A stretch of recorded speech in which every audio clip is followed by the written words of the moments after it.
see that, Zach? Clear as a crisp spring morning. F.K. in the coffee. I knew I could count on it. Never fails. Now then, let's get going.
Alright, let's get the microphone on now. So, it's Sunday.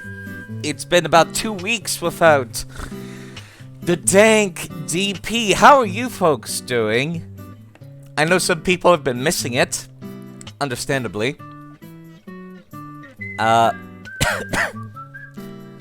For those who don't know... There we go. Let me actually have the main title screen. For those who don't know, or who might be watching this, like, I don't know, 7 years in the future, maybe one day I'll be some big famous content creator. In 7 years. Yeah, sure. Let's go with that. For those who don't know, I've been dealing with 2 things. I've been dealing with a tooth infection, and I've been dealing with getting all 4 of my wisdom teeth removed at the same time. So I had to skip 2 weeks of doing this. Now, I vaguely remember where I left the game.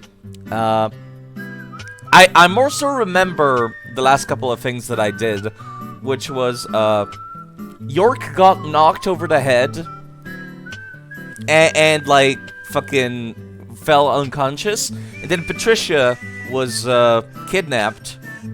Is what we remember. Hello, Masonic. That's what happened last time. So York immediately went to, like, suspecting Melvin, actually, the adopted dad of Patricia. And then he went back to his room to, like, organize his thoughts and do his, like, little conspiracy board. And yeah, there was also the detectives in the present. In the not flashback sections, opening a door and there was like a creepy scene, and then like Zach was in there and was like, "The fuck are you doing in my room?" Also, for some reason my music turned off and I don't know why. Oh, it turned off because it was the end of the song. Might as well have the in-game music now, shall we? The main title screen. And that's kind of where we left off, on like multiple cliffhangers. Also, I remember York, while I was controlling York, like, York was like, I need a good cup of coffee to get my thoughts together. After Patricia got fucking kidnapped. And I thought that was kind of ludicrous. And then I went to, like, the diner in the hotel. And the hotel was like, we don't serve coffee here. And then, like, I'm like, okay. Do I have to go to the diner outside in the middle of the town to get my coffee? And apparently, yes. So, I went to the diner in town, and it was closed. And so, I made York go back to the hotel and sleep while Patricia was fucking kidnapped. Which is just like, the storytelling through gameplay is kind of wild here. And then we finally got our coffee. The coffee giving us a clue of where to go. It like spilled and gave us the a little big old, like, very arrow-shaped arrow pointing to a photo. And York was just like, I have to go there. Yeah. And York was being an asshole to the chef in the hotel. I tried very hard to pick the option that was like the least asshole-ish, but it still made York out to be a big dick. You know, hi Trenton, how are you doing? So, I think that's where we left off. I don't remember if we left off in the present or in the future. Or in the past. I don't fucking remember. Yeah, right, there we go. Did I not save? I probably... Oh, I might have to see the cutscene with the coffee again. Which is fine. How am I? Well, actually, I've been having a little bit of difficulty with, There. The stitches for my mouth for when the tooth were removed, one of them has come loose, which I'm not happy about. Oh, I forgot this game runs at like fucking 35 FPS. How are you nerds doing? Right, and York also has like no energy. I forgot about that. Bottom one or top one? Both of the left ones, because I got all 4 of them removed at the same time. Because I'm a maniac. And I was just like, I don't want to go through the pain and misery of getting like 2 of them removed, and then like 2 weeks later I have to get the other 2 removed, and I'm just like, I might as well get all 4 removed. I'll see you back up on the cheap. Of course you would. Now, thankfully, it seems to have like healed, so it's like me eating is not a big issue. But like, yeah, the stitches are not great.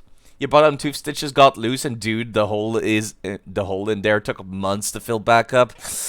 Yeah, that's kind of the feeling I'm getting right now. What was I supposed to do? Right, I had the drink, the liquid sunshine. Then I have to go to the boathouse, which we can see from the top of the food storage. All right, we get 15 FPS out here. Where was the food storage again? I think I'm staring at it. It's on the left. You know what? I'm not looking at the map, because that would be too smart. That would make too much sense.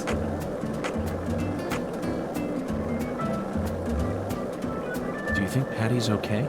She acts strong, but it seemed like she was deeply distraught. Where did Melvin disappear to? The same goes for her mother, Candy. We never even got a chance to meet her mother. Did they get swallowed up into the Clarkson's vortex as well? We need to hurry, Zach. The Clarkson As of now, vortex. Patty could be in danger. Can't stop moving until we find the source to all this chaos. The Clarkson vortex. That sounds like a horrible, like, shitty amusement park fucking ride. This is the food storage, right? I just remember it's in one of the corners of the town. I love how it, like, okay. I've been thinking Zach, about this game a go on. lot. We need to eat something. Right, At eating. this rate, I'll be the first FBI agent to die of hunger while on duty. Really? The first one? I would be surprised if you really were the first one. Do you only have, like, battle items? I only have battle items, you're right. Well, you know, instead of saving Patty, let's go back to the hotel and get myself something to eat. Were you thinking about Galena too? Now we have already had this talk. I have vivid memories. Oh, car!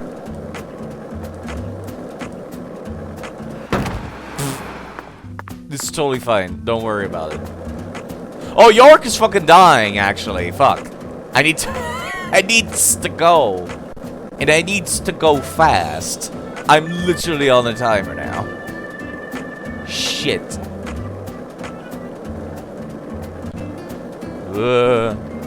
Excuse me. Pedestrian damages, I don't care. I'm kind of starving to death here. I only have 60 seconds. You're constantly half-zoned out. The Clarkson vortex, yes. All the car accidents on his HP. No, it is because I'm fucking starving. I'm not bleeding out. I'm actually fucking... Quick, get me some Cajun food as quickly as possible. What a great start.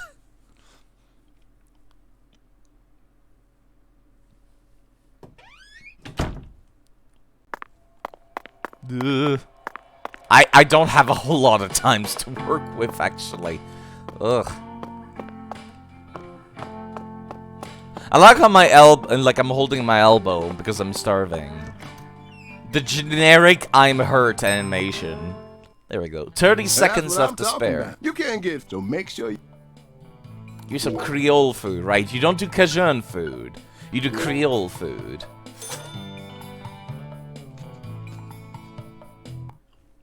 We just skip straight to the coffee. Actually, no. He said he doesn't serve coffee here, so that's tea. Thanks, mister. Next time you get a... I'm still dying, though. It's a health maintenance bonus. Yeah, keep telling yourself that game.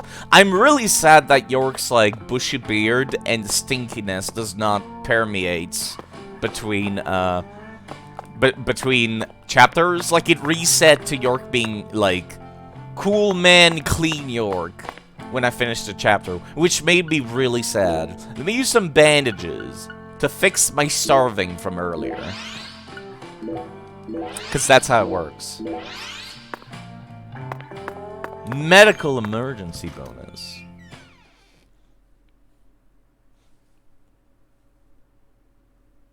So how are you folks doing today?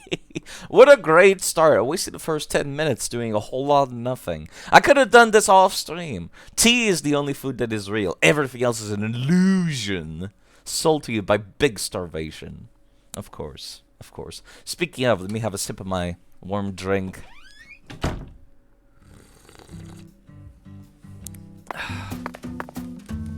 Now, I'm lucky because dental emergencies can't miss a single minute of this glorious content. I'm lucky because my medical emergencies are actually covered. Since I'm a student, they're actually paid for by, like, the education fund that I have. I don't know if it's gonna increase my, like, school debt, but I've already started paying it off, and it doesn't seem to have gone up, so... Or if it has, I didn't notice. I'm pretty sure when they say it's covered, it should be fine. So if I need to get even more filling done, which I'll ask them about that, because it's like... One of the teeth that has been removed is fine, but the other three feels like there's big holes left behind. And I'm like, I'm not a fan of that. So I'm gonna ask them if they can, like, fill it even more. So there's the Clarkson food place. Right, I kind of forgot this is kind of a big deal, what's happening right now. Now, I do want to talk about something. York suspects Melvin is the person that knocked him out in the background. You're trying to download Starbound mod, is chugging an amazing 2 kilobytes per second. It might be because you're watching a stream. Not this door. No, maybe this door. No, no, the other side, the other side. But yeah, York was saying like, oh, it's gotta be Melvin. Melvin's secretly evil. But then I was thinking to myself, that doesn't seem right. Namely because, oh god, I get a whole 11 FPS even though I'm not moving. Just look straight at the ground. The FPS becomes like 20 when I do.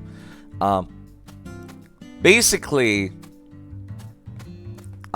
like he was just like, oh, it's got to be Melvin, is what York said. But I'm just like, that doesn't seem right. Like, I got 2 weeks to think about this, and I'm like, that doesn't seem right that he would blame Melvin. Mainly because of something that, I forget who it was. Hello, Pro Ape, by the way. Something that was mentioned was that the Sang Rouge drug, which is what this entire game revolves around, somebody said, quote, actually, it might not be the exact quote, but I vividly remember somebody saying that, like, it enhances your biggest, traits. Like it makes your biggest traits be even more enhanced. And, like, we were thinking, like, York was thinking that, the person that carried Lise Clarkson's body out of the food storage, was Melvin. And was also the person that knocked him out. Because the person that knocked him out was taller than him. But I was thinking, like, Melvin's top-defining, like, character trait is not that he's tall. That's actually, like, the dude that was working in food storage, who's, like, 2.2 meters tall. Like, he's huge. But he's not that huge. So York was just like, oh, it can't be him. But I thought to myself, what about that drug thing that he mentioned? It enhances your main, like, traits. And makes them, like, super enhanced. So I was thinking, well, the guy's already tall, so if he took the Sang Rouge, he could become a, like, 3.5 meter tall giant. So that would explain it, and I'm just like, it just doesn't seem right to be Melvin. I recall Melvin being shorter than York, for fuck's sake. So it wouldn't make sense for it to be Melvin. What the fuck are you doing here, Daniel? Oh, can we please have camera pointing in a different direction so it can have a better frame rate, please? I reckon I owe you an apology for how I was acting before. A genuine apology is always very much welcome, Danny. I think I get what you meant now.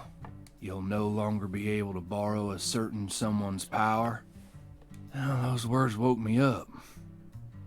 I need to get myself together or I'll sink. Yeah, that can't be easy, especially since you're missing an arm. You saved me. So, thanks. Can I cash in this favor that you owe me? Can you open the thing behind you, actually? Because you own this building, because you're Clarkson, technically speaking. Now this is a surprise, Zach. Can a human being really turn themselves around this quickly? I mean, yeah. All you need is a good night's sleep, and then you wake up and you're like, shit. My life is in shambles. Boy, do I know that feeling very well. Hey, come on, don't say that. I was drunk, you know.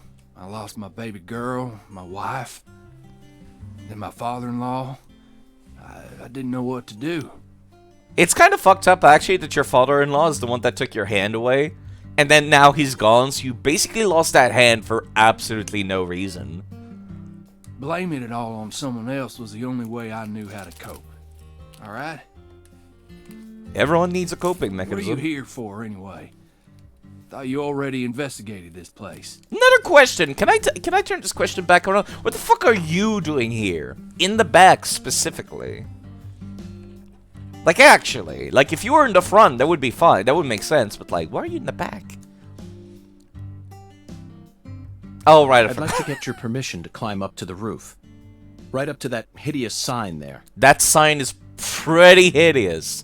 Blessings of the fertile Mississippi to your table. Instantly. Clarkson food delivery. And it's a big boob lady with fucking lobster hands? Like, this just screams.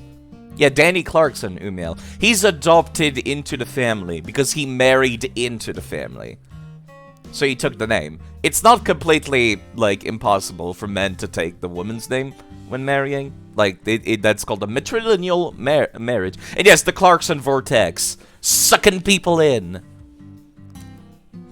Oh, is that all? Well, go on ahead. I know you're a genius agent. Genius agent. If you need to go up there, then by all means. Danny, I'm not a genius.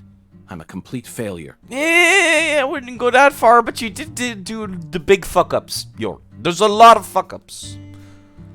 He's planning to sacrifice your soul to his chaotic evil deity. Sacrifice your soul to the Clarkson vortex. I never even gave a single thought to P.J. Clarkson's first daughter. I was practically oblivious the entire time. I never considered the possibility that Lena had a child either, and that misstep cost us many sacrifices. But you know all about it now, right? Then just move on. You figured out that it was Galena who murdered Lise, and that Galena was being manipulated by Lena. You proved that my treasure wasn't evil after all. It may have cost us a lot of sacrifices, but that still makes you a genius agent. You know, I guess I can't argue with that logic. There was a lot of fuck-ups, but you did end up at the solution eventually. And that's how I know I can trust you. That's Now, a I good don't bit care of if you're wisdom there, FBI. Danny. I'm still gonna come clean and say it. Whoever killed my treasure is gonna pay. Yeah, telling that to, like, an agent of the Force is probably not the best idea. I want to track him down, then kill him with my own hands. FBI is basically just very fancy police force. But I'm a Clarkson too. Oh, explain made the up old my man's mind. theme. The guy who was missing his eye. All Clarkson's got a job to do.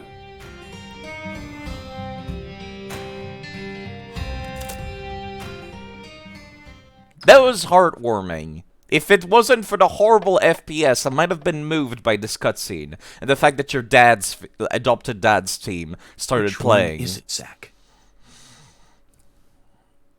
I don't Patricia remember must be in the boathouse we saw in that photograph. Yeah, it's been 2 weeks though, York. Along with Melvin and Candy, the goddess of fertility. I still don't think it's Melvin. Just because of What that I thing they saw said about at Sun Alexis's Rouge. restaurant. Not only was my mind still reeling, but the oracle was also rather vague. But so what, Zach?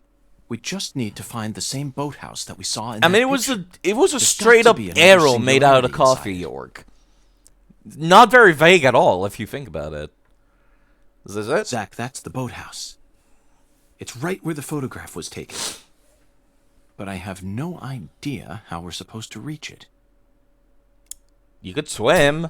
Actually, wait, no, this is fucking Louisiana. Never mind. Alligators. It looks like we have no choice but to head back to the starting line. Back to the midget Let's with the go and boat? see the one who fired the pistol at Heaven. Yeah, there we go. He should be able to transport us straight to that boathouse. Remember, his love for justice is so strong that he chased a poacher's boat all the way up the bayou.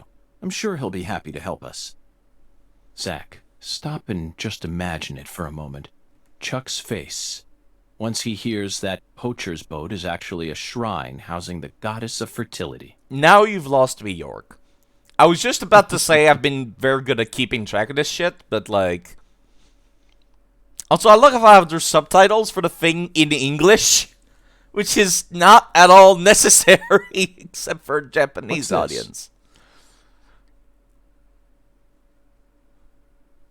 Lease Who forever. left this message for her? Lease, as the big guy was saying last Zach, time. you know what? I forgot all about our 10-foot giant. Yeah, I remembered, actually. Still have a lot of work left to do in this town. Deaf people exist. Who would play this if they were deaf? I imagine if I was deaf, video games... There's not a whole lot of video games I could enjoy. Especially not the ones that are like movies. And yeah, no, it's like... I was just talking about the giant right before this cutscene, so it's like... I remembered faster than York. Yeah, there's this guy. I Zach, thought he was there's the taking a biggest piss from man that we've seen animation. in town thus far. Yeah. That's why I'm just like, it can't be Melvin. It has to be this dude. Let's talk to him just in case. This dude on Sun Rouge could be... What the fuck is 10 feet in not American? Let me go to my... Hello there, Avery. Let's see. I need your help. 10... Not 18. 10 feet, 2 meters. Yeah, 3 meters. This dude's like 2 meters tall. And they said that Sun Rouge amplifies your characteristics. So if you were 2 meters tall and you took Sun Rouge, you would be 3 meters tall. So that's not like completely out of the realm of possibilities, my theory. Would you mind raising your arms up high like this for me? Like, like, you know, just saying. Raise my arms like this. Like this. Thank you. That's perfect. It appears that even with your height, you'd have a tough time reaching a spot up that high. The game is trying too hard to make Avery not the suspect. Which is why I think Avery is the suspect. I love Lise. Yup.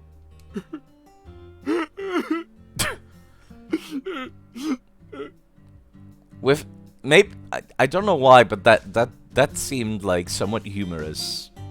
Maybe because of the camera angle. This casual conversation camera angle. The old gotcha tactic. But Lise got cold. Lise turned white. My poor sunlight wouldn't move no more. The fact that he's also so broken up about it also lends itself to my theory it's actually him who is moving the body. Like, probably on someone else's order. But still. Avery, I understand how you feel. I'm sure that Lise does too. Really? Because he did say that, like, whenever a scientist asked him to do a thing, like, he was the one that would move shit around in the warehouse, the cold house. Oh yes. I guarantee it. Right now, I'm trying to eliminate the cause of her death. But I need your assistance. If you ever see a man who looks taller and stronger than you, I want you to let me know. I will. You bet I will. Yup. Okay, see, this camera angle looks a little bit better, but, like, the fact that you've used the same animation twice looks very silly. And he's just gone. Literally the thank egg. Thank you, Maggie. Literally thank egg. Yeah, I can't just walk through the bush, can I? Logically, you'd think you would be able to. But the game says no. Can't walk to the bush. Now, question is, does the game give me, like, this marker to tell me to go to the boathouse, or does it tell me to go to the, like, the dude with the boat? I think it's telling me to go... Oh, I get to do a sick ollie again. Hold up. Everyone crying about finding sunlight. Yeah, it's like Solaire when he finds the sunlight in the... What was the button for doing the ollie? I think it was, like, right-click.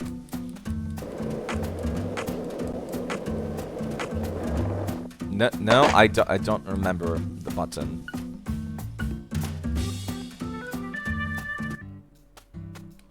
Oh my fucking god. The game doesn't let me do the ollie without a jump like this, which is why I don't remember it. No, it's not this. What the fuck is this? Hold up, what? Oh, it's L! It's L! For some reason, it was showing up in the middle, fucking... It was showing up in the pause screen. That's weird. We need Soleil when that dragon at the end of Ash Ake exists. You know, real talk, I really like the dragon in DS1. I like the dragon head. I usually don't go for the whole dragon body, but I go for the dragon head. There you go. Man, that prompt to press the L button is super late. But yeah, usually what I would do when I play DS1 is I would get the dragon head. And then I would, like, go for heavy armor. So it was like, Dragon Knight! That was before I was like, I like big dragons. That was before that. Excuse me, game. I would like to not be eaten by the dogs.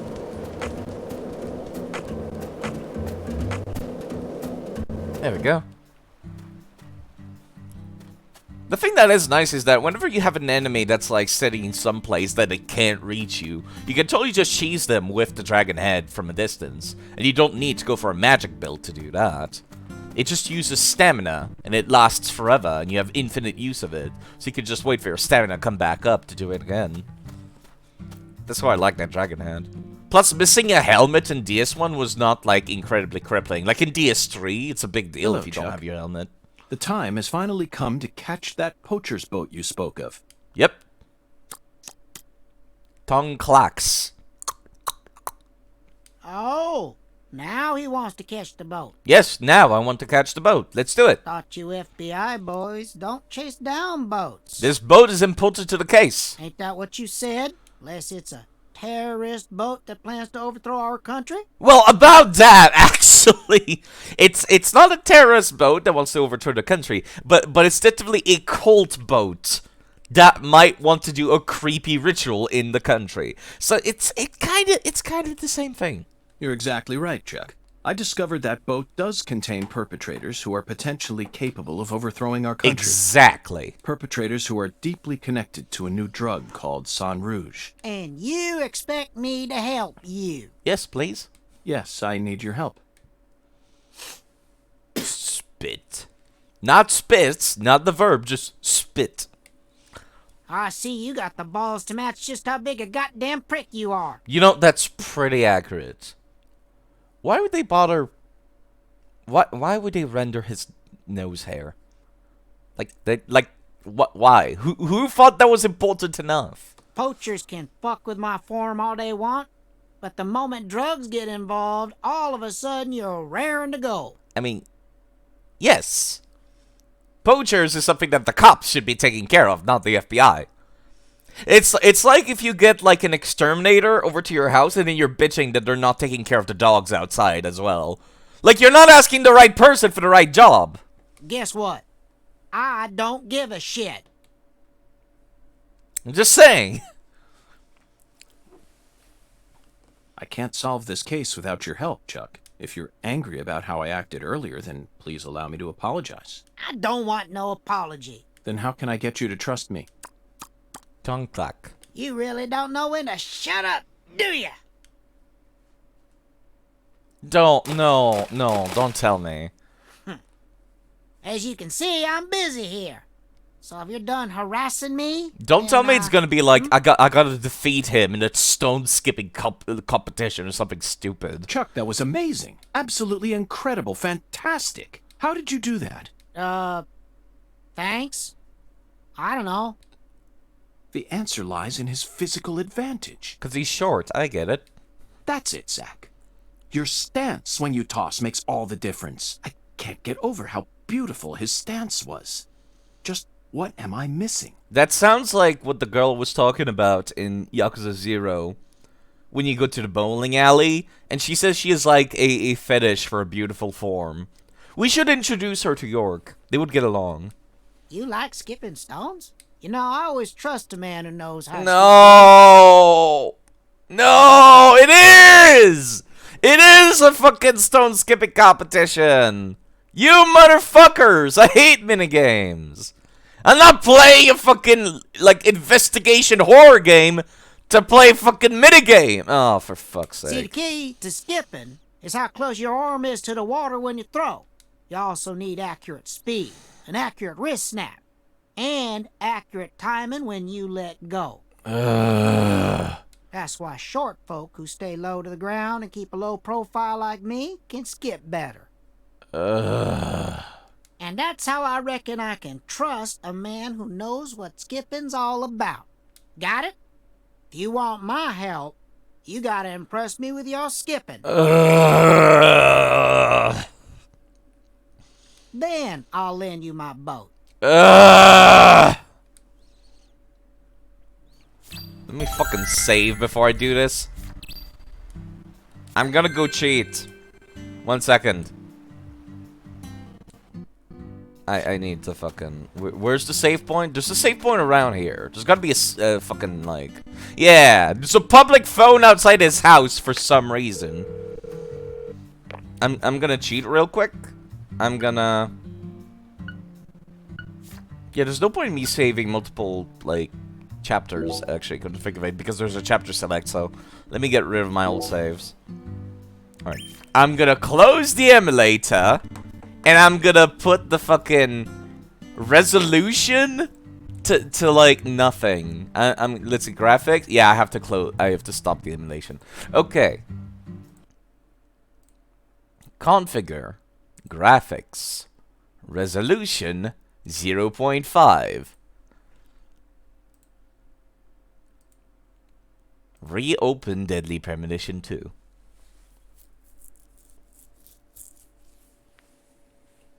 Slurp coffee. Very important step.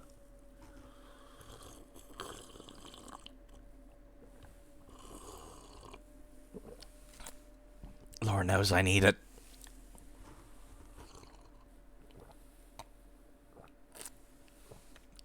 So now that the resolution has been turned into Game Boy levels of fucking resolution, the game's actually gonna run really good. Because that's how it works. It's gonna look like shit though, for a bit. The last time I did this minigame, the FPS was so bad I could skip it like twice. It's not much better on console. I own the actual game on console. It's not much better. It's only slightly better. 32p. It's 320p actually. God, but the frame rate is so good though. I get 60 FPS now. Oh, never mind. It went to 0 FPS because it's loading. You know, I feel like the loading would be faster if you didn't have this loading screen of a 3D model of a tree with these visual effects of the leaves floating around. Just saying, game. Oh my god, I get slightly better FPS. I get moderately better FPS. Only moderately.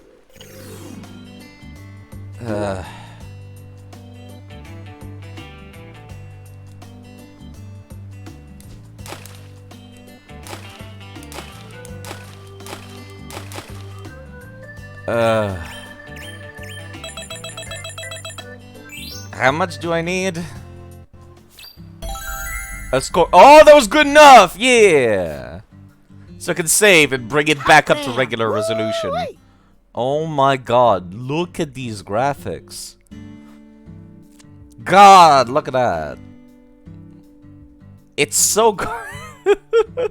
It's like looking at a PS2 game. It's like playing a PS2 game, but then you download a texture pack to make all of the textures like higher quality and higher resolution, but like the actual game resolution is still the same, so it looks like this. Look at his eyes. Oh, You're natural. That was flawless skipping, all right. I was actually just mashing. Really? Oh yeah, you got talent, boy, and you're humble too. Well, I did have a great teacher. That's what helped me to stay low. Yep, that's the key. Gotta keep low profile. Folks can learn a lot about life from stone skipping. That's a lie. Feller's gotta stay humble. Keep himself from getting all arrogant. That is You know what true. I mean?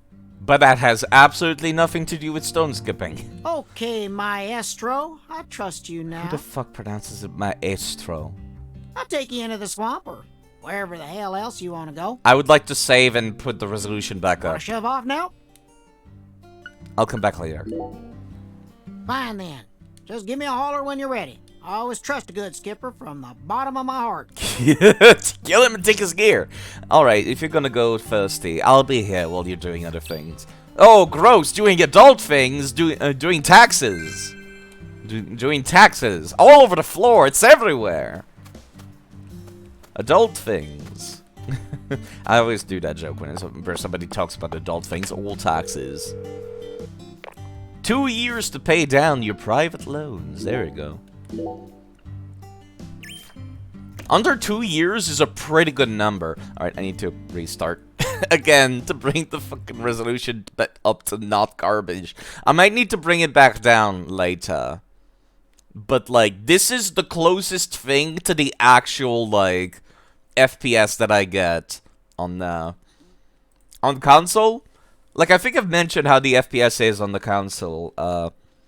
The outside is better, but the indoors segment have worse FPS. It's kind of amazing. I forgot to restart the game. There we go.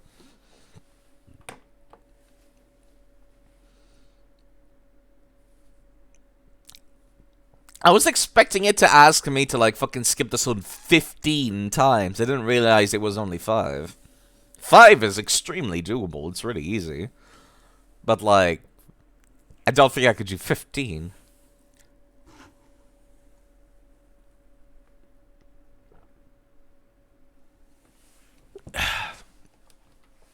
There we go.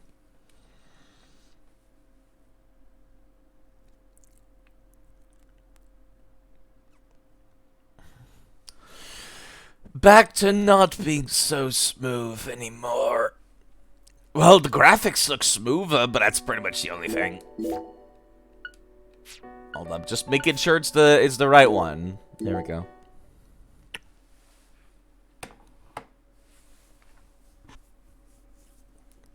I've already speaking of loans, I've already started paying off my own, like, student loans. I haven't sat down and calculated how long it would take for me to finish all my stuff, but it's like, I do have a fair amount in the bank right now, so I could just take everything that's in my bank and just shove them into student loans, and I would, like, pretty much get rid of it all, but, like, I don't know, it just feels irresponsible to do that. Why is the frame rate better now? I guess because I'm not looking at anything. Yo, let's go. Hey, maestro. Your eyes look slightly... I was born ready, says York. Gotta make hay while the sun shines. Let's head over to my boat. That Follow me, maestro. It's not make hay, it's make haste. You know what? Fine, whatever. Whatever. Don't pay off all your student loans unless there's loads of interest attached. Actually, there's, like, almost no interest at all for me. Because it's, like, a program here in Canada. So it's like, there's, like, almost no interest. The amount is so tiny. We gotta go round a bit to get to your boathouse. The machine's not even on! Why are you screaming? It ain't the safest route out there. What do you mean, safest? Oh, no. This is exhilarating. It's like an amusement park ride, only better. Yeah, because you don't have any seatbelts.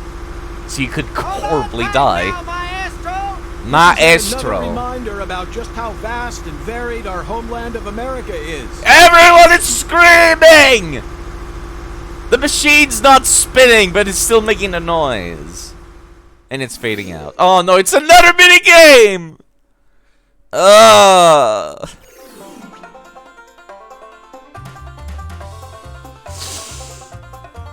Okay.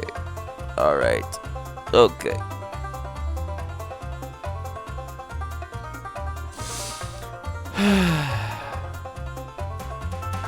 On airboat courses, your goal is to hit as many targets as possible. So it's like the thing in Twilight Princess. Got it. God, this would be so much easier with a mouse.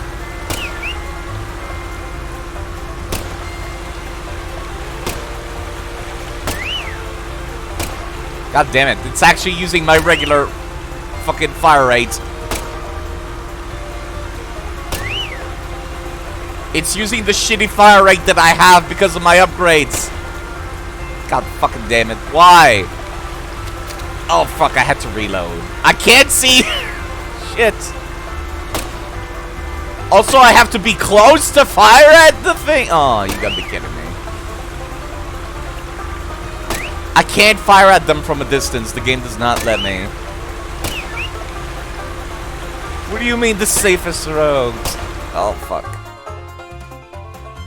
Alligators.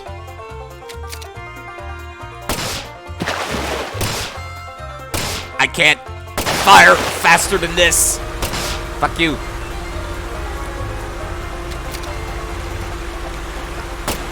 Oh my fucking god, you gotta be kidding me.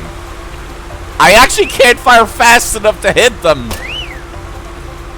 Because they're too close to each other. This is me mashing. This is my top fire fucking speed. I literally saw the explosion on the sign, Gabe. Don't lie to me. I'm actually upset by this. It's too far away for me to even get a shot. Oh my god, I hate this. I am actually upset about this.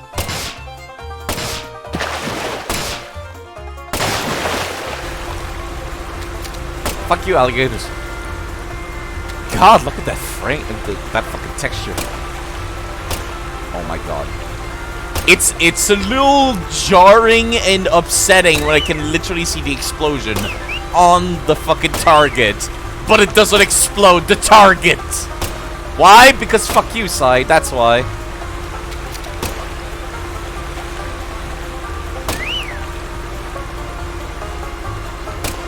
This would be fun if I could use my mouse, actually.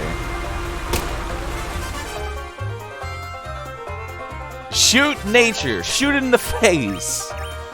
Well, it tried to eat my face last time, so there's that. You know, I really wish this game came out on PC like they wanted. Mint gum. Oh boy.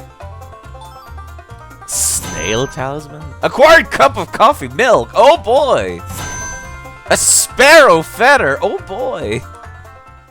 I did better than I expected. How are you doing, Chili? Low quality This is as far as I plate. can take you. You're gonna have to walk from here. When you give it to Arceus, he turns it to the low quality type. Thanks, Chuck. Why are you screaming? The engine is not on! Hey, you hear that wind a-howling? That there's a storm coming. You better watch yourself out there. You hear? How many storms could you possibly get in the deep south? Oh, yeah. And folks don't usually come round this end too much. So be careful. You got a weapon? I was literally shooting the fucking targets on the way here, Chuck! You were whistling whenever... Oh, God, my... Ow. Ow. 1 second. Ah. I was moving my mouth too much. It actually hurts. Just give me a holler if you need me to come get you. I think one of the stitches for my mouth has come loose, and like, whenever I scream too loud, it's pulling on it. Or something, because there's like a feeling of tightening in the top left of my mouth. I do always trust a good skipper from the bottom of my heart. Yeah, because that's how it works. I appreciate all your help. Why are you screaming? He's not screaming. York is screaming. I got my teeth pulled out, Chili. I have stitches in my mouth. Because they gotta stitch it up after pulling your teeth out, because otherwise you'll fucking bleed out.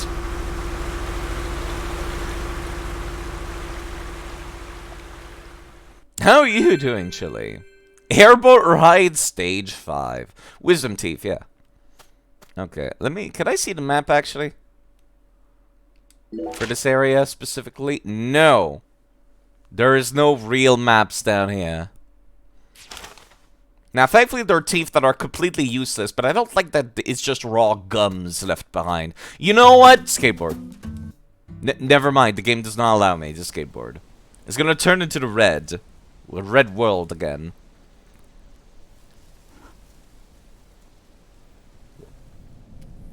Yep. Man, even Minecraft clouds look better than this. Zach, a deadly premonition. He said the thing! How do you Again! feel about this one? Honestly, I'm torn. I know the truth that awaits us here isn't one we want to accept. But we have to keep marching ahead. It's the second time he did it, too. We're FBI special agents, remember? The Francis United York States Morgan. Department of Justice has authorized us to deliver justice in their name. Yeah. You know, sometimes I get to thinking, why did I ever decide to work in the justice sector? That's a pretty good question. You then killed them all and you could just skip stones 5 times. I trust you with all my heart. Okay, I gotta figure out how to fucking... Oh, right. The game does not let me actually skateboard when there's enemies. I'll just run past them. This is one of the few games where I'm like, yes, I will absolutely run past enemies. That doesn't happen very often, but this is one of the few games where I do it. I don't like doing it, though. Which way is the way? This is a wall. I have to go around. Yeah, I have to go, like, all the way around, actually. Anything back here? Nope. Pardon me, coming through.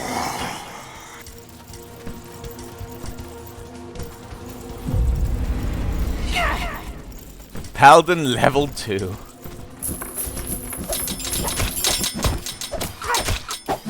Fuck off. Ouch, they explode. They explode. Which way is the way to where I'm supposed to go? You know, I don't even need to kill them. I could just run past. Ouch. That did not hurt. The frame rate hurt me more than anything. You're powerless. You can't do anything.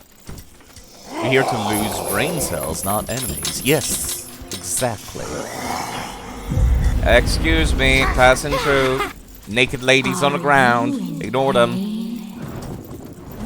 Do you want to die?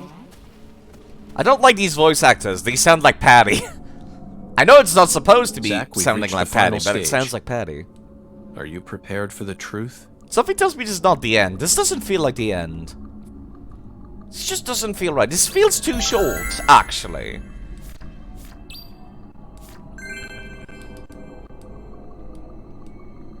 Is everything gone? No, they're still behind me. Can I have a save point? I'm assuming the game will give me a save point indoors, actually. This feels too soon. I feel like there's gonna be another thing after this.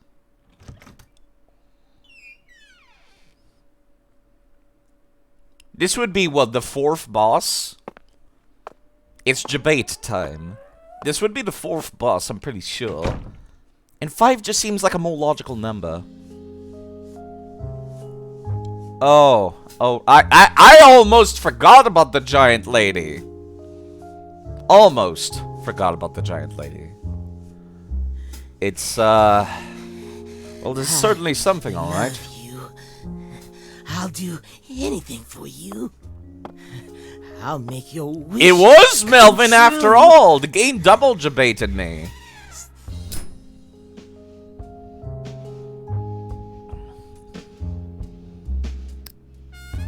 You stand before the goddess. Mind your manners. Why are you wearing a Nigerian prince robes?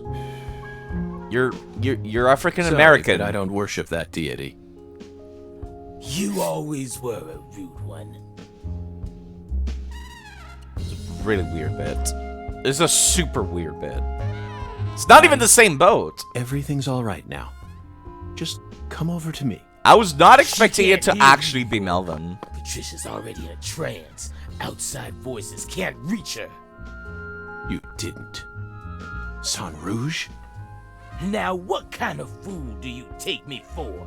She's the consecrated virgin, and virgins need to be pure. She won't be able to serve the goddess if she gets all corrupted. Now will This she? is really And jarring. besides, she's got a resistance to the stuff. Might be due to the blood she inherited from her parents. This or is might like- be Saint Rouge was designed that way on purpose.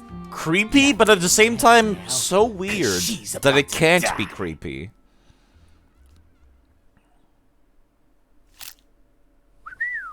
I wouldn't do that if I were you, York. Or did you forget who gave you Mr. Alligator to begin with?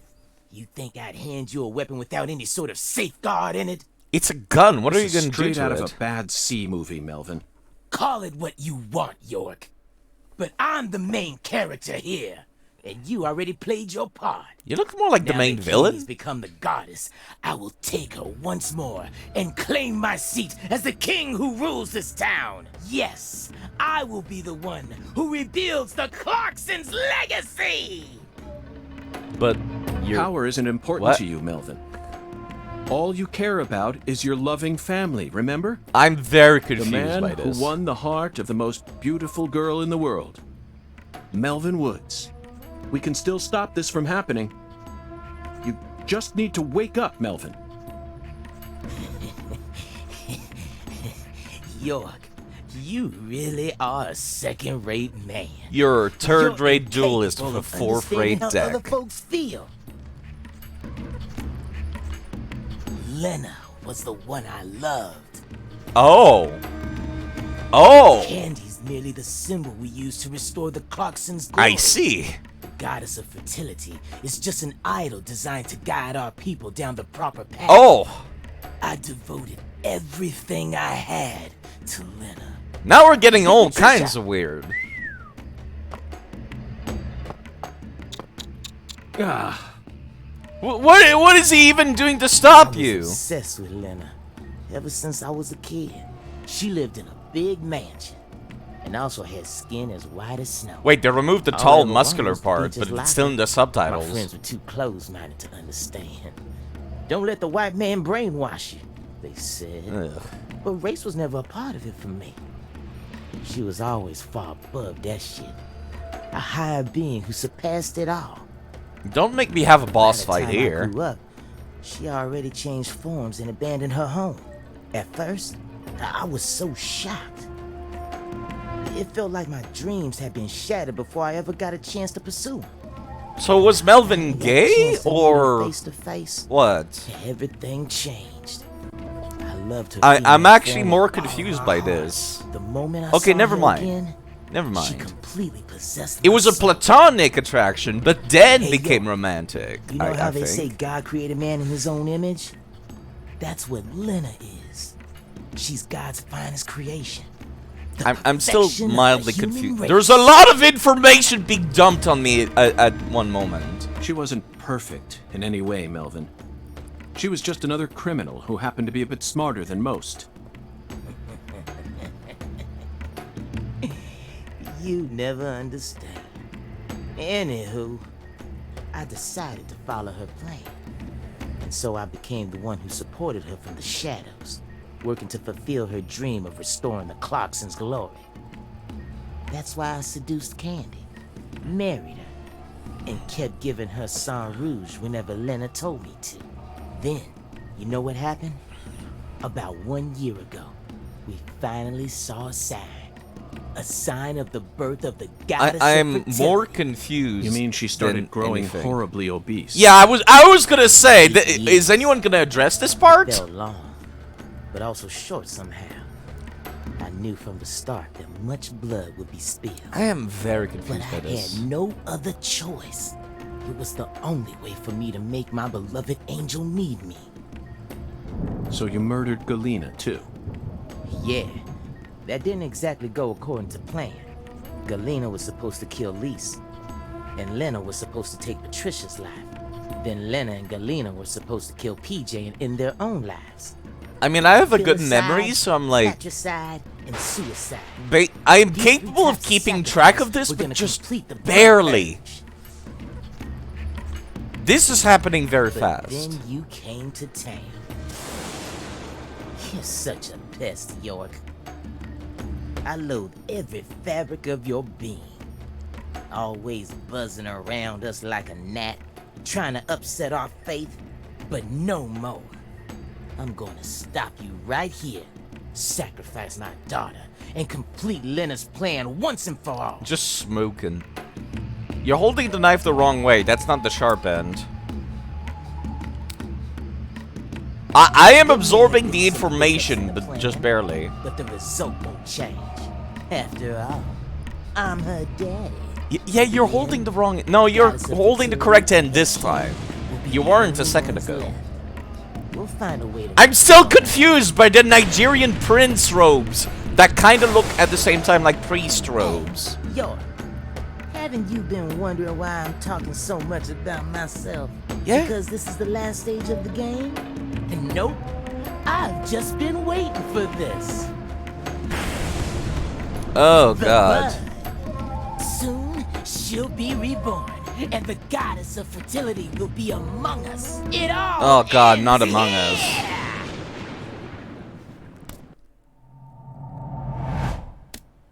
He's wearing a mask. How does that work? I feel like that cutscene... I feel like the cutscene was written before that the mask was chosen. Are you all right? Before the design for the character was made. You can't flick a cigarette in someone's eyes if they're wearing a Die! I was gonna say, this area is way too small to give me a proper boss fight, right? It's not gonna... Yeah, how can you see as well? That's another one. Well, there's the mask. If the masks fell off before that scene, that would have made more sense. Why is the place on fire? Actually, got hit by lightning. Fair enough. How can I see shit with this mask on? Yeah, like Absolva. Am I playing as Patty? I feel like I'm playing as Patty. Because that's where she was in the... Right? Yeah, there's York, actually. I'm playing as Patty.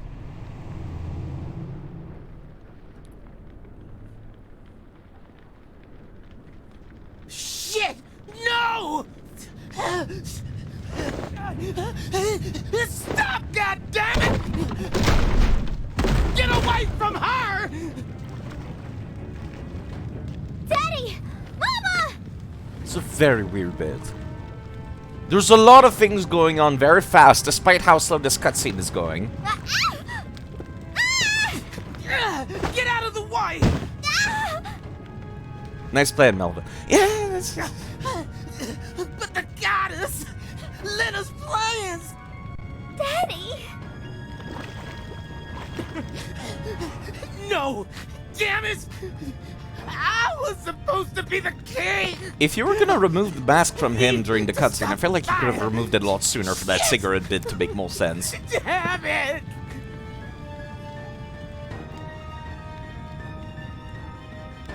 Daddy, run! I'll die for you. There's a... What? If Mama and I die, it'll all end, right? I know about the real you. What? I know that my blood's cursed. So I'm just gonna die. I'm I'm very gonna die here with confused. Mama, so it'll all stop. Just please run, Daddy. You're a good man, aren't you? The last cutscene really puts, like, puts that into question.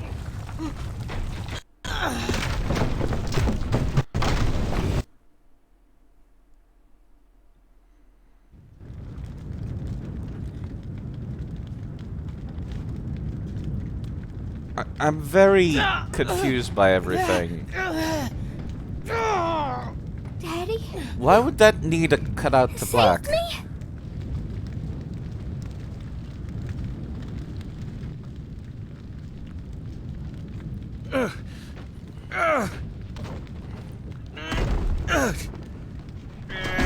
How much wood was this cabin made out of? Patty, The whole roof still seems to be intact, despite the amount of beams that keep falling. I need you. Give me strength. Wait, what? Wait, we could do a fucking spirit bomb using Zack energy? Excuse me? What? Daddy? You saved me? Oh, apparently, yes. You kept saying you were gonna kill me. Apparently, we can just straight up use Zack powers to make debris disappear. I can't do it!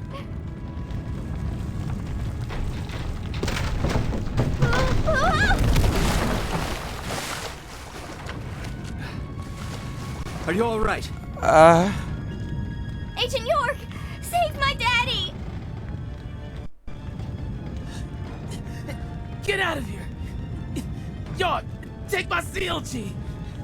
And run! Couldn't we go into the water? I can't leave both of you here!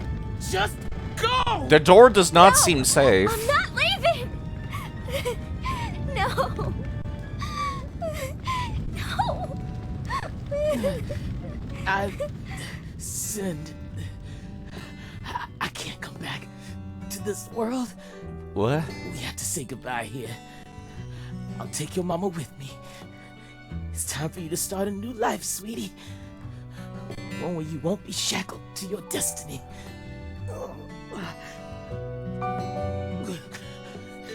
York, I've confessed my sins. I'm gonna die here. That wasn't really a confession, that was more so how you explaining want your things to go evil down. plan. But she's innocent. My CLG is pure. Please. Just take her and get out of here. What? No! No! I'm staying with you! I feel more bad for the mother in all of this, honestly. She was drugged over like 7 years. And like made morbidly obese and like fucking My daughter was gonna said- be at the center of a Your horrible hands ritual. now. And like she's gonna die after all of this. That's fucking horrible. No! Let me go! Daddy! Mama! No! She's a child, York. Just pick her up and go. How convenient that the wood would stop falling. The infinite amount of woods would stop falling during this emotional moment. Father, even before we ever met. Yet the roof is still there. Always heading down the wrong path. But I finally understand it now. I love my family from the bottom of my heart. Both you and your mama.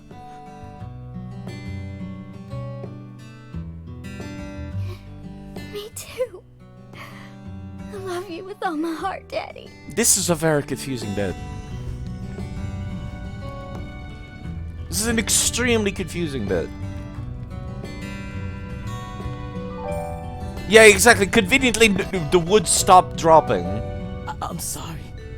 Yeah, I feel super bad for Candy here, for the mother. Like fucking hell.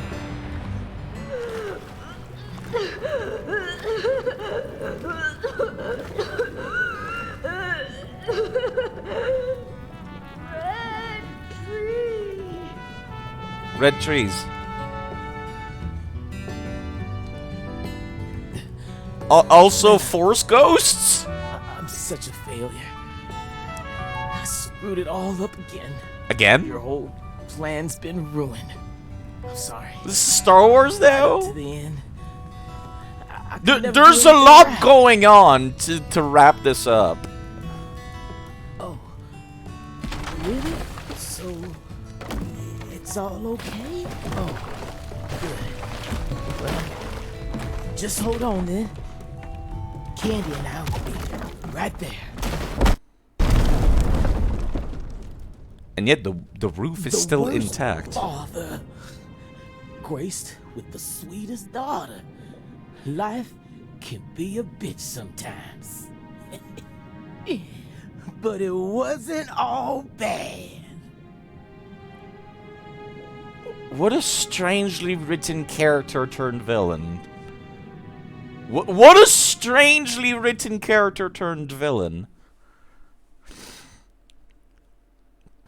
And I thought I was clever by saying, like, nah, the game's trying too hard to make Melvin the villain. He can't actually be Melvin. I was just saying before this bit. I was just like, nah. It's too obvious. But then the game's like, actually, no, fuck you. Also jazz music.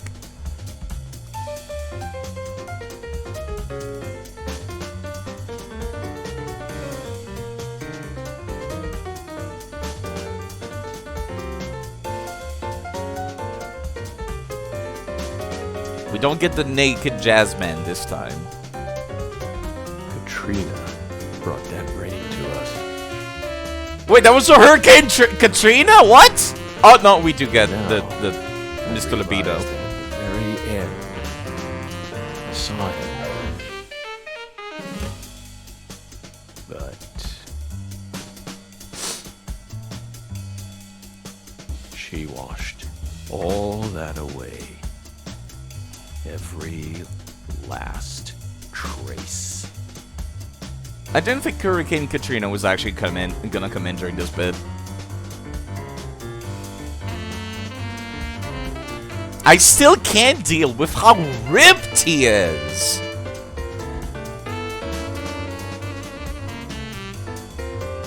Actual historical events is your plot point. You know that I wish more stories did that real time. Oh! FK!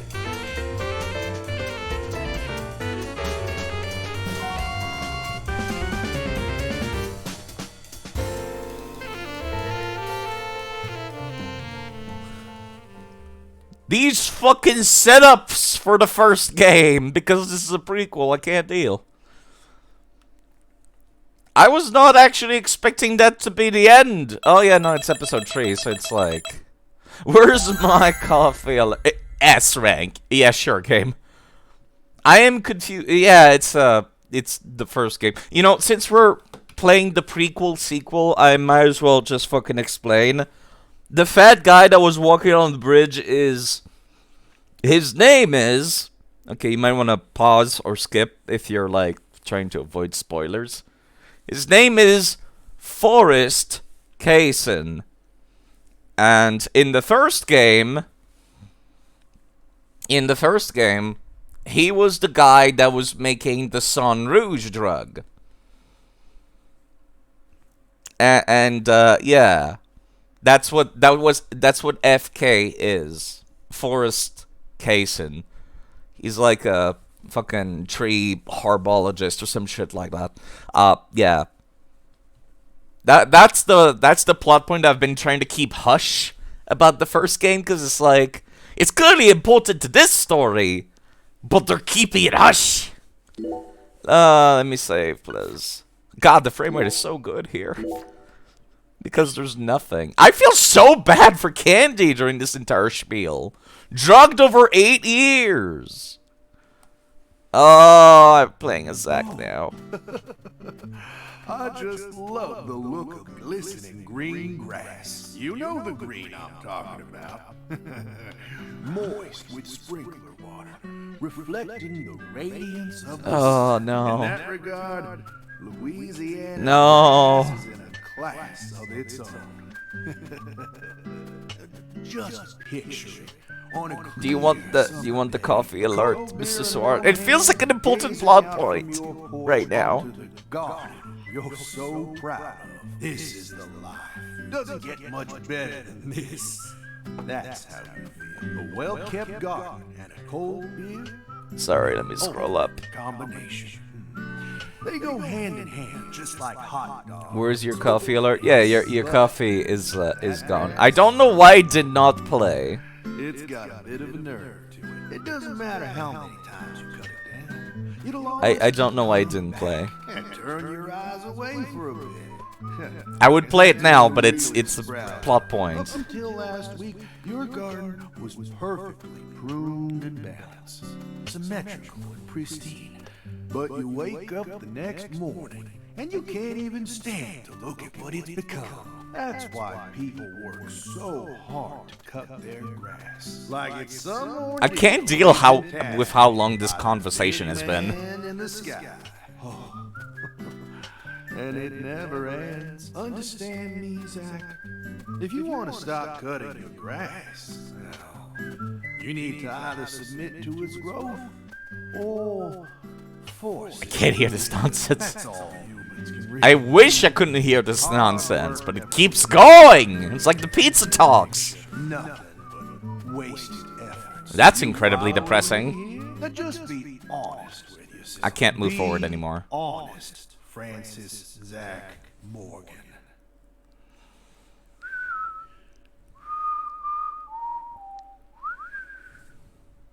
You're horrible at it.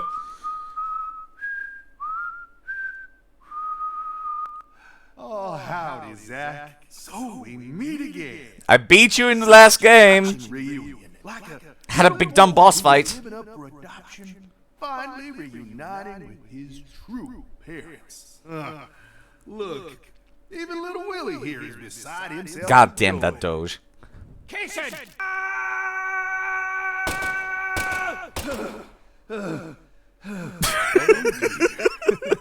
Damn it! Kason! Ah! Kill you!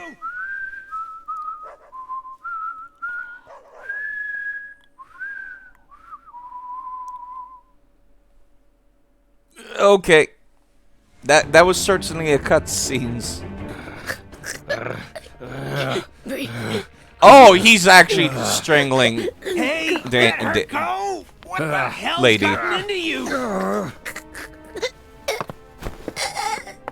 Simon, he's an old man with cancer. You should be, both of you should be physically capable of overpowering him.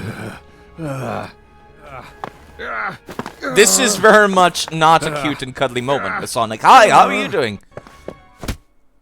Yeah, he's a man with cancer. You okay? How are you not overpowering him?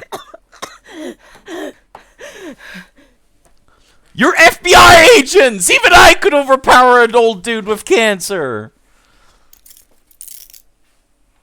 Jeez. That should do it. The only way you would not be capable of overpowering him while he has cancer is if he's on Sun Rouge, which he should not be, because he's fucking Zach. Why is that not closed captioned? Well, no turning back now. How should we clean this up? I'm searching the room. Yeah. Right, this horrible, horrible scene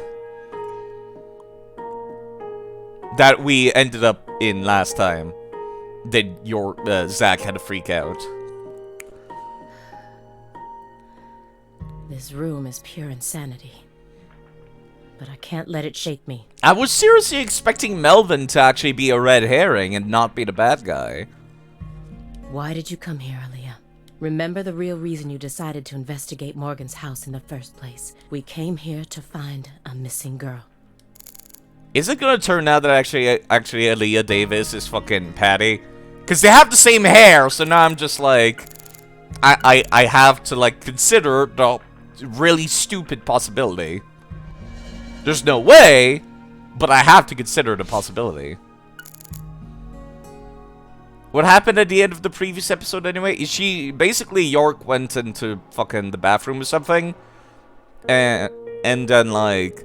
Aaliyah went into Zach's room. And was like... What the fuck is going on in here? Because Aaliyah thought that, like, Patricia would be in here. Part of me... Okay.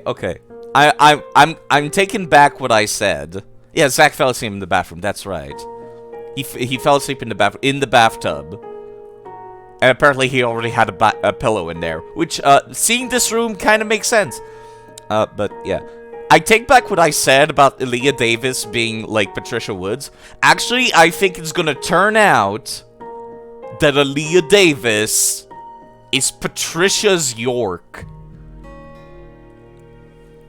Eh? Crazy crackpot theory, but what if?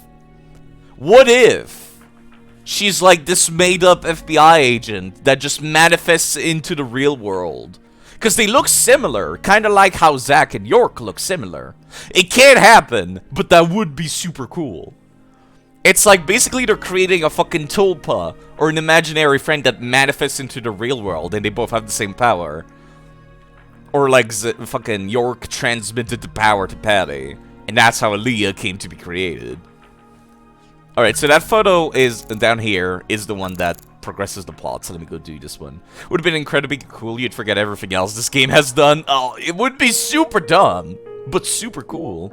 I forgot to press the look button, Agent Jones, for fuck's I sake. know you're hiding something. What are you talking about?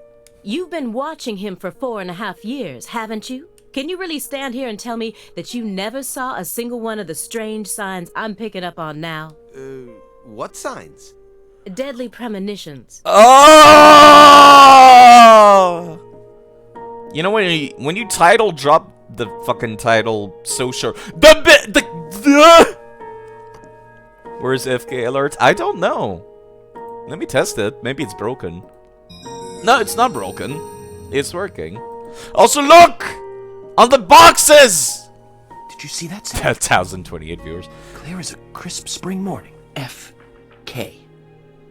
in the coffee. Thank you for hosting, Mr. Sawar. I don't know why it didn't play, but here's fails. your alert now. But notice on the boxes, he still has the bongos. Made out of the canned spam, spinach, and red beans. The Lord hungers. I still can't, like, oh. How is this game filled with so much detail, and yet, like, the quality still manages to, like... This game is amazing because it straddles the line between being high quality and extremely low quality at the same time. Like, it's not in the middle. It's not a middling experience. It's both extremes, and that's kind of baffling to me. That cutscene before with, like, Melvin and Candy as well, is just like, it was really creepy. So it was on one end of the spectrum, and it felt like, oh, we're actually reaching, like, the lore now. But then, there's also the other end of the spectrum, where it was really uncanny and weird because the incredibly obese lady. And the shitty voice acting. So it was both, like, very good and very bad, and I don't know how this game keeps doing it. This game somehow landed on the edge of its torso and wasn't cut off in half. It's like whenever you're flipping a coin, and then it just ends up on the side, and doesn't fall on like heads or tails, it just stays on the side. And yeah, no, saying title dropping multiple times in a row just lessens the effect. Preparations for kidnapping or terrorist activities, sexual depravity, violent tendencies, self-mutilation, or even just contacting a specific person periodically. Nope, nada. He doesn't fit any of that. You think I'd really ignore something that obvious? I may be a schlub, but I'm still an FBI agent. I've never heard the term schlub before, but I'm stealing it and I'm using it. You can see the pictures from Deadly Premonition 1! That's the crime scene of DP1 back there. And you can see the mysterious capitalist underneath. Ah. The crazy conspiracy board continues, but it includes DP1 now. Then why didn't you do anything about this room? Yeah, that's a pretty good question. Or did you merely choose to ignore his abnormal proclivities? Proclivities is also an amazing word. You want to know what I did? I did my damn job. End of story. I was outside the entire time. How do you expect me to notice a room like this from out there? You're telling me he never went outside even once for you to come in and check the rest of the apartment? In like, what, 2 years? It's as simple as that. How many years was he watching? It was a while. I've already forgotten. You dragged me into this whole mess. I have very bad short-term memory, but I have amazing long-term memory. He orders food? Yeah, but... I guess, maybe. Hello, Crowley. How are you doing? Shut the fuck up. But hi. Don't blame me just because your big investigation ended up leading nowhere. 4 years. Yeah, it's a while. Then tell me the truth. After seeing this room, can you really say that man is in his right mind? No, not at all. He kept this room a total secret from you for over 4.5 years. No normal human is capable of such a feat. Only a true genius. Or a true monster. Little bit of both. Can you really guarantee that he won't try anything if we just let him go here? Well, Then you need to help me. I forgot to press the Find lock some sort button. of evidence that we can use to make him reveal what he's plotting. okay. Again, with how much detail and not enough detail this game has. They spent the effort of putting in the fucking electric plug behind York. Like, that's such a tiny thing. No one would notice it if it wasn't there, but it's there. This is so baffling. How does this game keep doing it? Daniel Clarkson. The file said his only real talent was his ability to pick up women. Yikes. Jeez, that's fucking... That's a horrible thing to have on file. Like, that's all you're good at. That's all you're known for. But when I spoke with him in the warehouse, he seemed dignified. Like a truly accomplished man. What a player. Like, imagine your fucking, like, government file that the FBI gets on you. That's all that's written. He's really sexy. And that's it. Marrying into the Clarkson family must have put him through a lot. He is missing his hand. That's a lot already. Why do you think Jethro here survived? Jeffro? Why? I mean, doesn't he look like the kind of guy who'd die first in a horror movie? You know, you're not wrong.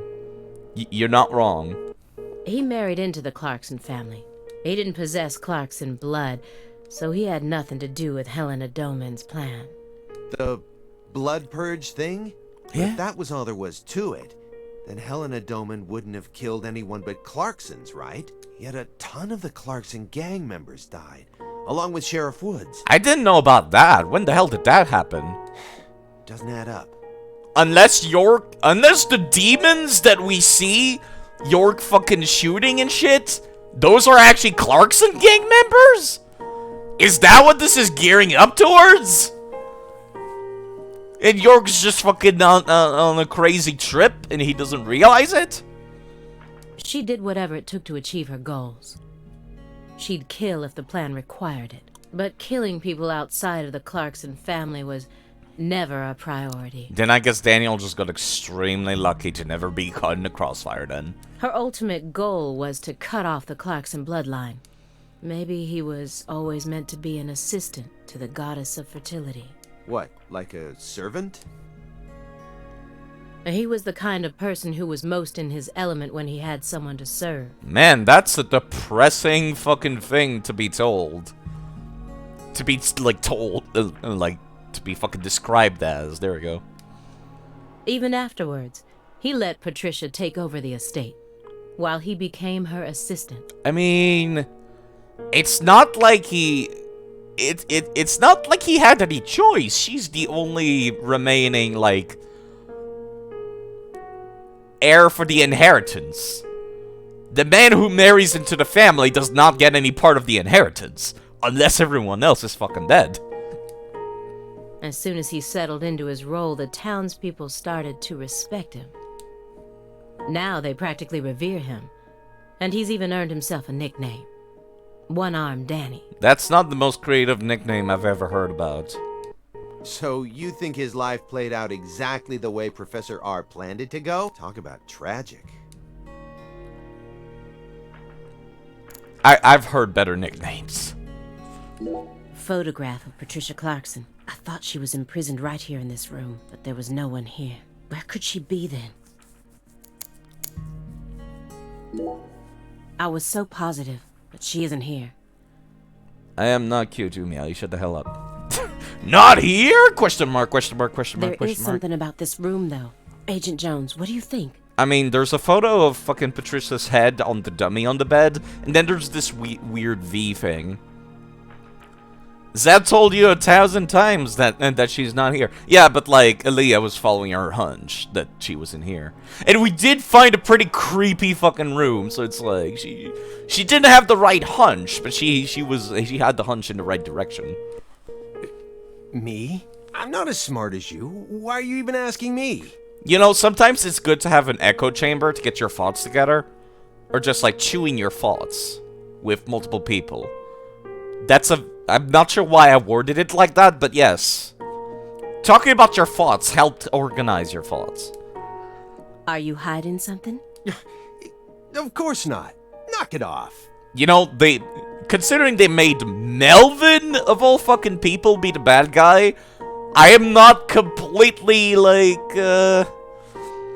I'm not completely cutting off Simon as a possible bad guy. Yeah, chewing your thoughts is not accurate. What I mean is that you're, talking about your thoughts, and that can help you make new thoughts while you're trying to figure something out. Which is why even if you're talking with an idiot, sometimes it helps to organize your thoughts. I'm not sure why I called it chewing your thoughts. That's not an expression, that's just me saying that.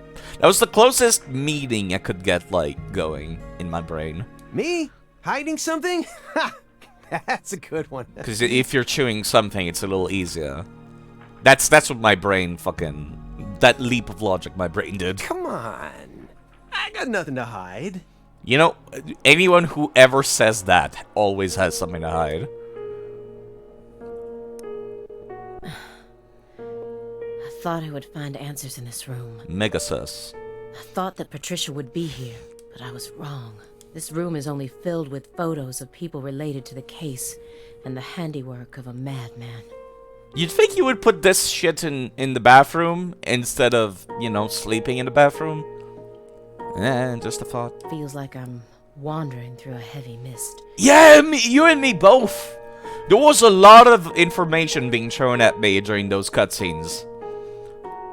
Simon being FK's agent. Oh, don't say that, because now I feel like you're fucking right. Why is Morgan showcasing those women's photos and that bed? Yeah, that bed is really fucking weird. Alright. All of these will progress the plot. All of these are mandatory. I'm guessing. After she lost keep her the family bed for in last. The Lucare incident, she went to go live at the Clarkson estate. Yeah, another thing that lends itself to my fucking to my theory that Aaliyah Davis is Patricia's York, quote unquote. My crazy crackpot theory is that Aaliyah said that she lost her parents during Hurricane Katrina. And so did Patricia. Technically, it was happening at the exact same time. Because, when Melvin and her mother got, moided in the boathouse, it was right when Hurricane Katrina started. He's either extremely smart pretending to be dumb, or really dumb pretending to be smart. Yeah. Patricia only got lost recently. Aaliyah was an agent for a long time. Yeah, but so was York. So was York. And she could have, manifested Aaliyah into existence right when that hurricane thing happened. And that's kind of the biggest moment of Aaliyah's life. Nobody seems to realize York and Zack were different people. Yeah, exactly. No one would be able to tell the difference, not even Zack himself, seeing Aaliyah. And once she grew up, They have the same hair! That's my logic! Seemingly without any hesitation. Seemingly She without must any be strong. Strong, yeah. How did she eventually come to accept her cursed blood and the fate it placed on her shoulders? This is a very specific coincidence with the hurricane. Very specific. It's not gonna turn out to be the case, but maybe. The one who took her in after the incident was Daniel Clarkson, the next in line to succeed the Clarkson family. Again, that's not how inheritance works. She would have been the next in line to succeed the Clarkson family. Not him. He's adopted. That's not how inheritance works. Unless you're specifically putting him into your will. But why the fuck would you do that? He's the one that ended up raising her from that point onwards. Isn't fate strange? What about the brother, though? She said she had a brother? Oh, yeah! I don't remember. What happened to the brother? In the end, two people who were completely unrelated by blood ended up inheriting that house. Drugs. Drugs, right. Coma. Yeah, you're right. But sometimes I wonder, What is family? That really fucks up my theory right there. I forgot about her brother completely. It's been 2 weeks. What is family anyway? You know, Simon Jones, there's a movie you need to watch called Lilo and Stitch. Go back far enough, we're all strangers to one another. Or like fucking...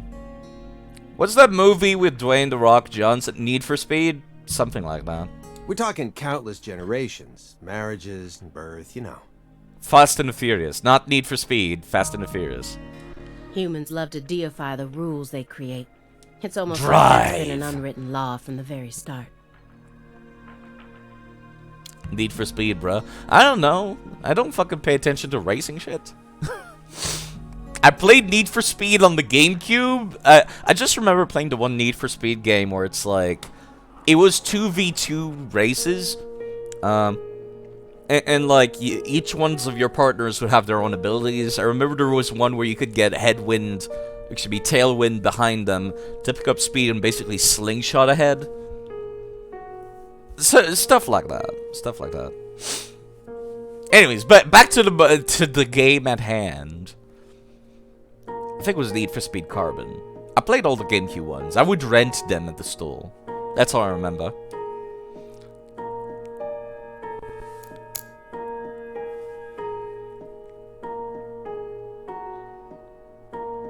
Sheriff Melvin Woods. I never met him myself, but his face makes him look like a very nice guy. Didn't you listen to Zach's story just a second ago? About how he was trying to sacrifice his own daughter? Need for Speed stream whenever I become a variety streamer, which is never, Crowley. Makes him look nice, I guess. His background in childhood didn't have any red flags either.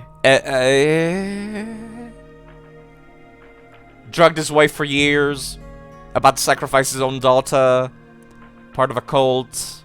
Nice guy. Yet we're supposed to believe that he was one of the masterminds behind that entire incident? A little bit. I mean, we played through it, so I kind of have to believe it.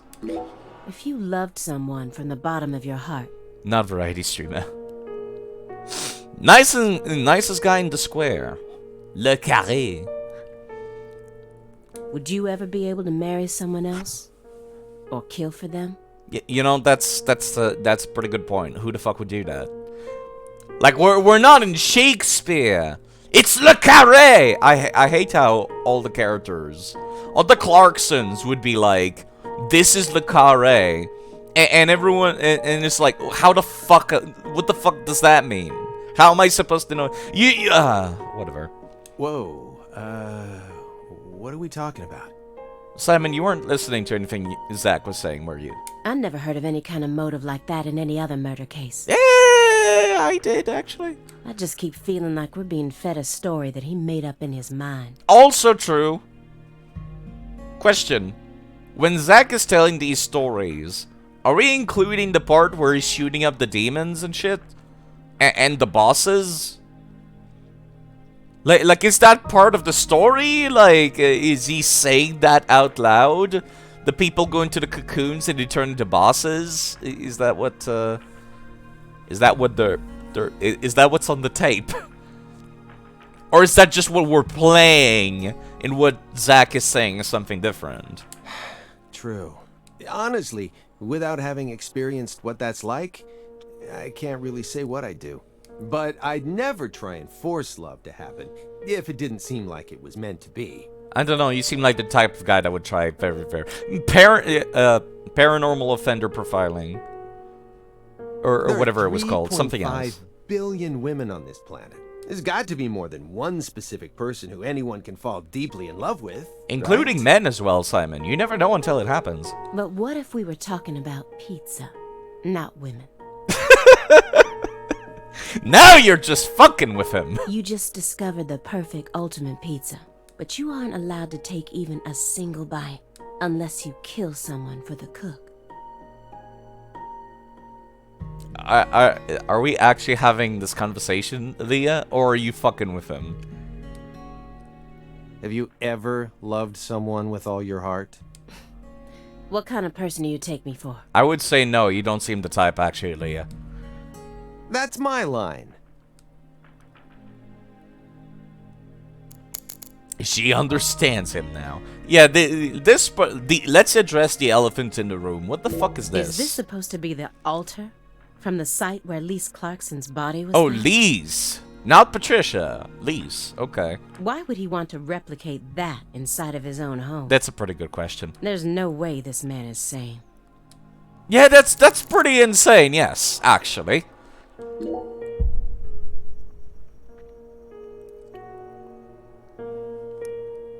Moreover, we never found the body. How would he even know that it looks like this?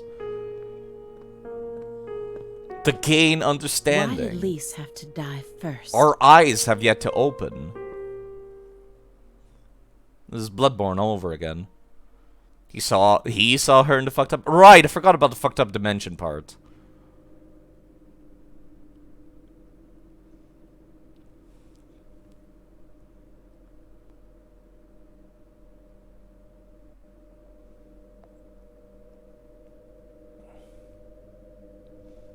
The deer head with Lena's head. I'm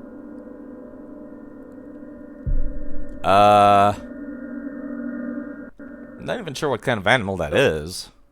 What is this? Oh, you gotta be kidding me. Is he awake? I'm not even sure what that is. Paints such a bizarre picture. The squirrels are back.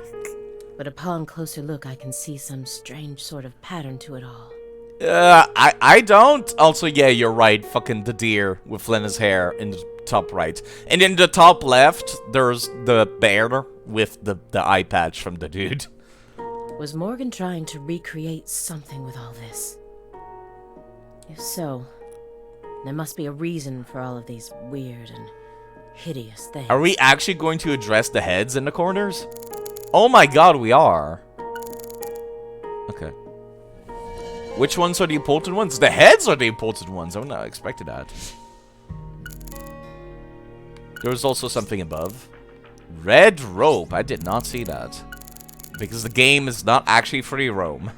When Helena Doman attacked the estate, he just happened to be somewhere else. Whether it was through luck or simple coincidence. That's how he managed to survive. Yeah, that's pretty lucky. Can I get good FPS, please? When Helena Doman returned home, someone must have let her inside. You know, it's a good question. I know there's goons all over the estate, so that's kind of what I assumed. Or either the goons let him in, or he had the key to begin with, and he could just fucking walk in. You think that was her brother-in-law, Daniel? I don't know.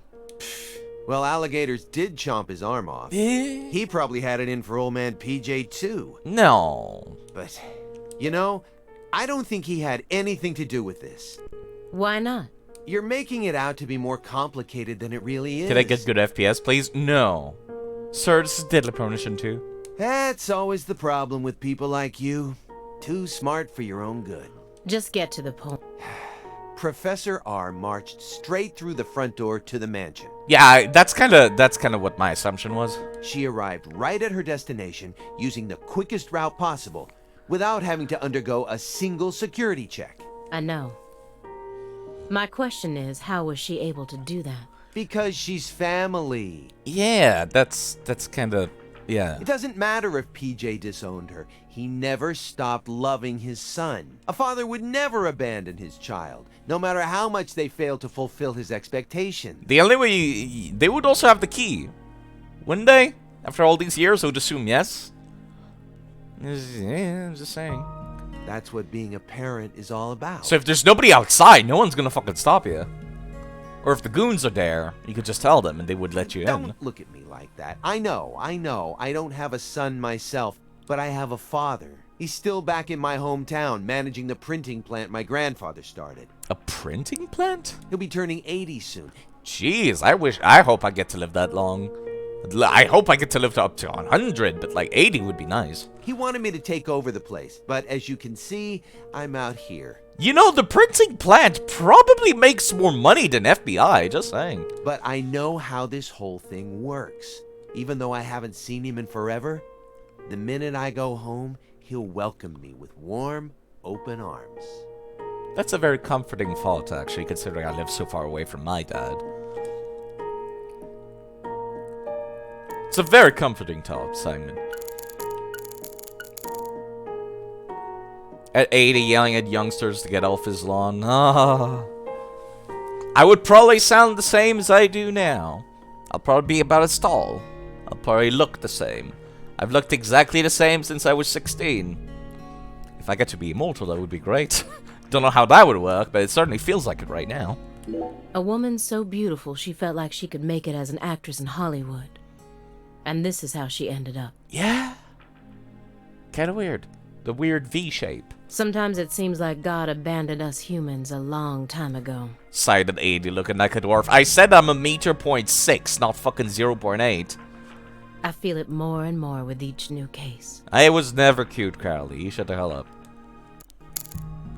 I would like it if it did not change the thing to another thing. Galena Clarkson went to California to become an actress, but things never took off for her, so she eventually returned home. Then she murdered her own daughter and ended up like this. Yeah, that's kind of fucked up when you think about it. Where did she go wrong? A lot of things went horribly wrong. She did manage to appear in a few movies, right? Did she? Not as any characters with actual names, and never with much clothes on. Oh! That kind of movies. So that's the only value they saw in her, huh? Sorry, that was insensitive. Hello again, Mr. Sewell. I didn't miss much. There's a lot of talking. I was doing the not important ones first. It's an everyday occurrence in that world. She was also bullied a lot. Ugh. Bullied? How? They'd cut up her costumes, her scripts, and even her own clothes. That, what? Who was her daughter? Wait, what? Who was whose daughter? Everywhere she went. That she killed. Oh, no, it was her sister, I think. Lise, yeah. Lise was the one killed for, Galena killed Lise, yeah. Pretty sure that was her sister. Pretty sure. That was her daughter? Wait, what? Oh, yeah, it was her daughter. You're right, actually. Never mind. It's just that, like, when the characters are both old and adults, it's kind of easy to forget that part. Then, after 3 years of that, her stylist chopped off a chunk of her hair. By accident. Her stylist? What reason would a stylist even have to hate an actor? It's not like you're gonna get the role if she ends up looking stupid. Yeah, obese lady who was called Candy. I remember that part. And Lena, back when she was a he called Leonard, had sex with Candy, and that's what caused like Patricia. Right. Yeah, exactly. What the fuck would anyone bully her? Like, her stylist. There's no reason for the stylist to do it. Are you kidding me? I did a little investigating on this. In the end, a self-titled Big Cheese producer tricked her. She almost ended up going into porn. Oh, she was not into porn to begin with. Not hard to imagine what would have happened after that. One witness said that after returning to Le Carré, she refused to use scissors to cut anything. Oh, okay. Take a look at this. Rope tied around a lighting fixture. In a very... Oh, it's the tattoo from the first game. The upside down peace sign, which is the red tree actually, and not at all an upside down peace sign. What could it mean? Tree with roots. You sure it's okay to press that? I mean, what the fuck is he gonna do? He's unconscious and tied up. Won't know until we try. Hey, it's Woodstock. Wait, what? Look, a peace sign. No, it's a tree. Love and peace, man. Even I can figure out what this is from. It's Jimi Hendrix, Janis Joplin, Grateful Dead, and Led Zeppelin. But I shouldn't have to explain it to a music nut like you, right? That isn't a peace mark. It's upside down. You don't need to be a music nut to see that. Who says that's the top part? If you're looking from Lisa's head, this is the top part. making it a big, fat peace mark. No, this is the ground. Where's your proof? What? The red seeds. Seeds go in the ground, right? That makes this wall the bottom. Lisa's head is clearly at the top. Period. I feel like we're taking a leap of logic here, but sure. Also, Led Zeppelin never played at Woodstock.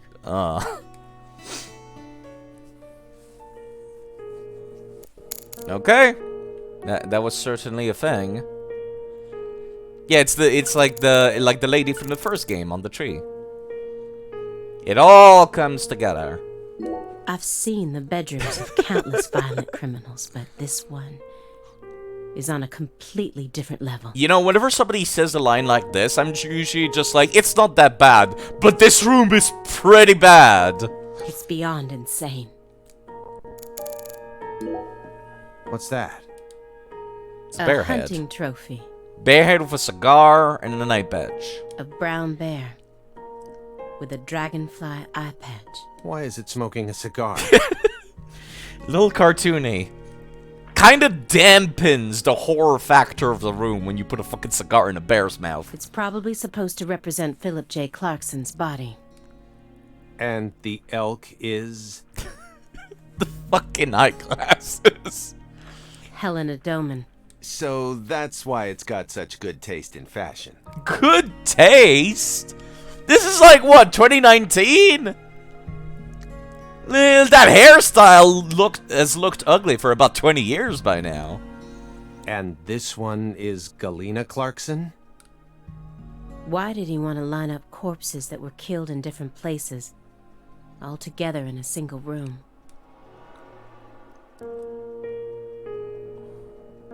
Red seeds? Red tree! You thought that hairstyle was hot for quite some time? I've never been a fan of it. The bowl cut. With like sharp cuts, straight cuts. Don't like that. He's representing a human with a hunting trophy made from an animal. He only has a single room to put the corpses into? Yeah! I feel like I'm looking at a piece of modern art done in really bad taste. Yeah, all modern art looks kind of creepy as well.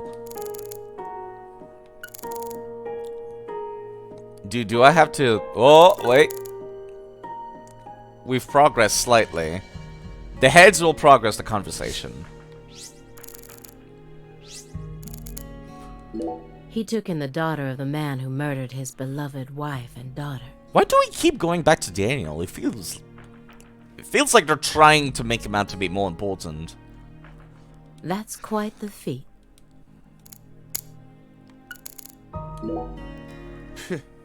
Sure seems like our friend Daniel here was just destined to suffer. We keep going back to Daniel for some reason during every single one of these. He crossed the entire continent and married into the Clarkson family, all for the sake of the woman he loved. That's not that weird when you think about it.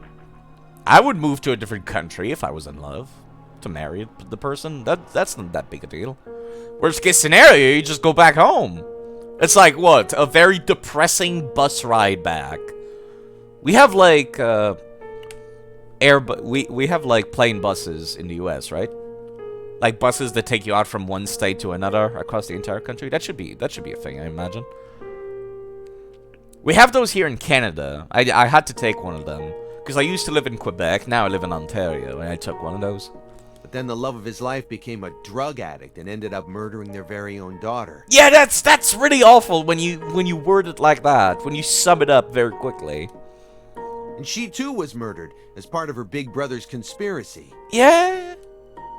Finally, in order to prove that he could take responsibility for the family, he gave up his right arm to his father-in-law. Who promptly immediately died afterwards. Who got blown to bits soon afterwards. Yeah.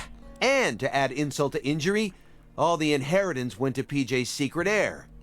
Well, yeah, like I said, that's not that, that makes more sense. If I had to go through all that, I'm pretty sure I'd go crazy. Yeah. I don't know. What do you mean? He found someone he loved so much. He moved across the entire continent just to be with her. That's beautiful. Yeah, that's not that weird, I don't feel. It also seems that he was eventually able to make an identity for himself and Le Carre as well. After I found his daughter's body, I interrogated him for a bit. When I told him we were gonna do an autopsy on her body, he didn't react violently in any way. I remember him looking relieved and tired. Kinda like someone who'd just woken up from a coma. Guess he must have been holding his breath about that for quite some time. He was going back over the Le Carre case together with the Greenvale case. Just as I thought, these two cases are connected, but in a different way from what I originally thought. I don't know who that person is on the left side of the Greenvale photos. The person with, like, red hair and the open shirt. I don't know who that is. I recognize all the other people, but... yeah, no, I don't know who the fuck that is. Anagram. I forgot her name was Anagram. What a fucking stupid name. The first victim of the Greenvale case. Her body was found hanging from a tree. Weirdly enough, anagrams were not a big deal in the first game. So that name was a complete red herring. Thomas! Thomas! Thomas! Yeah, we could see Thomas in the bottom left as well. Like a goddess being worshipped in a sanctuary. Sorry, I bumped the mic. Meanwhile, Lise Clarkson was found on the bank of a river in an area that had been fashioned into an altar. Yeah, what's up with Saint Rouge and fucking ritualistic murders? Fucking Quint. Oh, we don't talk about Quint, the fucking magical floating cowboy man. The person who gruesomely ended the life of that young woman must be brought to justice. They never fixed that glitch. That was in the original PS3 release. And then, like, they did the director's cut and the PC release, and they never fixed it. I think it's also in the Nintendo Switch release. I completely agree. They never fixed the magical floating cowboy man. The mysterious capitalist. It's a They both feature. still had their whole lives ahead of them. The Le Carre case and the Greenvale case. Quint is a wizard. It's not a cowboy hat, it's a wizard's hat. According to my investigation, the one key that links both cases is Francis Zach Morgan. There's actually somebody else driving the car next to Quint. He's just floating. He's driving an invisible car, like in Harry Potter. But if we look at the cases from his point of view, we see one more connection. The red seeds are also present in both cases. Yeah. I believed that he was the one who brought them to both towns. Wait, you think York/Zach was the one who brought them? But maybe...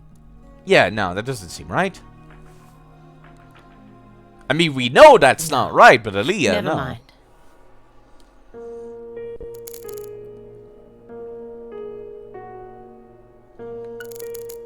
Philip J. Clarkson, the central figure behind the Clarksons' rise to power. He took 2 wives and fathered 3 children. That's a lot of kids. But despite all his successes, he's been immortalized as a hunting trophy. Nothing but a sick joke. Yeah, I was gonna say, that's not the most glorious way to be remembered, that's for sure. I mean, I'm sure his grave looks a little bit better than this, but still. Yeah, he came there after the shit was happening. But, like... I guess Aaliyah's logic is, oh, he could have gone there before the shit was happening, and then pretended to come here after the shit was happening. According to Morgan's story, she was the mastermind behind everything. The whole purpose of her plan was to protect her declining clan from their imminent downfall. Killing every member of the clan is not the best way to go about doing that, just saying. She had to kill all her family members in order to purify the bloodline, so that in the end only the goddess of fertility would be left behind. That's a really weird logic. I don't buy it. This plan has so many holes in it, I don't know where to begin. Yes, Katrina may have carried all of the evidence away, but I still can't believe he was actually able to turn in this fairy tale as an official report. More importantly, that his superiors were like, yep, this looks good.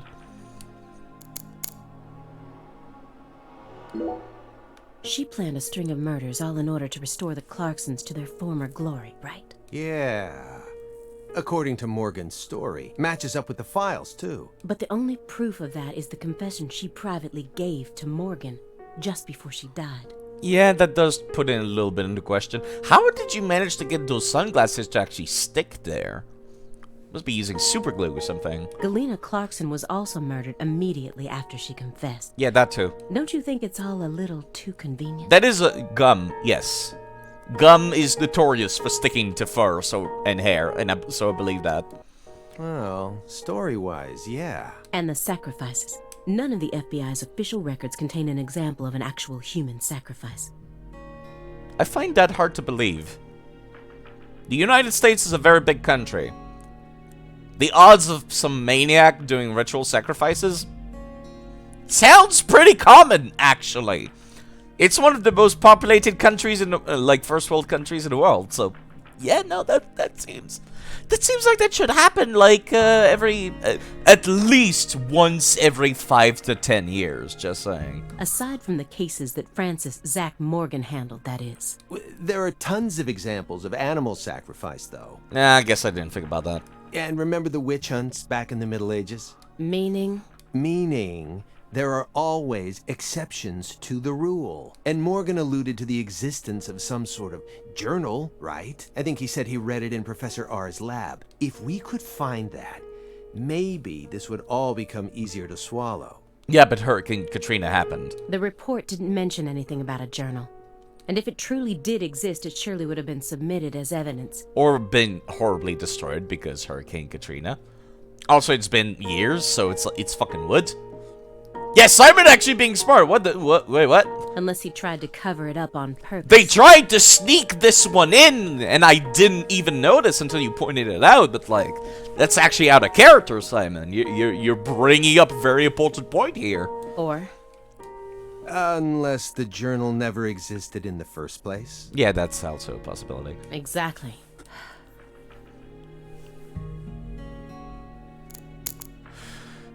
I actually get to do both heads. Cool. He was taught how to rule as a child, never confided in anyone, and married for purely political reasons. Then he prospered so much that he became powerful enough to rule an entire town on his own. What if he is FK, just not as obese anymore? But we murdered FK at the end of Deadly Premonition 1. And this is taking place after the Greenvale case.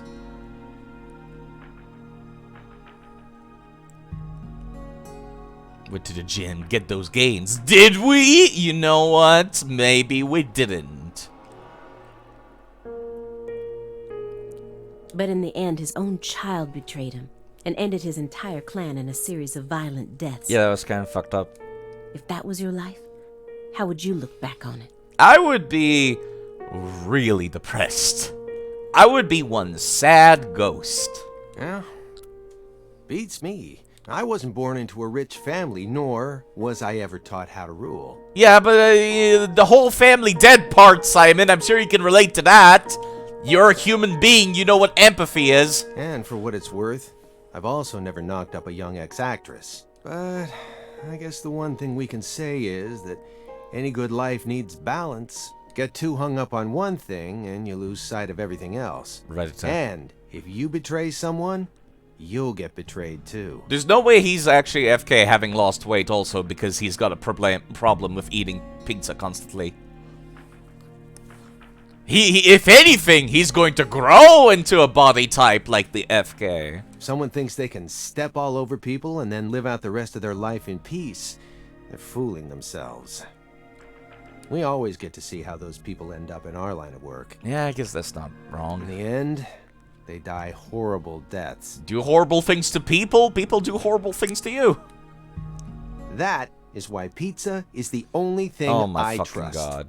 Pizza never betrays you. You know, Simon, you were actually capable of doing like 10 minutes, 10 to 20 minutes of like 10 to 20 minutes of serious talk without pizza, and you fucked it up. You actually had a good streak going, but no. Pizza betrayed me once. This case took place in Lucare and centered around the Clarksons. You were making good strides, Simons, but no. Oppressive authority. The Clarkson Vortex.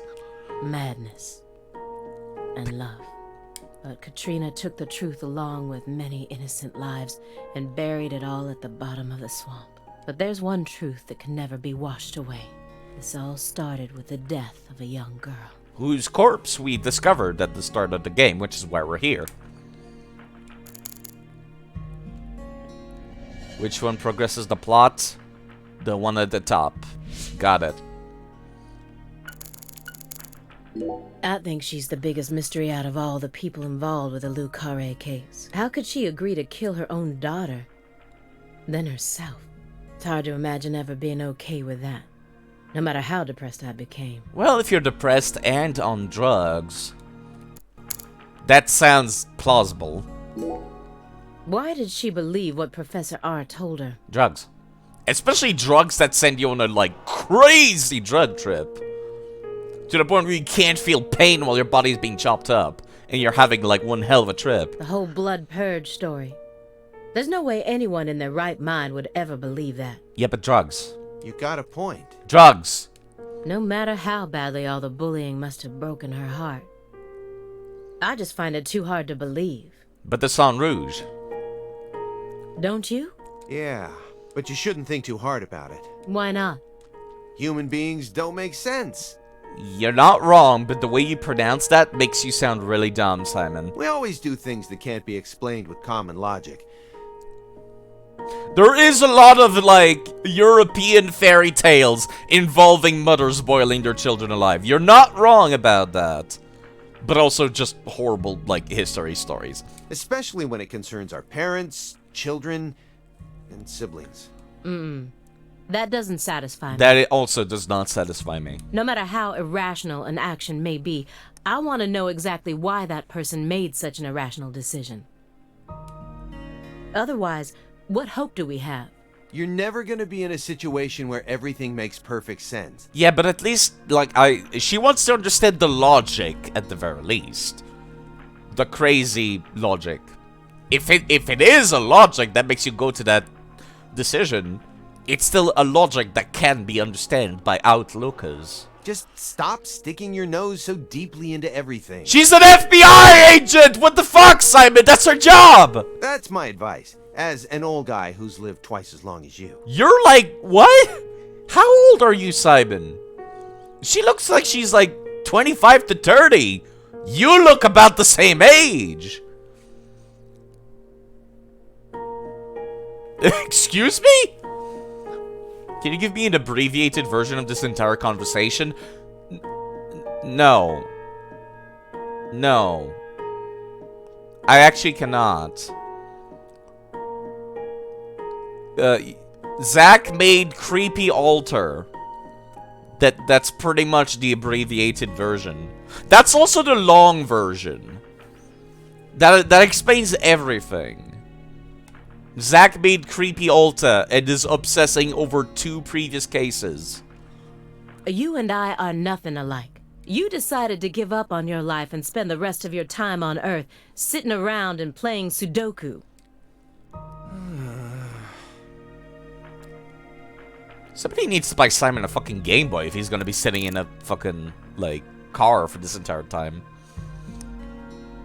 The 16-year-old girl who was murdered in Lou Carre. Oh, she's 16. That's why she has the same body type as the rest of the adults in the game. After that, she remained frozen for 14 years, waiting for someone to discover her. Yeah, we never found the body, did we? As York. I was the one who found her, which means I have a duty to lay her soul to rest. Wait, you were the one who found her? Like, you... Wait, what? I feel like we glanced over that part. I still don't understand what that animal's doing. Like, is that fucking squirrel? Like, what is that there? Everyone thinks that the principal thing to the tree is the fruit. I don't remember that Nietzsche quote. But in point of fact, the principal thing to it is the seed. Now I know why Lise Clarkson was murdered first. Right, Aaliyah got the tip from FK and found the body. I forgot about that part, jeez. I'm sorry. It has been 2 weeks. Normally I have a pretty good, like, long-term memory. But there's details that I forget.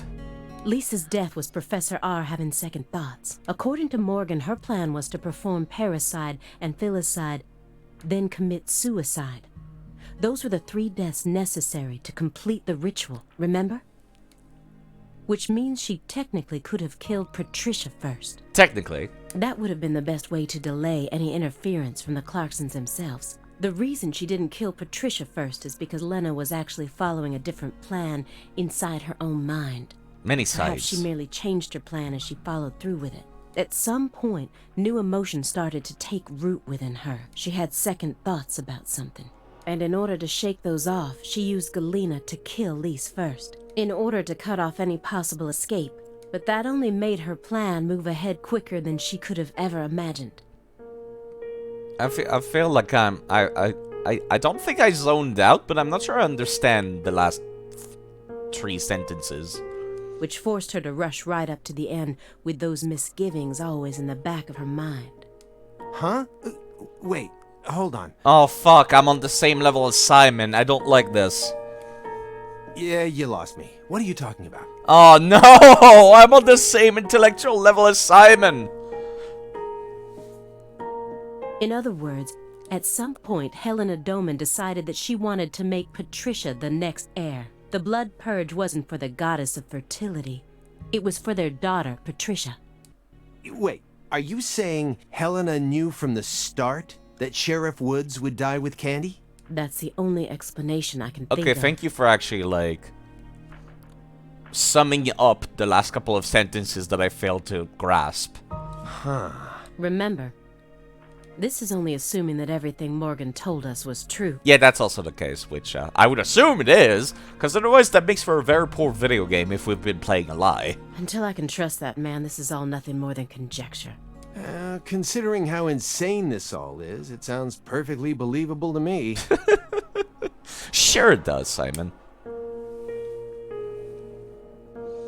Is he still out, down and out? Oh, that's it? That's the... Okay.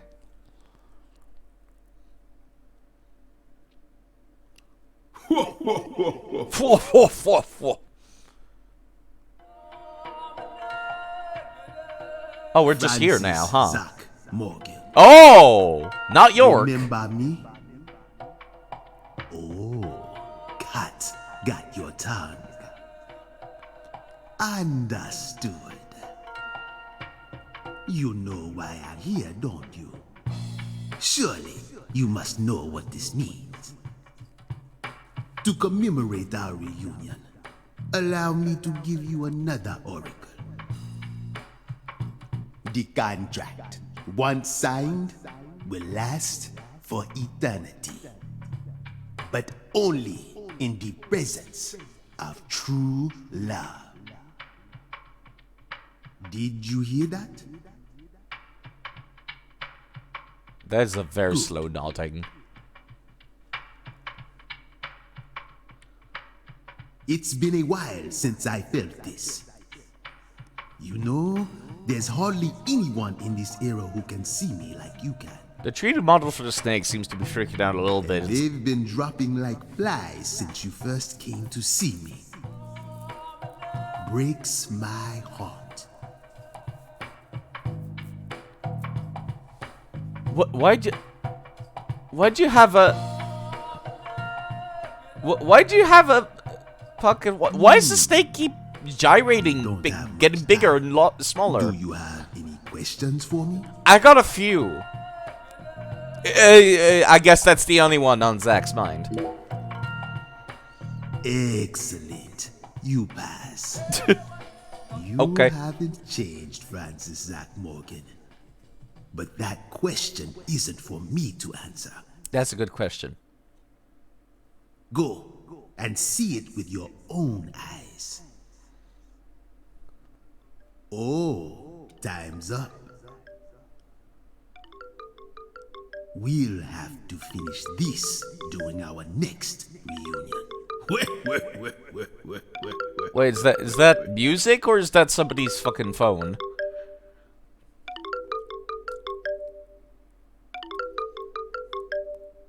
That's Simon's phone. Of course it is. Oh, this is bad. What do you mean this is bad? Failed to apprehend target. Target escaped with hostage. Whereabouts unknown. Agent Jones, That's pretty bad. what is this referring to? Avery Smith kidnapped Patricia Clarkson and escaped. Avery Smith? So I was right. It was the tall dude. Avery Smith? The vault manager? Why would he kidnap Patricia? His name, he was Avery, right? Yeah, that was Avery. Tell me what's going on right now. Well, Answer me, Jones. I just saw the fairy in the bottom right. I Oh! with Morgan. Oh! Back when he took me to the bathroom. What? What? Morgan said something to me. If we want to find Patricia, we need to look at Avery Smith. Have you lost your mind? You know, that is like horrible FBI protocol, all things considered. What he said made sense. Ever since 2005, Avery's been working deep inside that cold storage warehouse. He was also arrested in the past for getting too friendly with Lise Clarkson. A little creepy. And after Katrina, he apparently worked on renovating the warehouse for free. What if that allowed him to freely modify the warehouse as he pleased?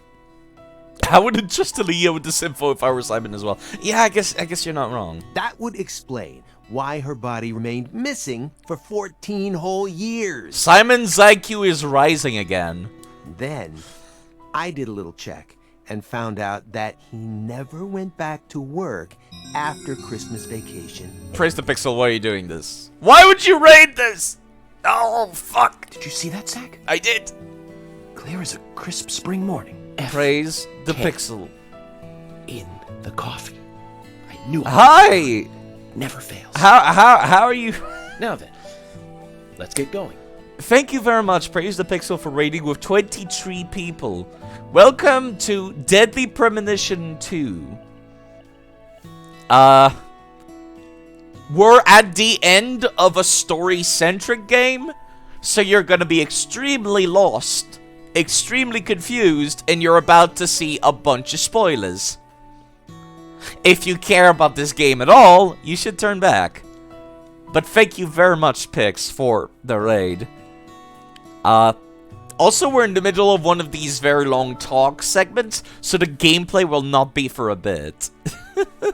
But yes. Do you people like really weird and dumb stories? Because that's exactly what Deadly Premonition 1 and 2 are.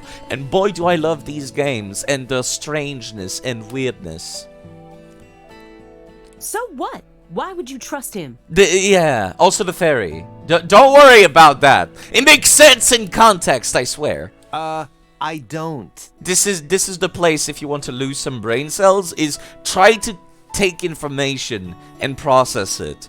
If you want, this is better than any drug trip. I just decided it was worth investigating, that's all. So, I sent 2 agents to Avery's house without telling anyone. I just called in a favor from an old friend in the New Orleans branch. No one gave you clearance for that. You think you can just...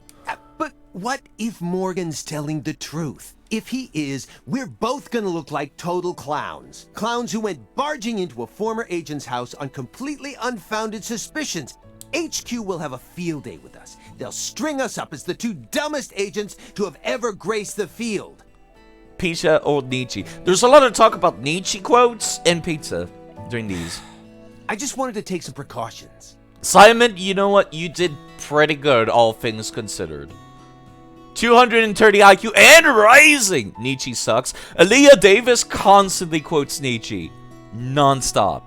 Simon keeps talking about pizza. Non-stop. Except now he's getting smarter. For some reason. He's been dumb the entire game. And besides, if he is lying, it's still no skin off our backs, right?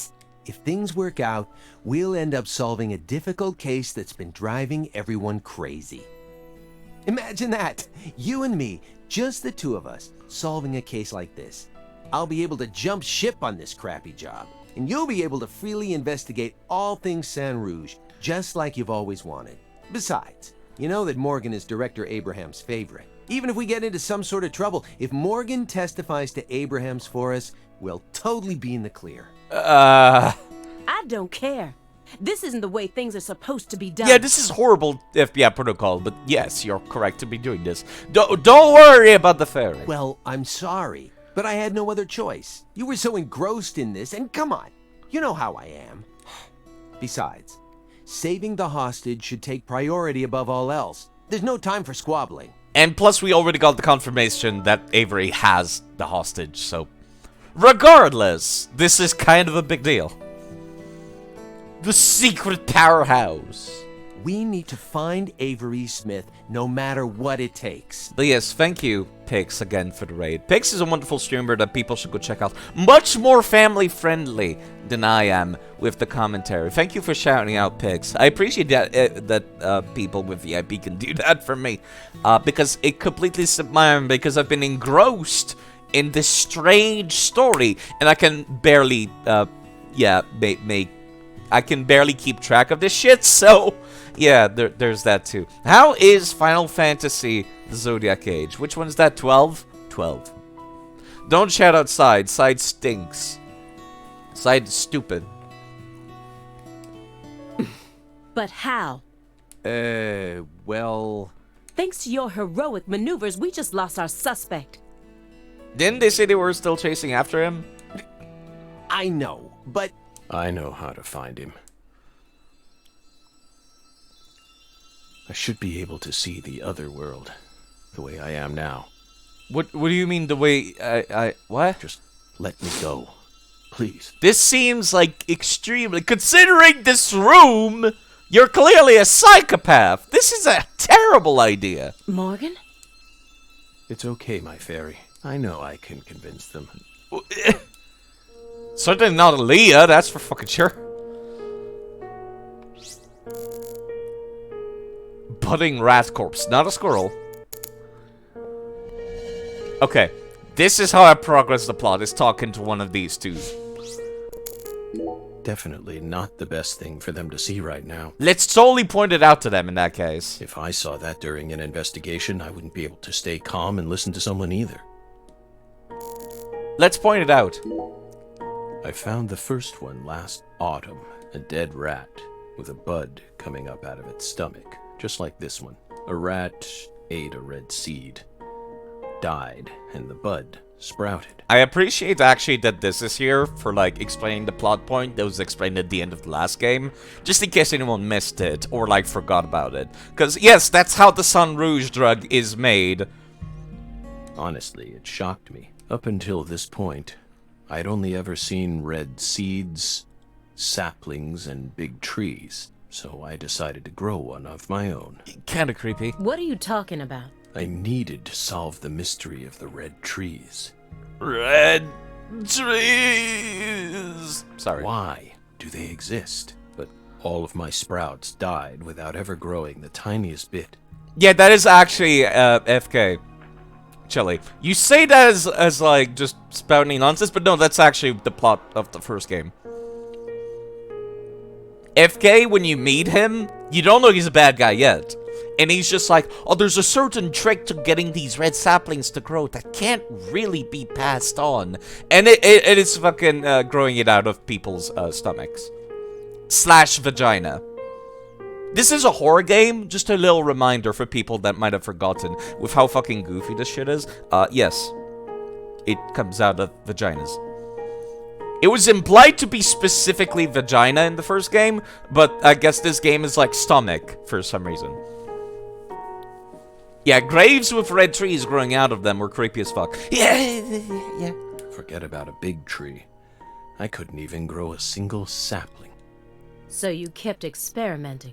2 days after the seed enters a rat, it takes the rat's life. On the 3rd day, a bud sprouts up, then grows to that size after 5 more. I tested this on 137 corpses. That really makes you sound like a horrible psychopath, because one of the first signs of somebody being a psychopath is a complete disregard for animal life and animal torture. 137 rats! Zach? 137. In only a few months? That must have been like, what, fucking 5 rats per day? but I was never able to grow a bud any larger than this size. I still remember what he told me. Apparently, there's a special trick to making these grow. When he said that, I thought he was talking about rape. Again, this is a horror game, not for young audiences. We're in the horror part. But yeah. Where do you get the rats? That's also a good question, but I guess this is Boston, so I'm not completely ruling out the fact that, like, it could just be a really shitty infrastructure and sewer system. But he never goes out, so yeah. Oh, yeah, it could just be because his house is fucking messy as fuck. You're totally insane. That is pretty insane, yes. Dark laughter. Maybe. Maybe. No, definitely. That is one of the first signs of psychopaths, is that. Not even dark laughter, just not even captioned. I don't know why some of them are captioned, but some others are not. Aaliyah Davis. She's on edge, as she should be. Especially after that fucking story. Who wouldn't be after seeing this room? After hearing what you just said! Even this game has poise and DS3 doesn't. Please, Aaliyah Davis, let me go. Do you seriously think that's gonna work after you just said that? This is our case to finish. No, you aren't an agent anymore. But you don't know how to find him. Neither of you ever could. You're having trouble being scared because, like, everything else? This is what I keep saying. This game manages to be, like, creepy and disturbing, and at the same time being goofy and weird. Like, it's not in the middle. It's both ends of the spectrums at all time. There's insane amounts of details and quality put into it, but also everything is low quality at the same time. It's kind of baffling how it's what the DP experience is. Oh, I'll find him. I swear on my pride as an active agent that I won't give up until I do. It's not balanced like Yakuza, exactly. Like, Yakuza does not have this level of whiplash between the two themes. Yakuza kinda eases it. It's fast, but it eases into it. That won't get you anywhere. It's beyond you. Shut up. You think we can't find him, but you can. Just how stupid do you think we are? I feel like I need more coffee. If you want us to believe you, then it's about time you showed us some proof. Oh, fuck. I forgot to press the look button. Left. God damn it. I'm pretty sure that's why I can see the other world now. I'd lost that sense ever since the Greenvale incident, but it's back now. That explains it, actually. That explains why you've been retired since Greenvale. Please, will you just trust me? He is kind of dying from the cancer. It's like a advanced stage cancer, is what he has right now. Come on, Simon. Come on, Simon. Please. You'll trust me, won't you? Again, after the rat story, I don't think so. Which was optional, but still. What? No, Agent Jones. Remember the warning I gave you at the very beginning? You can't let him take control of the conversation.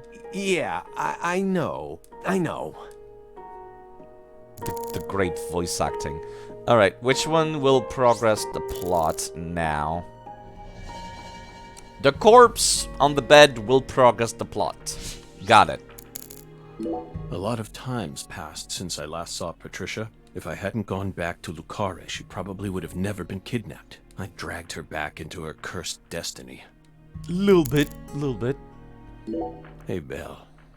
Your hypothesis was pretty much on the mark. Last week, I went back to Lucare. But Simon said you'd never left your apartment. Then I bought a used car and got on a train in Trenton. Wait, you bought a used car and then went on the train? But not for the reason you think. I wasn't stalking Patricia. And I'd never try to kidnap her. Then why would you go there? Why would you risk so much, especially since you knew that you were under surveillance? How did he get past Simon is the confusing bit here. Because, once again, I'm chasing San Rouge. Simon is absolutely a Redditor. He looks like one. He just needs a little shitty fedora. And he constantly talks about pizza. and doing fucking Sudoku in his car. Sang Rouge? Not that hard to get past Simon when he's eating pizza, but it's the Sylvanians! This is Boston! He went down to fucking Southern USA! Even after I quit the FBI, I continued to study the red trees on my own. And now, I've come to the conclusion that those red seeds and Sang Rouge both come from the same roots. Yeah, we kind of figured that out a while ago. This is not a big reveal. I also found proof that someone's inherited the original recipe. That's why I flew to Lucare, to confirm my suspicions. I'm gonna go make another pot of coffee because I just realized I'm at 2:30 on my current uptime, which is usually the halfway point because I like to keep these at 5 hours. So I'll be right back. It's a nice moment to be craving coffee, so.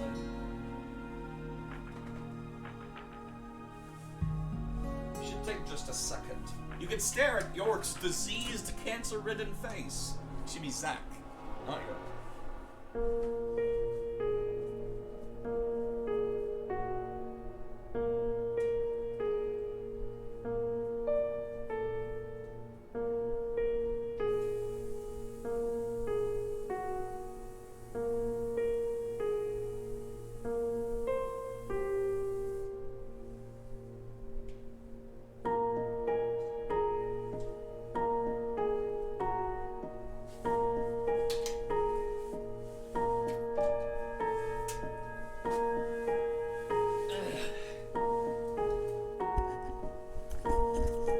You're going to go, Umiel? Well, take care of yourself. I'll be here for a bit still.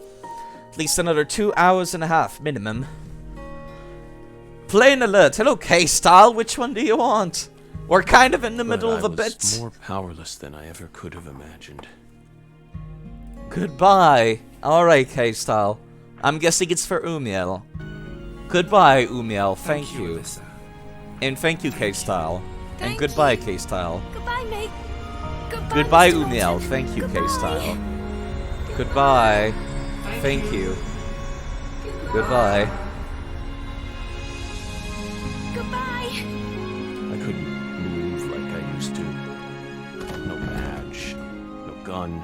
So, after wandering aimlessly around town, I swallowed down my torment and my weakness and left. We're in the middle of, like, the end game. It feels. You expect me to believe that? I know you've got it in you. What's that supposed to mean? You found Lise Clarkson's body. The one thing I never did. You just said she was not able to fucking solve the case, Zach. Can I point out that this room is lit with red lights and Zach is fine? It's got a pinkish hue. It's fine. It's a red light, but it's got a pink hue because it's only a a few it's a days regular after light. discovering the body, you came to visit me. You should be fully capable of discerning that what I'm telling you is the truth. Like, it's not red. It's everything's got a pink tint. Talking much about oneself can also be a means to conceal oneself. Thank you for quoting Nietzsche again. You can't trick me. Yeah, Zach has like fear of the color red since the Green Veil case. Helena Doman, aka Professor R. Oh, I didn't even notice there was fucking handbag underneath it as well. Her complicated life only added more complications to the Lucare case. Why is the subtitles different from the voice? Is it a thing where it's like they went and changed the dialogue afterwards, but they just didn't get the fucking voice actor to come in and record a new line? She's the one who gave the red tree a chance to take root inside her. That's the second time this happened. You said that she was the mastermind behind the tragedies in Lucare. That her convictions about the Clarkson bloodline are what started it all. Yes, that's right. She instigated her younger sister into killing her own niece. Then she committed suicide immediately after killing her father, hoping that Sheriff Woods would be able to complete her plan. That's How really could one weird. call such an unpredictable series of events a plan? Yeah, that about sums up the entire game, K-Style. Yes. She just summed up the entire game. in like one sentence. And as we saw, Sheriff Woods chose a fate that was completely different from what she envisioned. No, he didn't. In the end, things went exactly as she planned. What do you mean? At a certain point, she realized that her plan was wrong, so she tried to adjust things, using me as a pawn. I'm still not over the fact that, like, okay. I was just reminded of that scene in the boathouse, and, like, York said, Zach, lend me your power, and then we were capable of just blasting fucking wooden beams that were on top of him. And I'm still kind of confused about this bit. And that it doesn't seem like they're gonna explain it. And I'm still confused. There's a lot of confusion. The strength of two men, sure. But then, the unexpected happened. She and I both underestimated what Avery was capable of. That's why I'm here right now trying to convince you, in order to save Patricia's life. Okay, now I have to do this one for A strange progressing. man was stalking Lise, and Patricia resembled Lise so much that I once confused them for a moment. Meaning it would be no surprise if the same man went after Patricia. You know, except for the fact that, like, Patricia is fucking 10-year-old and Lise was like a 16-year-old. And the height difference and the hair color difference, they don't look that much alike. Why didn't I think of that until now? Wait, is there another one here? No, there's nothing here. It still lets me look back at them, though. If your story is true, then why did Avery Smith kidnap Patricia? Patricia resembles Lise. I even got them confused once. And Lise reported being stalked by a 10-foot man. That's Avery Smith? Exactly.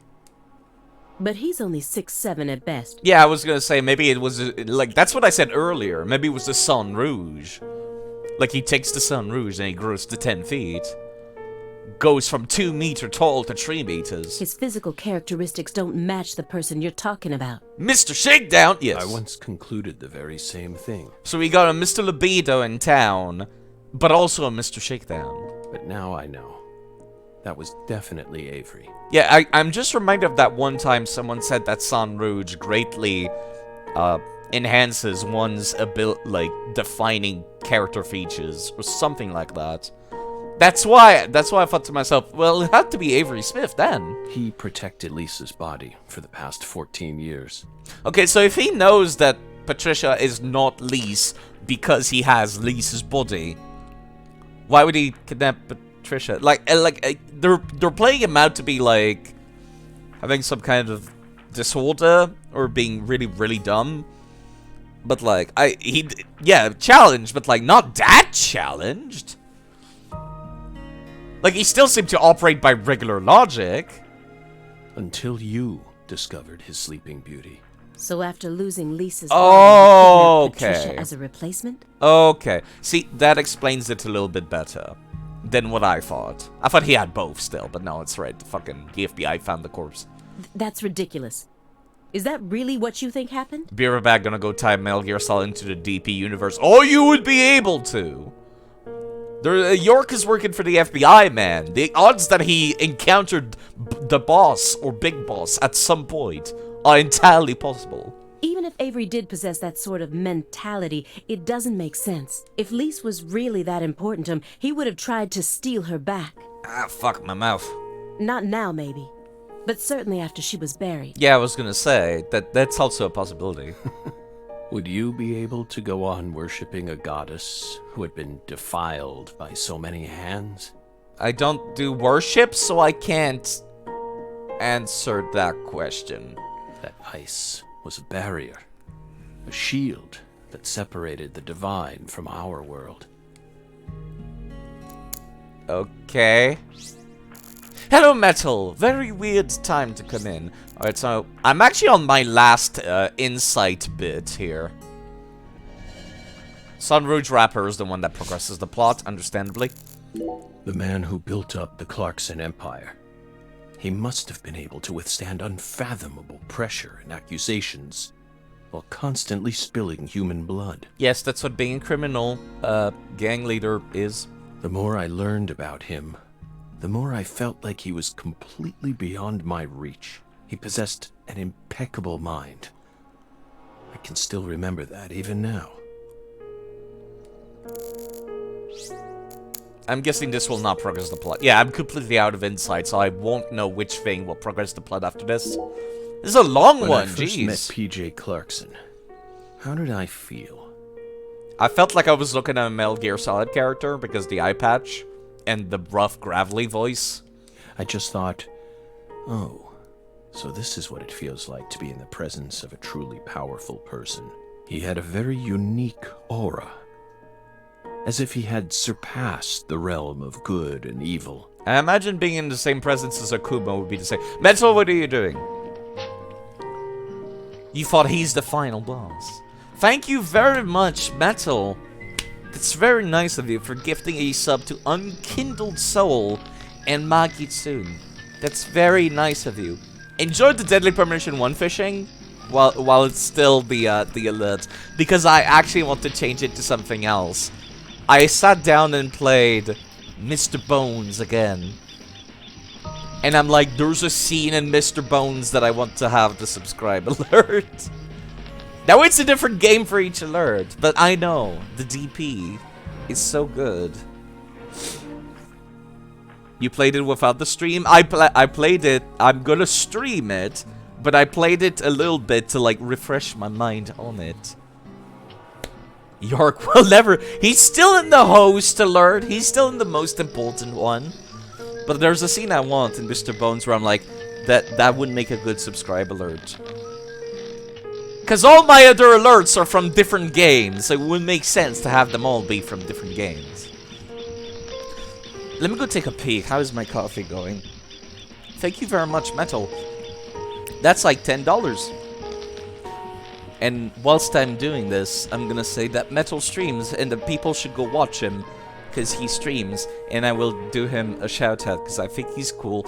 And he has cat cam! The most important thing is a camera of his cat. Cat cam and cat noises. Very important. No cam yet. Soon, though. But cat noises. It's the kind of feeling you get when you come face to face with a legendary actor or an influential politician. Ah, so you mean like Arnold Schwarzenegger, which is both. So I was also able to sense the deep darkness that trailed behind him. The brighter the light, the darker the shadow. The more he shined, the more the people around him had to squint. Arnold to shut out S, the light. yes. The heat was just so intense that it forced people to shut up their hearts in order to keep from burning up. That's a very confusing bit. But Patricia was different. She greeted travelers with a warm embrace, like the real sun. I'm going to save her, even if I need to walk through a bullet to get there. That's very inspirational, York. I'll give you that. That's the eerie drum that Pastor Tyrone gave to me. The Lord hungers! Sorry. The pressed flower I took from the hotel bathroom Is still that right on foreshadowing? top. And it hasn't even wilted. Yes, yes it is. Not very subtle at all. I can't believe that flower is still there. It has to be a fake flower, right? Maybe it really was blessed with some sort of holy power. Nah. Don't keep fucking changing my thing to the thing. Nah. What is this drum? Yeah, it's a. You were listening to the story, weren't you, Aaliyah? Please don't tell me it was a tool they plan to use for the blood purge. You were listening to the story about the can of Spam and the can of spinach and a can of red beans. You're also listening to the story when I was saying that, like, I had to wait an entire week in-game in order to, like, go to the diner on Monday, which is the only day that they serve red beans, because apparently nowhere else in town had red beans. The storytelling to a gameplay is really weird. Sharp eyes as usual, Belle. No. It was part of an even darker ritual. I can't even bring myself to say its name. It was far more important to our case.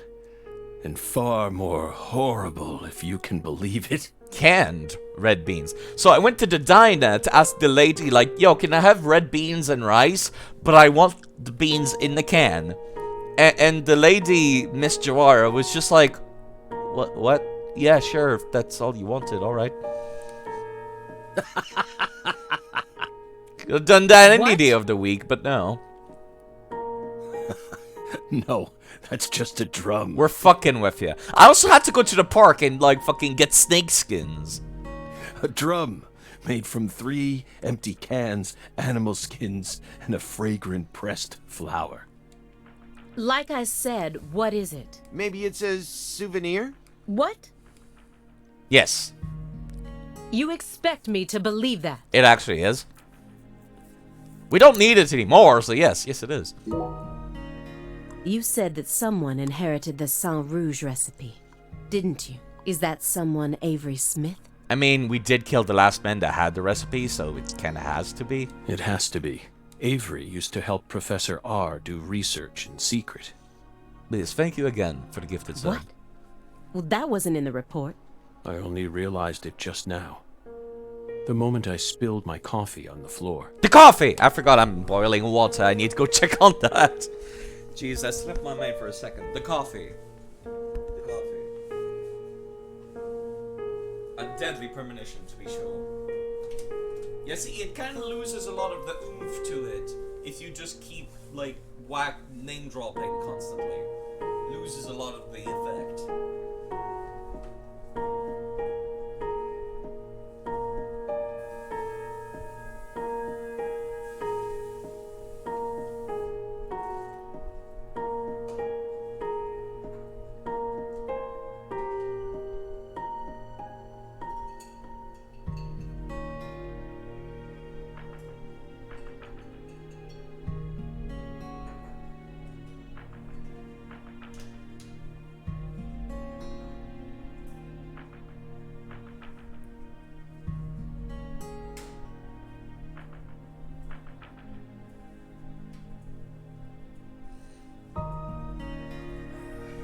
Decided to go for a darker roast this time.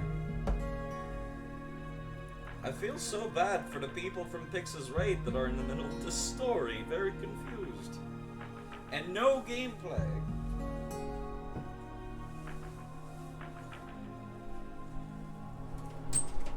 There we go. Let me get the headset back on. Avery revealed that he was helping with some sort of research. But at the time, I let his confession go in one ear and out the other. Yeah, I did remember that bit. I also mentioned that earlier while I was expunging my thoughts about Avery. Where I'm just like, he said he was helping some scientists and shit. So I'm just like, yeah, that must have been him moving the body around. So I figured that out, like, literally before the game told us. Now that I look back on it, I realize it was solid proof that he was helping her produce Sang Rouge. See, that part I didn't put together, but I kind of had my thoughts on it, because I'm like, what the fuck else kind of science research could it possibly be anyways? What makes you think that? He had free access to the deepest parts of the cold storage warehouse. Oh. Wait. Meaning... Sang Rouge needs to be produced in an extremely cold environment. It does? That's news to me. Exactly. Aaliyah Davis. You already considered this possibility, didn't you? That's why you investigated the cold storage warehouse as soon as you got to Lucare. Let me get my cream from the coffee. In order to locate where Sang Rouge was being made. As the twins said in the first game, you only take milk with your coffee. Milk. That is all. That was a very weird scene. I don't know why it still sticks with me, that line. It's such an unimportant line, and yet it's just such a weird scene. It's also the scene where it's like the girl's going, "My name is Becky. My name is Becky." I don't know. I get stuck on the weirdest things sometimes. Then, you came across Lisa's body by pure chance. Pure chance. I appreciate that they actually explained this bit, how Aaliyah stumbled onto the body. I appreciate that. I don't know which one's gonna progress the plot. It's a 50-50 shot here. Melvin's cheerful exterior betrayed all the darkness that lurked within him. His happy-go-lucky personality was probably just his way of coping with reality. I guess that's one way to do it. It all makes sense. Now I understand why he kept insulting Lena. I don't, actually. Melvin wasn't the Fool King. What? Many different characters pop up in Lena's journal, and I mistook one of them for someone else. Yeah, I kind of figured that much out. What are you talking about?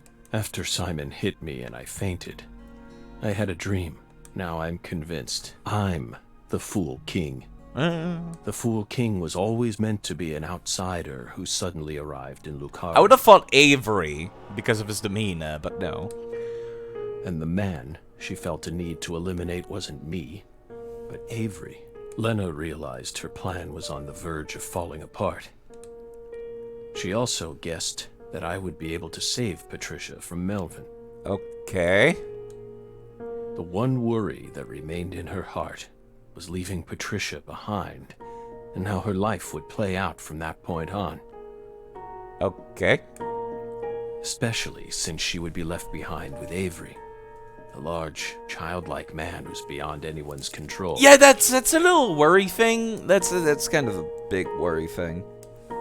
She wrote that journal entry hoping that I, the Fool King, would be capable of stopping Avery. I guess that's not really a thing that you can do. You can't really, like, get the dude to, like, move out or anything like that. It has been years, so I guess that's why no one was, like, worried about Avery. And she wrote it in a specific way in order to try and rouse me to action. Lena and Melvin both entrusted me with their daughter. A very, very confusing roundabout sentence to come to, but sure. So please, just let me go. It's my duty to protect her. Except when cars are involved. Fuck, I still don't know which one will progress the plot. Aaliyah's smart. She's top class. Even within the FBI. What's roundabout with it? Just... my brain is not functioning today. She must understand that what I'm saying makes sense. Just let me go, I'm not a psycho or anything. Ignore the dead rat in my bed next to a facsimile of a corpse. Which is also next to another facsimile of a corpse. Which is next to... There's a lot of facsimile of corpses in this room, come to think of it. Problem is that she's too smart. The way she is now, she'll refuse to accept anything that can't be explained with logic. I'm going to assume this one will not progress the plot then? I understand what you're trying to say. Because of what she said, because of what he said? But it's too perfect. It's too perfect, just like that report of yours. It's not at all, actually. How could you come to such a detailed conclusion after spending years shut up in this room? Yeah, that's the part that's a little weird, which kind of lends itself to my weird theory of, like, York being a tulpa that manifests in the real world. It doesn't make sense. The only possible explanation is that you're bending the narrative in the direction you want it to go. Had a lot of time to think, I guess.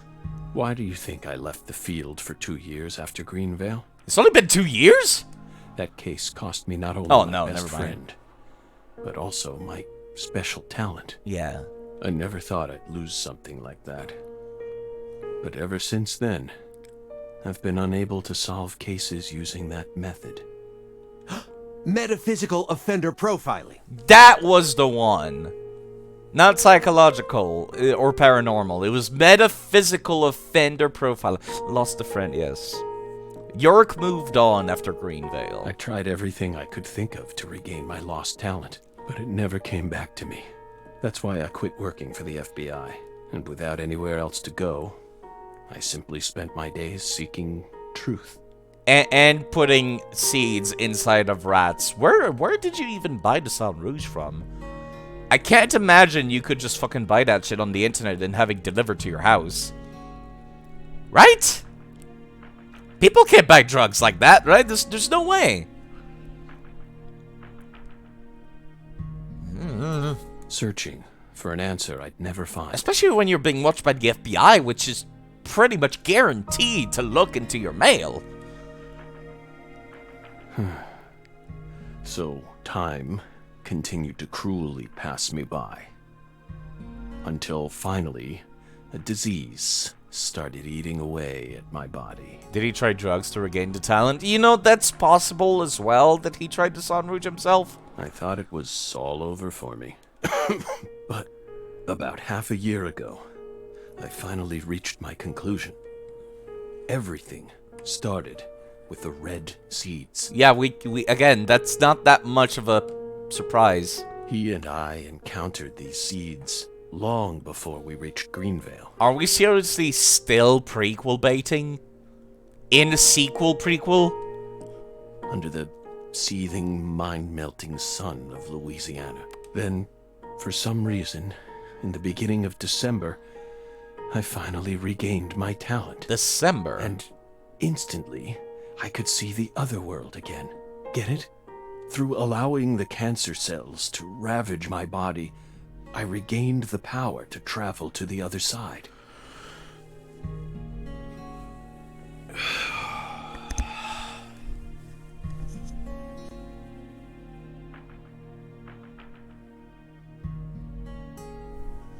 This is moments like this where I really wish I had a webcam because, like, I took off my headset and I just breathed in and breathed out.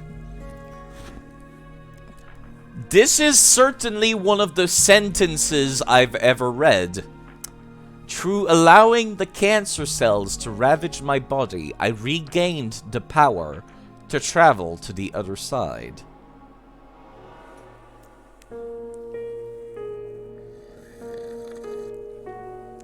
That's certainly one of the sentences ever constructed. This is the only answer, Aaliyah Davis. Truth is a surprise, born from coincidence and an unknown power. Are we seriously still quoting Nietzsche now? I don't even know half of these. I know a few, but not all of these. Also, this is what she calls taking control of the conversation. That's exactly what taking control of the conversation is. He bought her with a quote. Also, I just noticed that the red seeds showed up as, like, an option now. So that's probably the red seeds will progress the plot.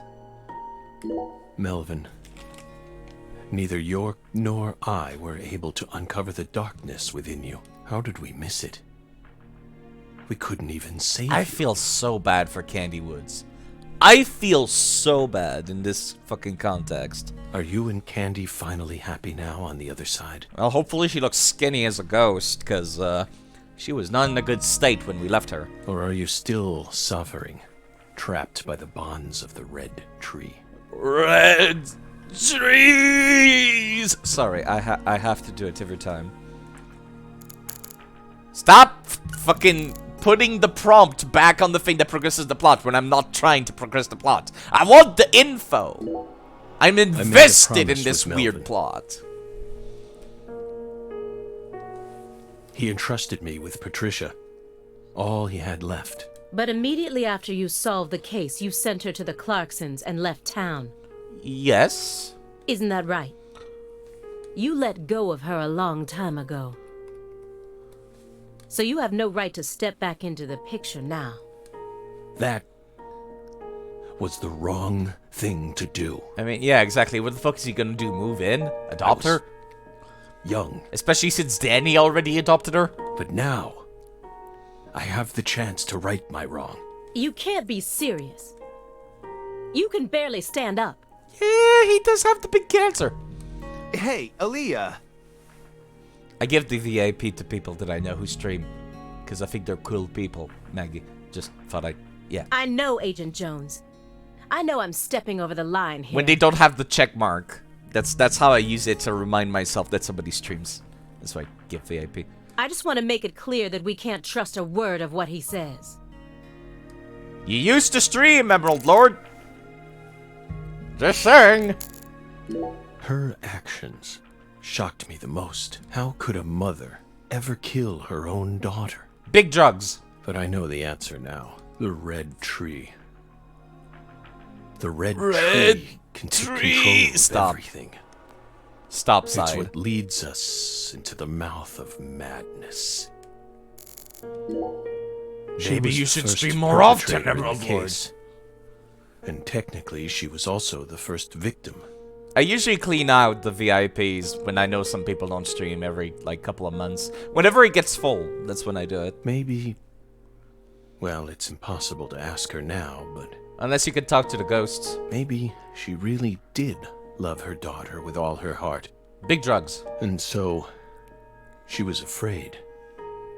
Afraid of what would happen if her daughter did end up inheriting the Clarkson estate. Living up a life of luxury built upon the back of slavery and drug empire? That seems like a pretty good life compared to being chopped up. It was fear. Or something like it. You know, if it wasn't for the creepy, like, cult ritual murders. Just saying, that seems like a pretty good life. Not like a morally good life, but a comfortable life. That's what let the red tree inside. That's still no reason to kill someone. Yeah. Especially not your own daughter. Especially not in a fucked up ritualistic way while she's taped up in a fucking, like, farmhouse. Excuse me, not built on, It's also built on, like, sugar plantation and shit. There's a lot of stuff going on in the Clarkson vortex. I know. Of course I know that. And I'm sure that deep down, she did too. I like how the butt is a separate piece from the torso. I'm not sure why mannequins are made that way. I guess it's for, like, clothing stores, actually. That makes sense. Yeah, the fairy is still just floating around, and no one is addressing the fact that she's just around. What came first? The seed or the fruit? Who cares? To me, those red seeds are the beginning and the end of it all. Uh-huh. 2 bizarre cases derailed your life. It must have been extremely painful. Only 2? Are we not prequel baiting anymore, game? You have my deepest condolences, but that doesn't put you in the clear. You're still a suspect. Yeah. A suspect? For what? Except for the fact that we literally have 2 FBI agents saying that Avery Smith has kidnapped Patricia and is on the run. Which pretty much clears up Zach in this situation. Despite the fact that Simon made it happen by not following FBI protocol. I'm just saying, unless you're gonna try to spin it like Zach is in league with Avery, which seems unlikely. Patricia isn't here. The murders of Sheriff Melvin Woods and Candy Woods. I mean, technically they were trying to well, Candy was not. Candy was an accidental, like,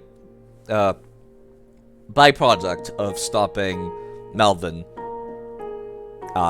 Stopping Melvin from murdering his own daughter in a ritualistic way. And Candy was just caught in the crossfire. Literally, the cross beams of the boathouse on fire. The crossfires. Their bodies were never recovered. Katrina carried them away, along with many other lives.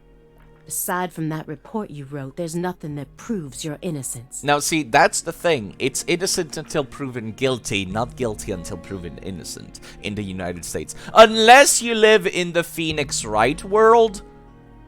Oh, fuck. Hey, they just might. Let's not jump to conclusions here. Yeah. Oh, I'm not. Yeah. I also suspect there's a possibility that he murdered individuals connected to other cases that he's worked on. Oh, fuck. Now we're connected to the Phoenix Wright universe. The Greenvale report bears the same inconsistencies as this one. It's kind of interesting, actually. In the Phoenix Wright games, they kind of explain why it's guilty until proven innocent. They have, like, in-lore reason for it. And both cases are filled with victims whose deaths were never witnessed. Yeah, that's pretty suspicious when you point it out like that. Stop. Don't say another word. That, even in the Greenvale case, there's not a whole lot of corpses to be recovered. There was Thomas, which we shot in the clock tower thing. There was fucking George, which turned into a weird demon. Yeah, there was a lot of dumb boss fights. Thomas! If I mention it, then what? You will pay. You're tied up and you're a cancer patient, Zach. You're not exactly intimidating.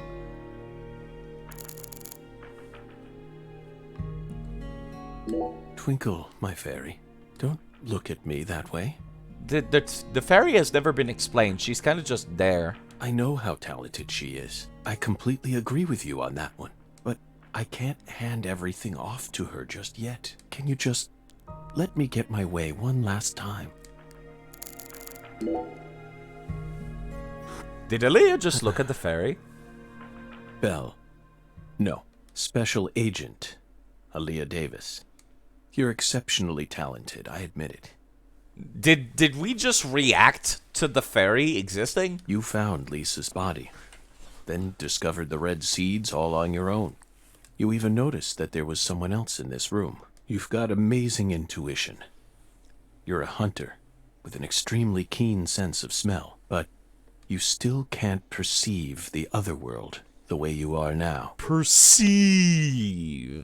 That's all there is to it. Oh my god, there's perceive is also a thing in Phoenix, right? With Apollo Justice. Fuck! Fuck! It's connected now. Fuck. I can't unconnect it now in my head canon. Simon, look inside that trash can. The trash can? The trash can? It's right behind you. Then yeah, you'll with know the magic for sure rocks. that I'm telling the truth. Because of the banana?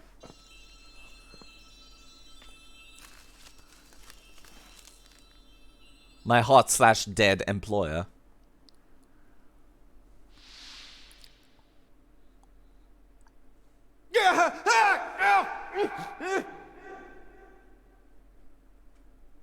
We told you not to touch the sanctuary! Okay, the first voice line actually progressed without me pressing the button, but this one doesn't. What is this? It's the flashback. I sent to Leah the tip and set everything into motion. We need to talk a lot. Oh! So no, FK is still dead, yes. It's fucking Zach, who sent the letter as FK. Oh no, never mind, there's a note saying FK. Maybe not, maybe not. What's on that receipt? What is it, Agent Jones? FK. In the coffee? Holy crap. Huh. Why is this not subtitled? Contact a local agent and have them investigate Avery Smith's home. There are still agents investigating the Lucare area, right? Trust me. That's where Patricia Clarkson is. Trust you? Where's your proof? Ask Aaliyah Davis. Ask her about the name of the person who tipped her off. What do you mean? You're from Chicago, and you love pizza, right? I like how this is the closest thing we can get to, wow, this actually makes sense in this weird logic of the game. Especially deep dish pizza, smothered in cheese. The IQ continues to rise. What does this have to do with pizza? Just ask her, and ask her why she decided to take this case in the first place. Got it? Pizza will never betray you. What? So you need to trust it, too. Okay. That explains the weird pizza talk. How could you talk. have known that I would come here with her? I didn't. I just bet on you. Okay. God damn it. Hey! Tell me what's going on right now, Agent Jones. Also, he totally got out of his cuss. Thank you, my fairy.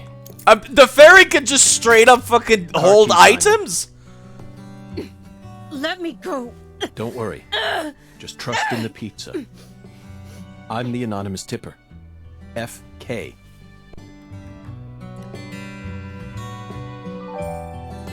It's on the corner of 3rd Street. 69 Pontiac GTO. You've got excellent taste. Lend me your gun, too. What? Agent Jones! How much of a shitty FBI agent are you? Excuse me? Obstruction of justice. You're violating the FBI code. You should totally be put in jail for doing this. Aaliyah, I know, but pizza will never betray me. Really, Swery? This is the writing Tell you're gonna put Abrahams into to this? prepare a private jet for me at the airport. I know Robert won't turn his back on me. Wait, A Morgan, jet? Are you serious? The chief would never lend out a private jet to a civilian like, I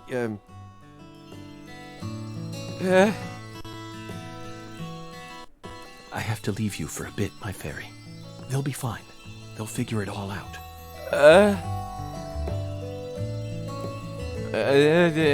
Okay. Alright. York, can you hear me? Yeah, sure. I'm going to go finish the job you started. That makes us even, okay? York, she really is a genius agent. She's probably going to end up being an even better agent than we were. She just needs more experience under her belt. She's still only pursuing the world she can see with her naked eye. She needs to experience more frustration. She needs to strengthen herself. On the other hand, Simon's much smarter than he looks. No wonder he was able to go on watching us for 4.5 years. All that struggling under the surface paid off in the end. Do you want to know why he decided to start trusting me? I'm kind of confused as well. It's all because of the name I used to send the tip to the FBI. It's the name of that pizza parlor. The Chicago-style place with those trademarked crimson boxes. Franklin's Kitchen. What? FK. Yet again. They've got the best deep dish pizza in the area. Both Simon and I love that place. That's why I told him, pizza will never betray you. Will it, York?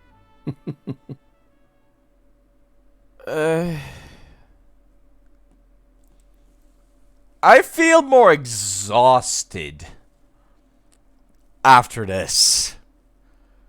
I feel physically drained, and I'm only at the 3-hour mark. I have 2 more hours of this going on.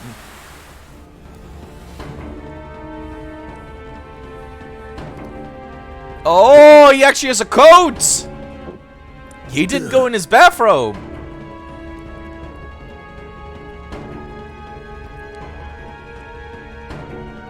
Okay. York, it's almost time. Donated to Simon. Let's finish this. I'll be there soon. Watch my back, will you? This is going to be my final battle. So I'm this far gone, huh? This has been a very jarring ending, if anything. Unlike 14 years ago, I feel more at home in this world now. So is this just like... is the headcanon that we're actually getting hallucination due to like brain cancer or something? I forgot what type of cancer it was specifically. I forget if it was lungs or brain.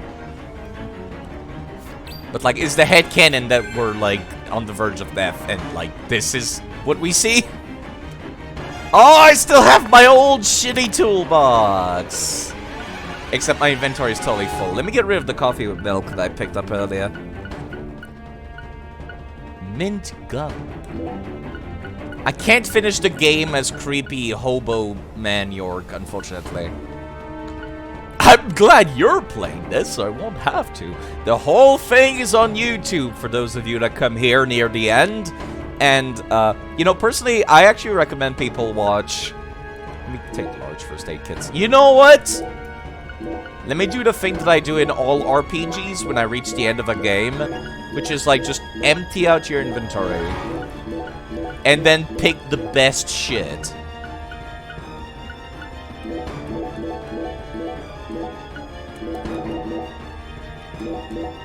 And then let me take status effect clearers as well. Is suntan? No shit. No. 1, 2, 3, 4, 5. 1, 2, 3. 1, 2. Alright. I don't think I'll get colds in this segment, actually. Never mind. I think that's something that can only happen while you're in town, so give me 2 antidotes for poison. Personally, I recommend people totally play these kinds of games, like... If you're not gonna play it yourself, watch a playthrough without any commentary. I think that's the best way to experience something that you have no intention to play. But, like, if you actually want my commentary, all of it is indeed on YouTube. And boy, is shit fucking weird. I didn't think I was gonna reach the end of the game already. I guess I'm finishing it with... I guess I'm finishing it today. I guess that playthrough of Mr. Bones that I promised will be coming a little sooner. Please don't be a horrible... Oh, boy. I do like playing as Oh, they're not ghosts this time. They're actually, like, physical things. Void! I forgot about that. We still have the like, tree hand. The red tree hands. Ah, curse.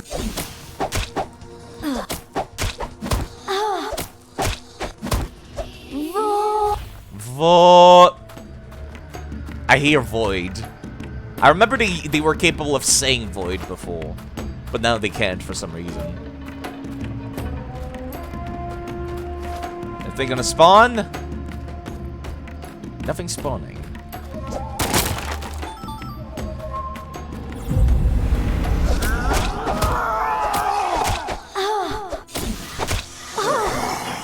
I don't know why they're not actually poisoning me. You don't get to attack because I'm stunning you with the kick! Haha! Suck it! ASMR Zach beats the shit out of people in the street while coughing his cancer out. This looks like the way forward. You know what? I have a full inventory of, like, good shit. I don't actually need to like, look around for optional shite. Oh, this looks like optional shite. Never mind. There's so much optional shite here. This can't be real. Who made this? Good question. His name is Swery65. Now, I've been keeping this a little hush-hush. But look into Zach's high for a bit. He looks a lot healthier now, actually. Swery65 actually made another series. And I've been keeping this on the down low. The other series is called... And this is a really stupid name. Dead Dreams Don't Die. Also known as D-Tree. I might play D-Tree someday. I just wanted to let you know it exists, and I'm aware it exists. Curse. It's a big secret. I think they're supposed to be poisoning me, but they have actually not been successful in poisoning me.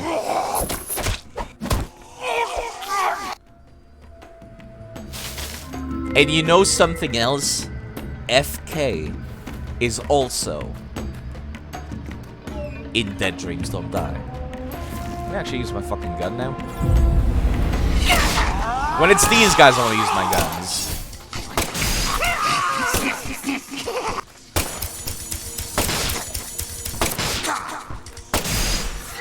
For some reason, shooting their legs counts as a headshot now. I don't know why or how, but I do.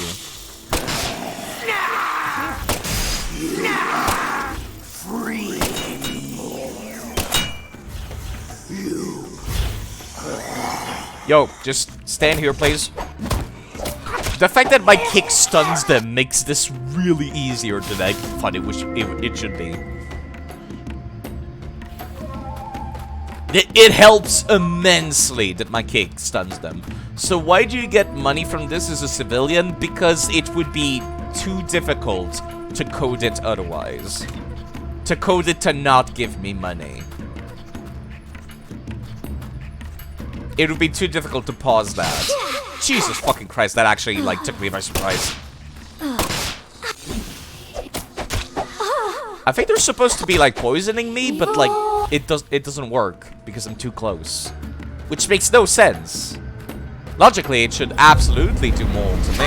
It's these guys. Legs. I have to go for their shins. There we go. Man, you sure went way back after missing me, didn't you? Oh, you can just go through the thing, do ya? Oh, that's it. There we go. Another gauntlet room. There's these nerds all the way over there.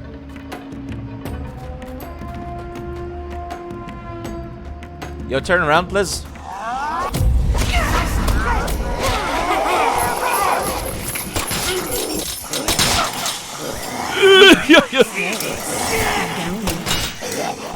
Boy, I'm really glad I did this side quest for Danny, which gave me the explosive gun, because this is incredibly useful right now.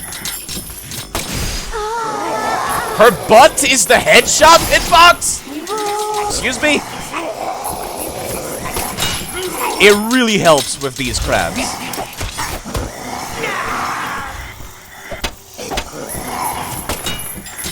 This really helps with the crabs, the explosive ones. Holy shit, this helps a lot.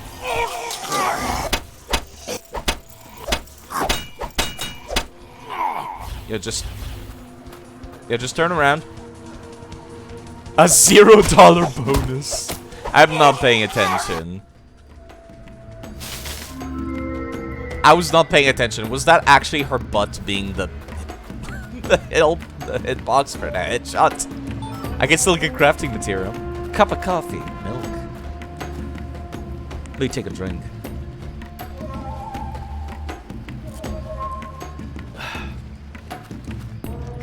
It might be they give me $0 as a bonus as a way to like explain this. Or Jesus fucking Christ. I hate these. I don't like that. Also, they're totally not able to poison me at all.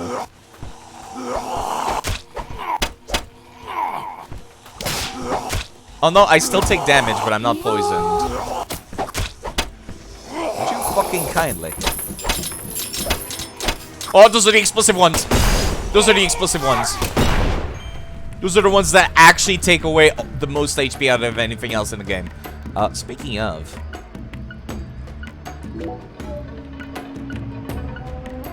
do I have any shitty healing? I got medium health kits. Which still get me up to like 300. I like how I've only gotten a single upgrade in this entire game, by the way. I have not built, I have not crafted or bought anything else. I only got one thing by doing a side quest for Danny Clarkson. And it's the explosive gun. That's the only thing I've gotten this entire game. I appreciate a game being, like, easy enough to actually go through this. This game is scarier than the evil within in some regards, to be sure. Please tell me this is the end and I'm not gonna have to go through this 5 times like the last one.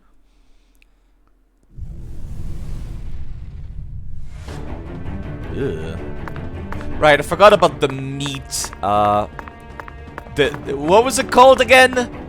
The Meat Museum. They called it something like that. It was a dumb thing. No, I do have to do it multiple times. They just give me a pause and a save point. Which I appreciate. Fish. Let me actually use the restroom real quick whilst I'm here. It will be just a few seconds. I'll be right back.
are people enjoying the African beats? I'm not sure if they're African, they're just tribal beats. How are people enjoying the tribal beats? Actually, they're not tribal beats right now. They were tribal beats when we were earlier during the segment. But it's like frightening music instead. Now it's tribal beats. If it gives me another segment.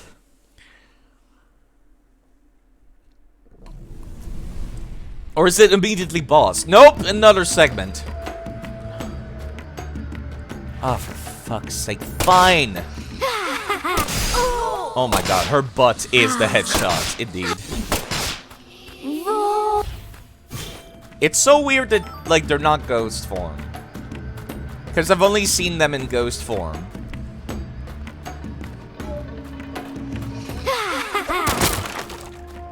I like how you completely missed me while falling. Can't see them because the camera's kind of shit. Yes.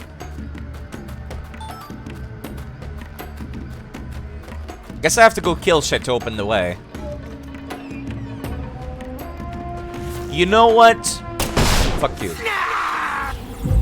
I should have probably, like, triggered the enemies before I decided to do things.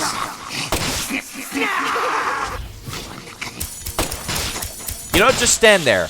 I'll kill you from around the door.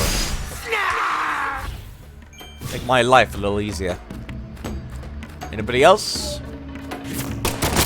Let me break these from this side. Yep, I knew there was gonna be somebody else. That's the explicit ones. The silver ones are the explosive ones. Oh, fuck's sake.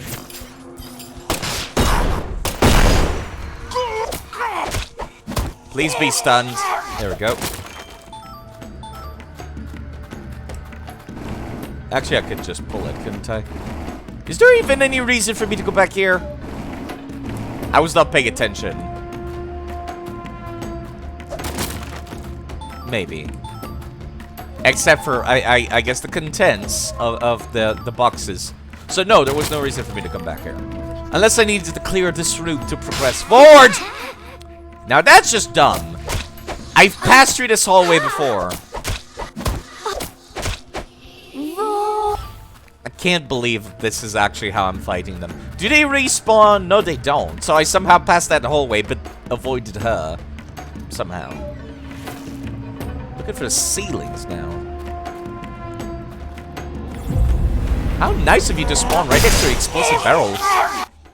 That was incredibly nice, actually. I've got 10k.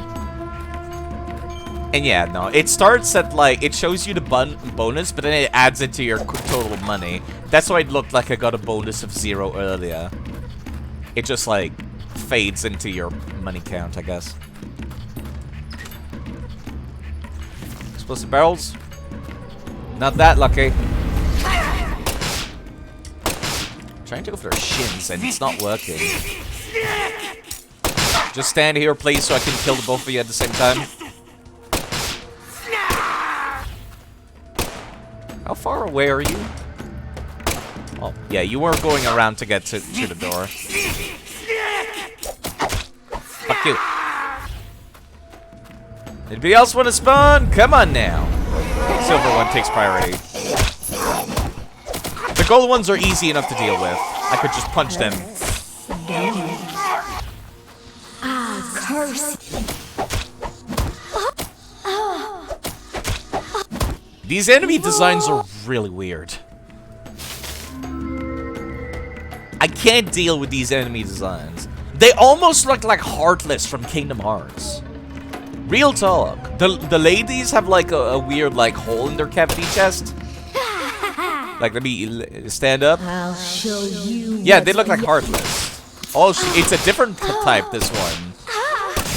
This one has like red mist instead of the purple mist. So there's different types. Just like how there's different types of the other ones. Okay. Fuck you. Spawning behind me. Fucking dick. No, it is their head. Never mind. It's not their butt. It's just that their head and their butt are very similar to each other in spatial location. It's still their shins for these guys. It used to be their head before the upgrade. Get down from there, jerk. Can you go down there? I would imagine yes.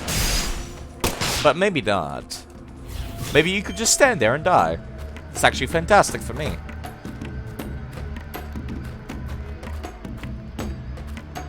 Ceiling lady on this side. You know, part of me has the reflex to go up to them and, like, save bullets. But logically speaking, there's no reason for me to do so. Like, there's absolutely zero reason for me to save my bullets, because I have, like, fucking 3 million.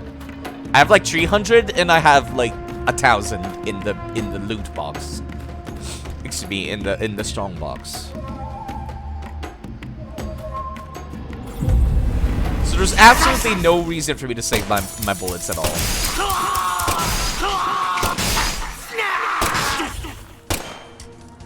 1,000, all you can say. 1K in the toolbox. I get it. More clever than I am. I would not have been able to come up with that joke.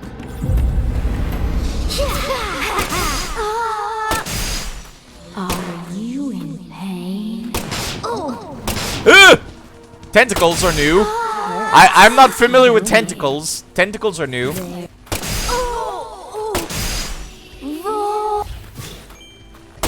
I was not expecting tentacles when I came in here. It's so weird that their voice clip is, like, cut during this segment.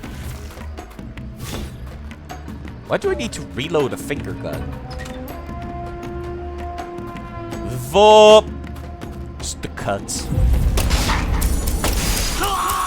I headshot you, you're not, excuse me, I knee shot you, you're supposed to be staggered when that happens. No, their butt does count as a headshot. Their butt and their head. Maybe it's also like just their chest. That would make more sense actually, because they got like a hole in their chest.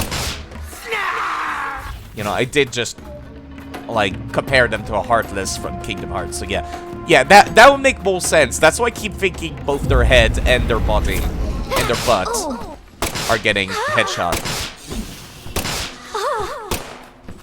Can I avoid this? Or does it... It follows. Okay.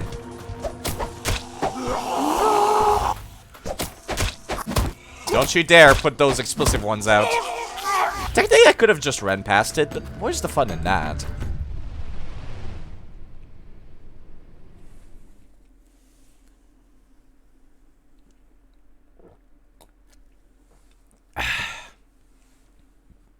Oh, Lord knows I'm gonna need more coffee to get through this.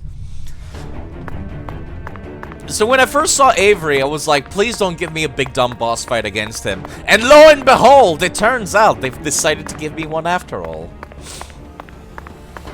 I remember when I snuck in here and I totally stole somebody's card, actually. I wonder if I can go back there. I'm kind of curious. Maybe there's something hidden back there. I'm legitimately curious. I'm gonna go and check. The Lord hungered for a big boss fight. Yeah, I need to go check now. I cannot pull this. My only option is to push. This is where I, like, I totally robbed the dude's, like, key card. It was back here. I'm kind of surprised the pushing puzzle is still here. Maybe there's a secret back there. That would be cool. If there was, like, a secret, like, super gun. Or upgrade. Although I have not, like, found any of these shrines where I can change my equipment yet, so I don't think I'll get anything at all after this ending. Like Water Sword in Warrior Within, maybe. Excuse me, I need push. There you go. Like something that unlocks the true ending. Oh, that would be dumb as fuck, but yes. No. I am legitimately sad that there's actually nothing here. There's only the drinks machine, which sells regular drinks, not super healing items or anything like that. There's no secret here. I am really sad, and this is the shortcut to get back. I am legitimately sad! Hold up, actually. Secret. Imagine if he was still here sleeping. What a missed opportunity. You're right. Sleeping through, like, all these years. And into the Nightmare world. Into the Silent Hill world. Do I get a save point before I go in there? I would like a save point before I go in there. I don't want to go through that again. In case my fucking emulator crash, or if I need to restart to change the resolution to be like faster frame rate or something. Let me see. Let me see if I can find a save point somewhere, actually. Save in emulator? I don't think I even can for the Switch. Let me test. Let me check.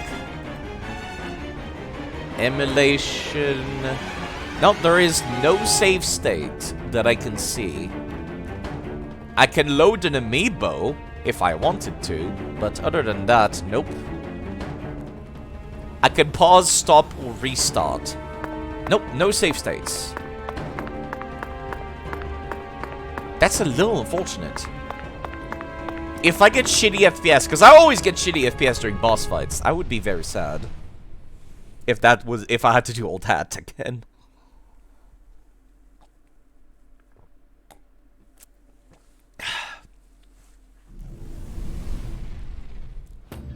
Oh god. Well, it's giving me another one of these, which makes me think it's gonna give me another save points before the boss. Yeah, I did get a cold! Fuck me! Oh, fuck me. And I fucking missed the prompt. For fuck's sake. And that was the one item I removed from my, like, list of curing shit. Because I'm like, what are the odds I'll get a cold out here during this fucking segment? Like, I thought to myself, there's no way, right? Right? And then, no. Fuck you, side. Your shoulder hurts when you get cold. It's like a fucking... You know what? Do I really care about this? No, I don't. I don't think I care at all, actually.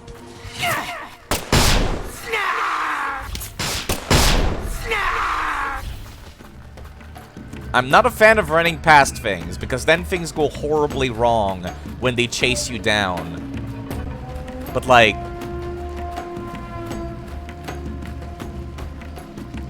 I think I will this time. Just this once. Fuck off.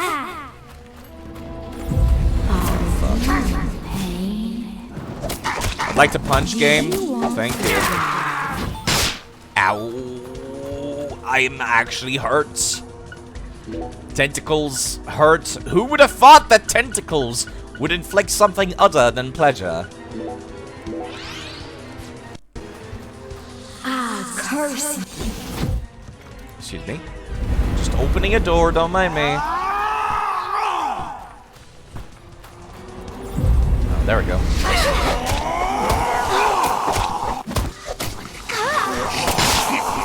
I really should just be shooting.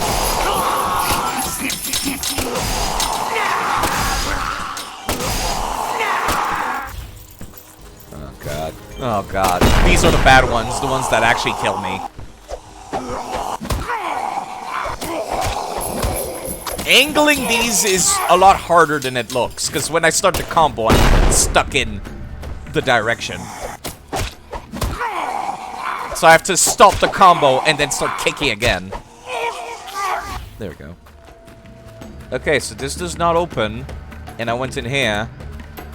There's no enemy. It's only reducing my max stamina when I have the cold, is what it looks like.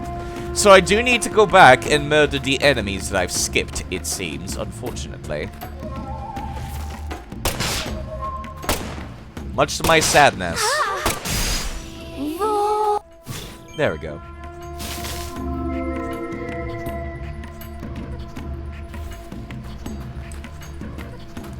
That actually makes me a little sad. Understandable, but sad. Anti-speed.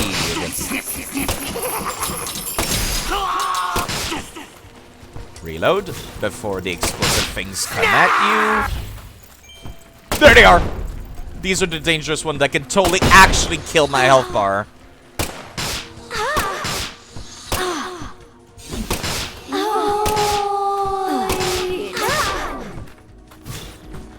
Oh god, these ones paralyzed. Well, at least I have that. It's actually a Pokemon paralysis where it randomly has a chance of like taking away your action, which is incredibly crippling in a game like this, which is live action. Not live action, but like, I'm fucking moving.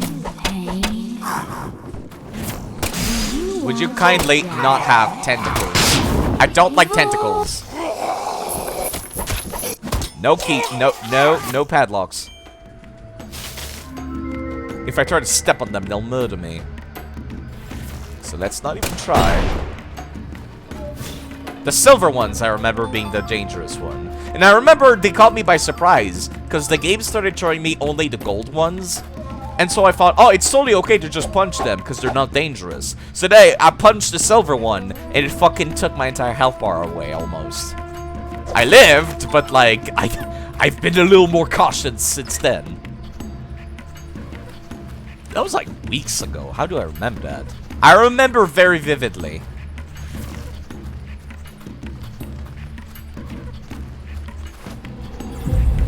Ah, of course. They spawned behind me.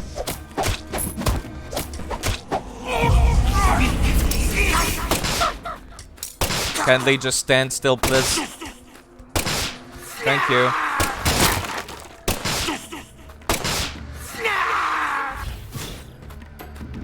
I've never actually used the lock-on even once this entire game. Hold up. Yeah, no, I've never used lock-on, ever. I was gonna say, is it just a button I have not pressed? No, it's actually, I've never used that.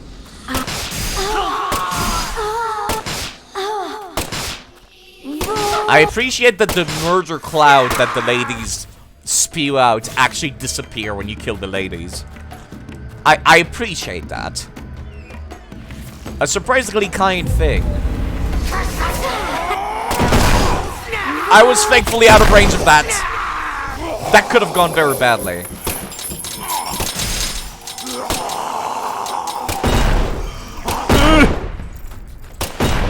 Please kindly, just, yeah.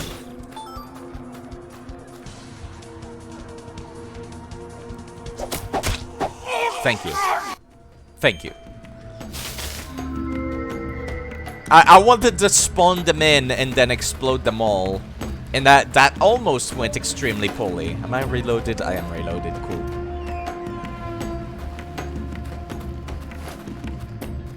This looks like the end. Even if something spawns here, I can just run past it. See ya!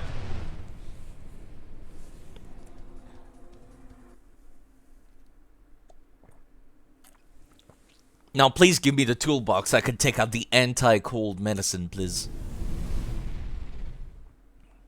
Alright, we're back at this segment now. Okay, that's the way to...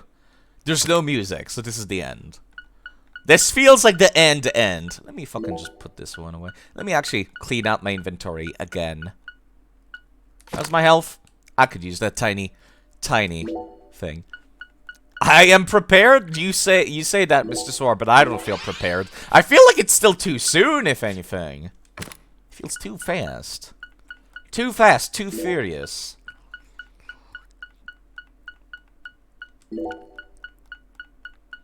It's still got a bunch of antidote and anti-numb. Let me also take some cold medicine and just take it immediately. You barely did any side quests? I did one single side quest. I tried to do the side quest to fix my shower in the hotel, but I never finished it. A singular side quest. Yes. All right, let me fucking. How many bullets do I got currently? I have 350. I don't need more bullets. I'll take more HP recovery items in that case.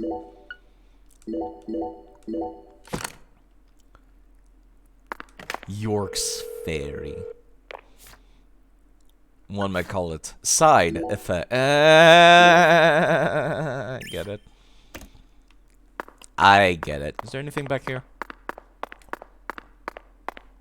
Yakuza 7 has trained me to, like, look around. I appreciate I did not accidentally trigger this too early.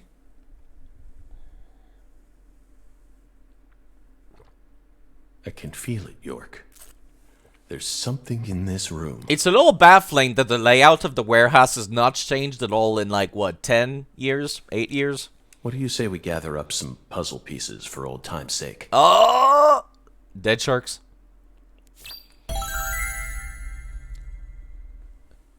Excuse me, what am I looking at? What are those two big balls there? Excuse me? 14, yeah. It was a while.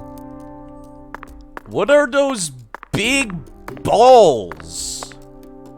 Oh, it's fucking clothing. No, it's big balls. It's big bulging. That's Avery on the red shit, I would assume. We're not gonna look at these roots at all, no? That's the way forward. I don't think I'm supposed to be seeing what looks like the final boss room yet, but I'm looking at it right now, game. Maybe you should have had a closed door between me and it, instead of just the red glow.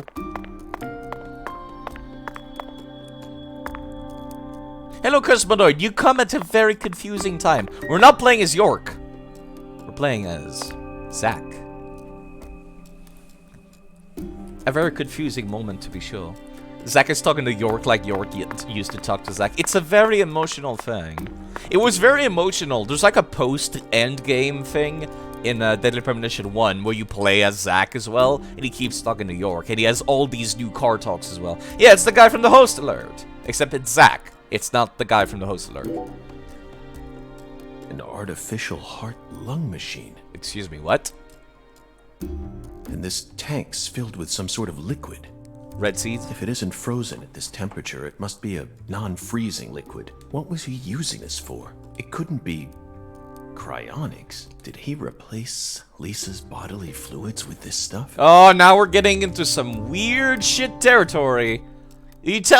Are you trying to tell me that, like, he reanimated the chopped up corpse or something? That's absolutely insane. Cryonics, son!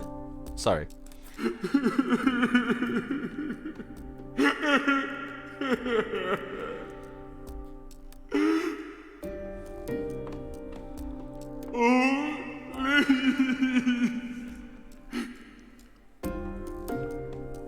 Pretty, please. Bye, please.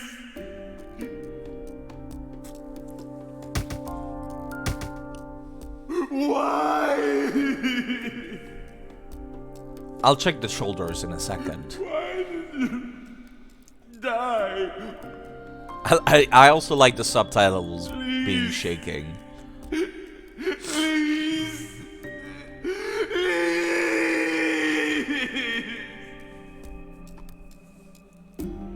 Because Ghost Talk is shaking.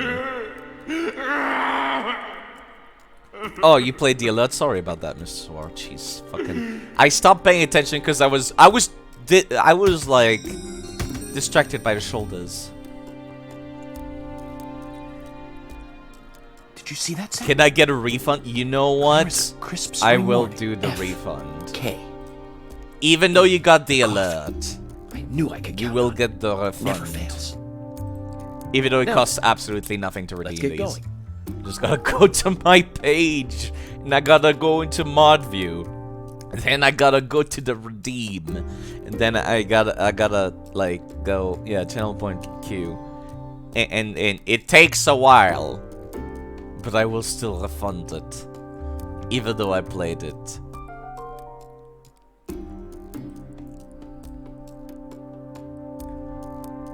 Reject and refund. There we go. Now then, let's get going to the big shoulders. So it really was you, Avery. Yeah, I kind of figured that much out, because, like I said, somebody mentioned that the drug enhances your biggest, like, characteristics. I finally found the 10-foot-tall giant. Bulby. Lena once said that the red soul could enhance Exactly. I remembered that line, and I'm just like, oh, it's Avery then, because he's super fucking tall. So the drug makes him extra taller. In your case, it must have enhanced your physical characteristics. Personally, though, I don't think enhance is the right word here. This is simply a physical mutation caused by a drug overdose.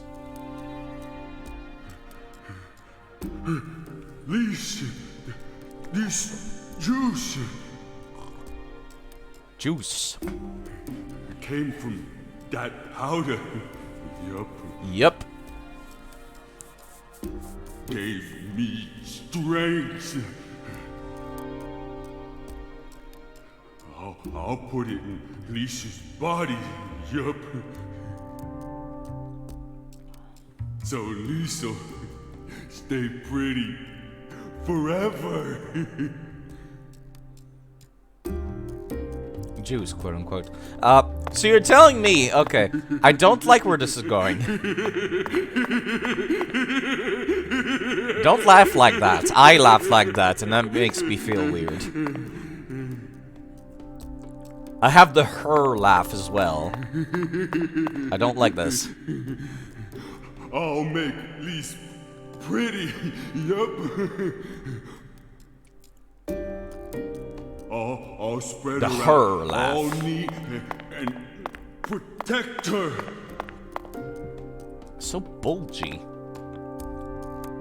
So I don't like where this is going. This is shaping up to be a fucking double boss fight. You know how a lot of final boss fights in some RPGs are like, you get a boss fight, and then you get the real boss afterwards. This is what this is feeling like. I'm gonna fight Avery, and then I'm gonna fight the chopped up Lise as the final boss, and I'm not gonna like it. Lise Clarkson, the first victim of the Lucari case. I never thought she'd remain trapped in ice for 14 whole years. Hey, York, why didn't we work harder to find her? You know, that's a pretty good question, actually, York. I regret it from the bottom of my heart now.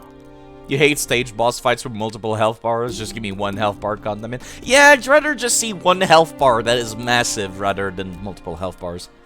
The Mr. Shakedowns do that in Yakuza, and I don't like it. At least they're color-coded so I can fucking realize which is which. And I'm just like, okay, the orange health bar is the final one. So I can remember that much. I'll protect you forever. Yeah, Mr. Shake Bard's like, you deplete one health bar color, then there's another health bar underneath. You're peeling the layers of the health bar. Lisa smiled. Yeah, the Dark Souls does it where it's like, nah, here's like, we're gonna remove the health bar, and then we're gonna give you a new health bar. And now it's like the ignited version of the old shitty asshole that you just beat up.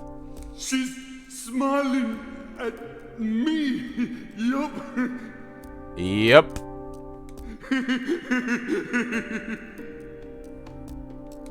Lisa's smiling.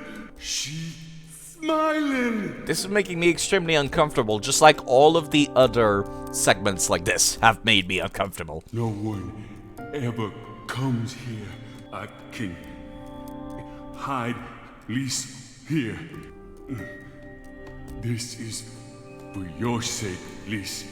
So I can protect you. Yup. Yep.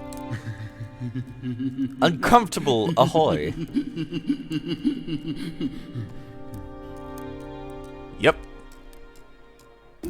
I really don't like it because I laugh like that. I have the her laugh.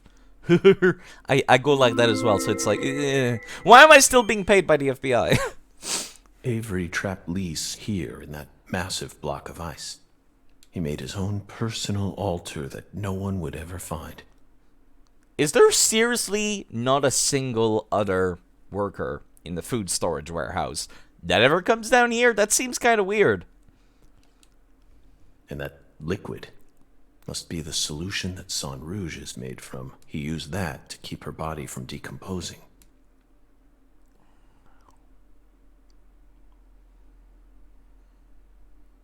Red seeds. Red seeds. Red trees! Sorry. I knew it, York. Our battle began the moment we first visited this town.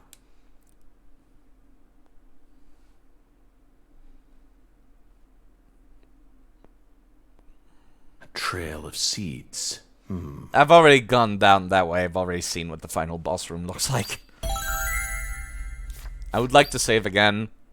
Protected by plot. Had to see the weird, uncomfortable scene first. Now we can go. I mean, fucking save. I'll make as many save slots as I want, game. You can't stop me. I'm still upset that I only have 5 manual save slots. One of the key ingredients to Cajun cuisine. Utterly wasted. I should have taken a couple of boxes home with me when I first came here. That would be perjury, York. That would be stealing. What? No. What are these huge crab legs doing here? Or are they shrimp legs? Not that it matters. We need to find Patricia. Yeah. But I'm still gonna interact with everything, though. Because I'm a huge weirdo. A giant bathtub? No. This is a container for unloading crawfish. Are we seriously having this talk where we can He must have used this to freeze Lisa's body in ice. This is just very jarring. Why to didn't me. I figure this out sooner? That explains the cube shape of the ice cube. Nothing back there? Nothing back there. I still can't deal that with the fact that they're fucking freezing crocodile meat. I've never seen anyone, like, cook crocodile dishes. Patricia is in danger, but those crawfish legs, though. This is beyond freezer burn.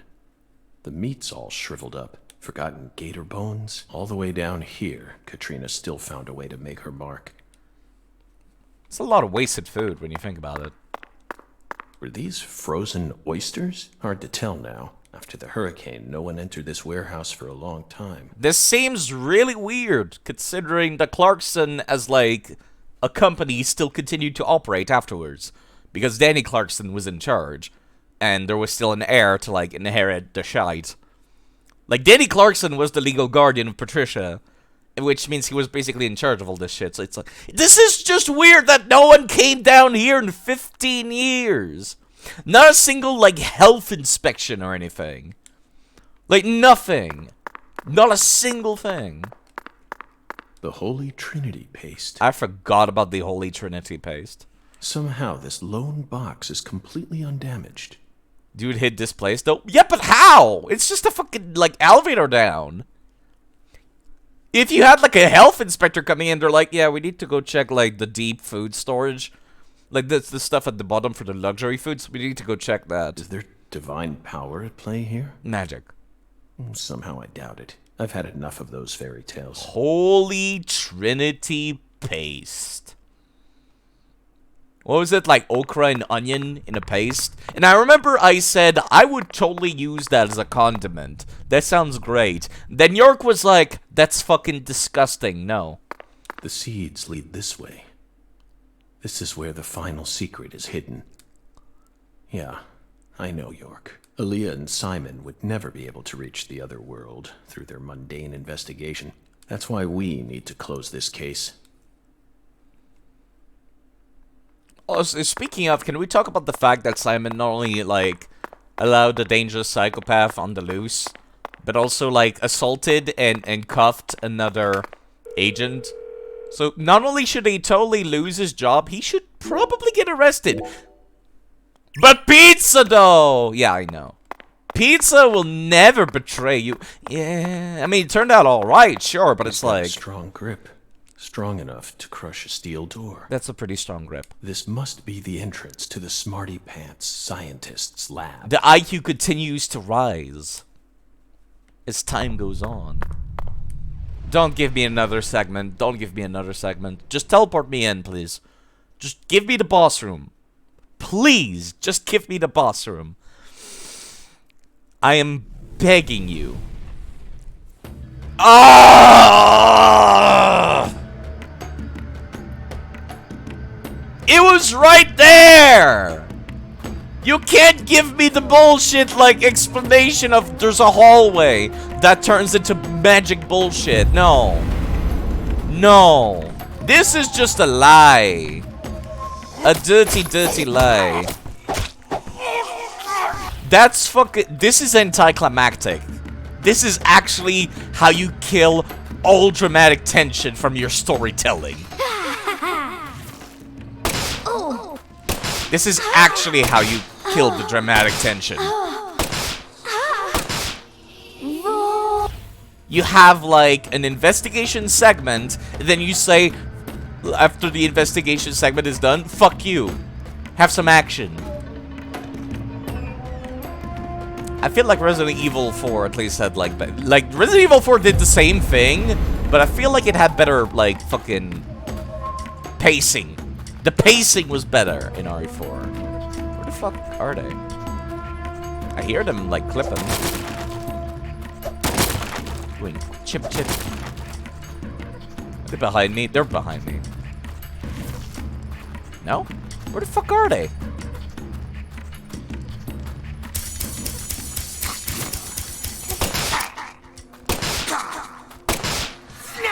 God, the fire rate is awful, but the fact that it stuns them is fantastic. I am glad I did this single side quest. I'm sure the game would be totally clearable without any upgrades, but like, I am glad I got the upgrade anyways.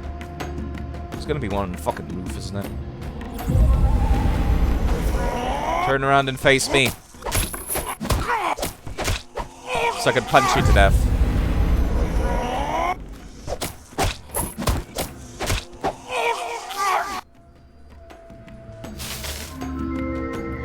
For some reason, I have the sudden extreme craving to play Civilization 6 as Brazil, and I don't know why. What a strange sensation to suddenly get from me. Spawn them in, step back out.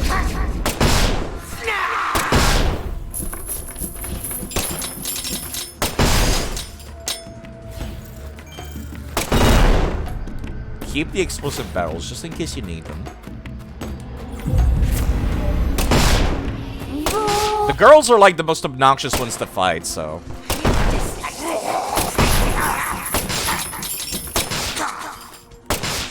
Those are golden crabs, they're fine.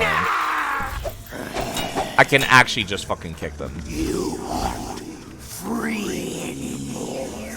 A very specific craving indeed. I don't know why. Like, it's not the music. You know what it is? It's their clothes. Their carnival clothing reminds me of the Brazilian carnival. You couldn't get into Civilization 6 after Civ 5 for some reason. I feel like they're different games and I can enjoy them for different reasons, actually. I can play both still. I think I still miss Hawaii, though, from Civ 5. And the Celts don't feel the same in Civ 6. They just don't feel the same. Oh, jeez, I did not see you. You know what? Just come here. Fuck you. I gotta go kill stuff in this room to get over there. Would be my guess. Really?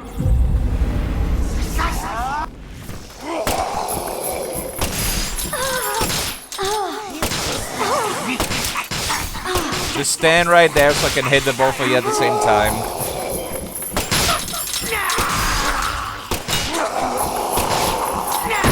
Ouch! That's the explosive ones!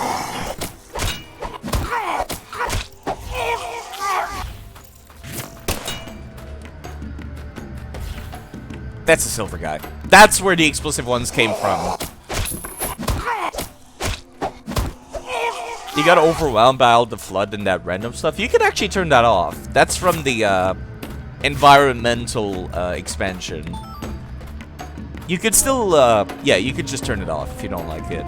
I appreciate being able to turn on and off the various rules for Civ 6.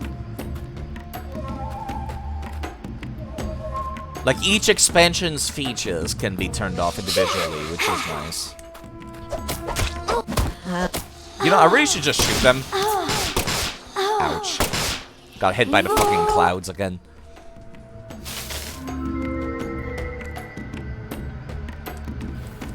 I like the 3D leaders, but I kind of miss their, like, animated backgrounds and stuff. Like, the various leaders in Civilization 5 have, like, a room they were standing in. I thought that was better. This looks like an extremely deadly room. Oh, the frames! Oh, the frames! Where are all my frames gone? Jeez, we went down to fucking 2 FPS there. I should have probably walked in to spawn these guys before I exploded that. I don't know if it's base game. You'd like to know how you had so many districts that you think to build everything. You just ran out of space to build them. Yeah, that was in vanilla.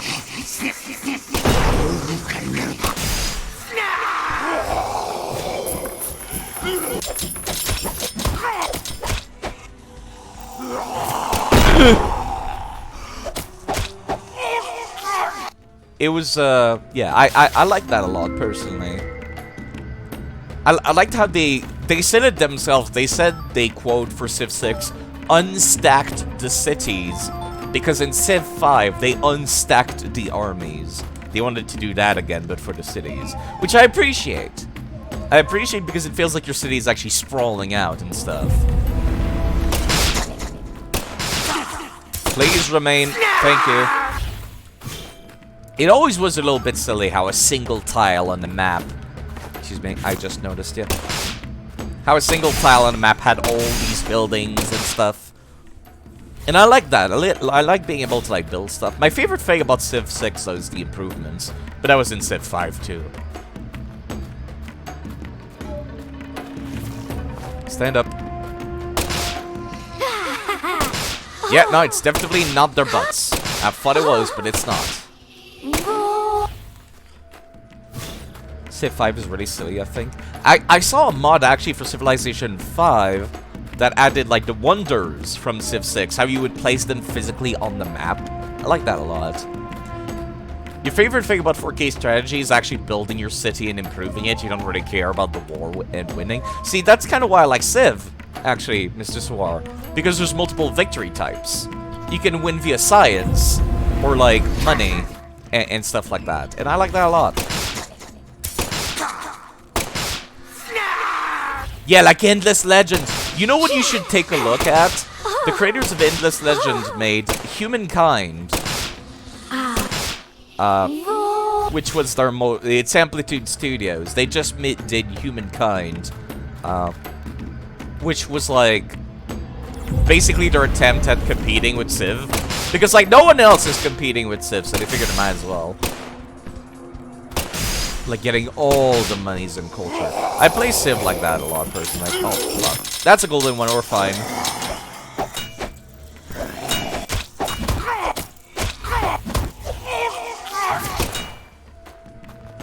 So, war, I see. Behind me.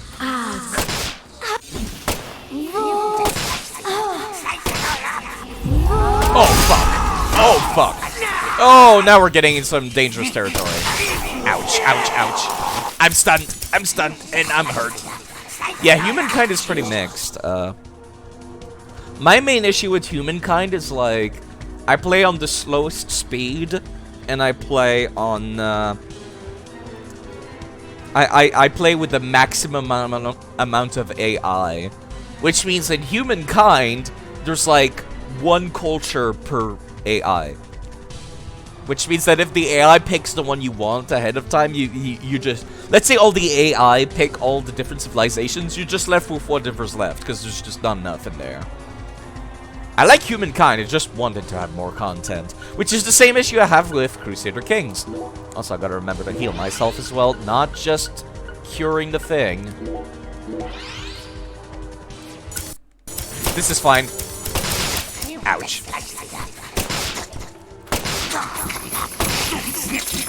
I appreciate that you're just standing there, actually. Thank you.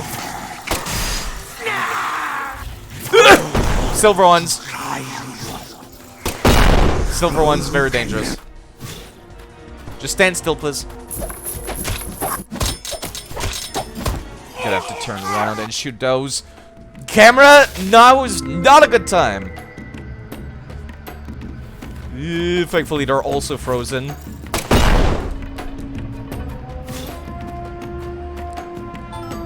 I'm not sure if they chain blow up, but like, my bullets also have an AoE, so it usually gets them all at the same time.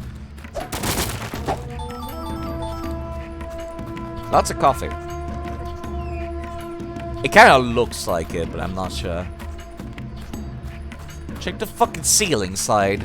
Can't forget that now. Game just started. You know what? I can just gun it. I'm gonna just gun it. Oh, fuck. No, there's the shrine. So if I wanted to, I could go... yeah, this is a fucking boss fountain. It's always a fucking boss fountain. Give you save points, a shit ton of items, a place to change your inventory. Boss fountain. So I'm gonna have to fight 2 bosses. That's my prediction here. 2 bosses in a row. I am not happy.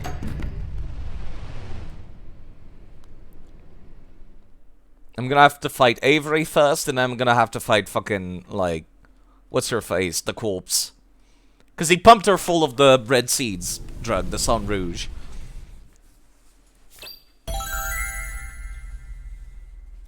Lise. That's her name. It's very easy to forget all the Clarkson names. Usually I remember last names a lot better than first names, but like there's like fucking... there's the Clarkson Vortex over here. There's like 20 million of those. Yeah, can I fucking just shoot him from back here? Game says no. Game says not allowed.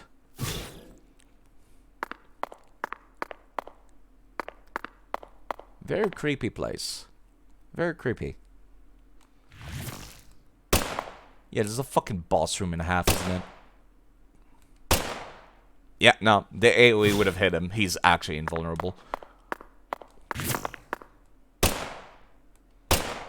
Yeah, the game just does not let me. The game says no, he's invulnerable. Let me actually take a look around this room before the cutscene does it for me. That's a lot of that weird liquid. Dragonfly, the red. Can I see you from the front? No, the game, it just says, you're too close. We have to make it a big reveal to show his face. Avery Smith. Yeah, we know he's gonna look like shit because he's on Sang Rouge. After all this time, I found my way back to you. Back to the truth about just how special Lise was to you. They mentioned you so many times. Mrs. Carpenter. Alexis. But I didn't catch on. I completely glossed over the monstrous karma you've accumulated. He doesn't look that much taller. You met the goddess together with Professor R's red soul. And you obeyed them, just as the goddess ordered. He's standing very still. The goddess died. You lost everything, and you went out of control. So, Professor R decided to give you something special. Lisa's body. You didn't steal the body. She gave it to you, didn't she? I feel like I'm out of the loop right now.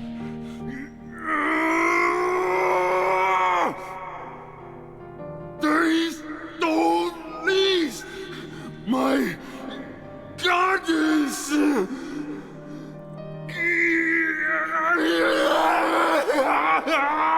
The music sounds like this is supposed to be an emotional moment, but the voice acting makes it less so. Lise, so sad. Thank Egg, yes. Hate being alone. Makes me sad. I'm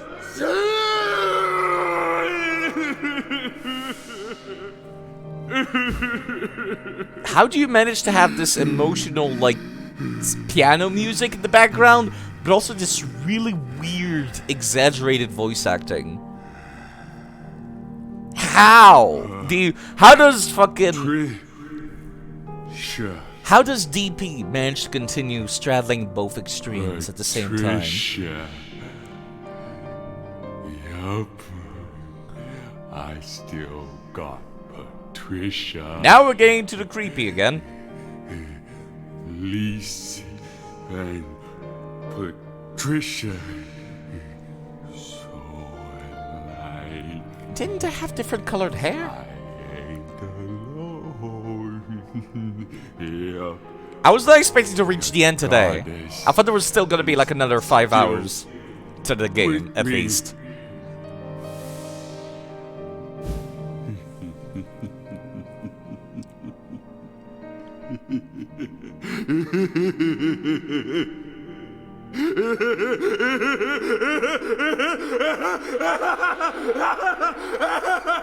Yeah, the sad piano music just does not fit at all.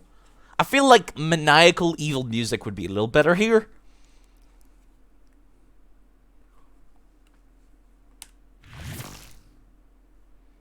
Where's Patricia? Why are your fingers shorter because they turned into a tree?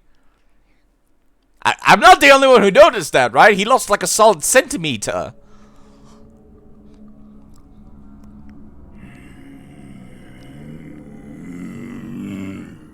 Creepy.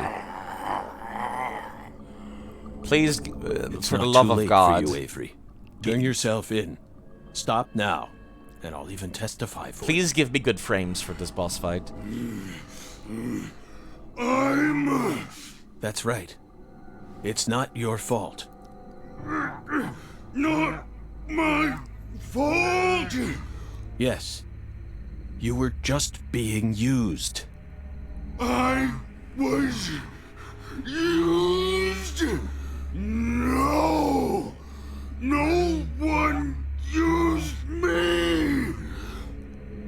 I'm the...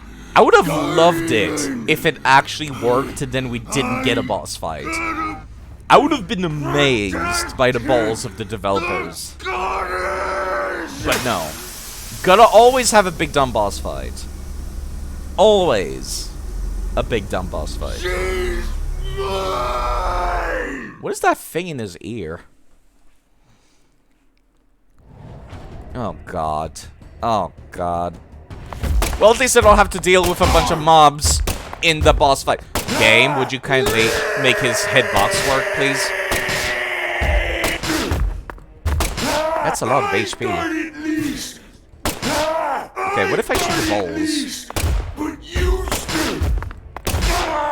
God, Zach, your aim is not great. Okay! Ouch. I should be able, if that's all the damage you do, I could still power through this entire boss fight. Getting hit by everything and just healing. Oh, shit. The problem is I can't run out of this healing thing, this aiming at all. She's my goddess.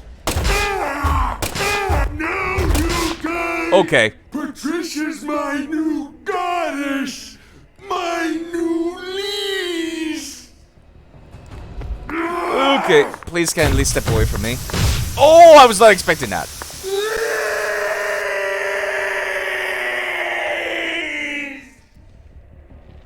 Is the sound effect necessary to continue while I'm on the pause screen?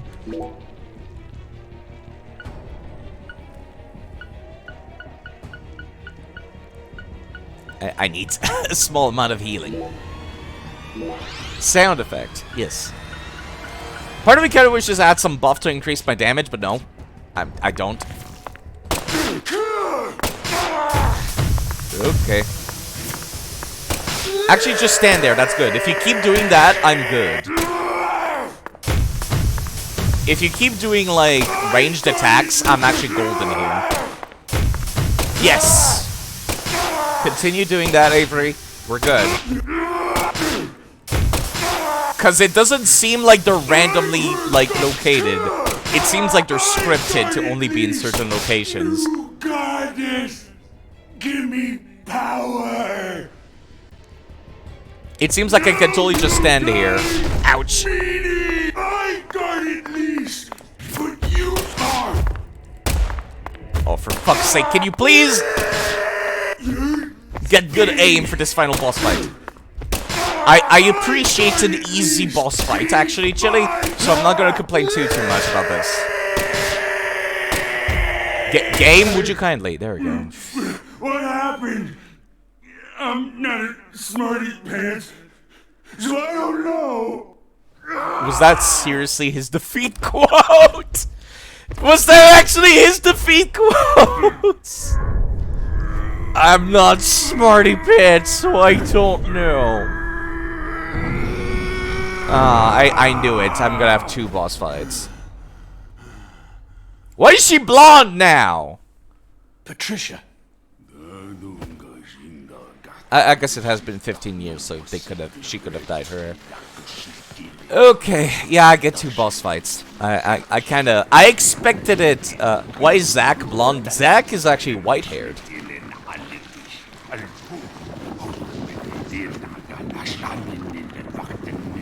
Is this gibberish or is it an actual language? To make it resemble, at least, you know, that would probably make sense.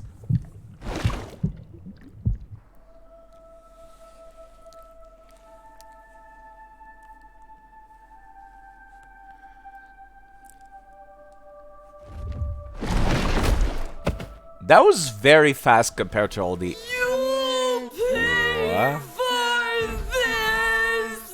Avery.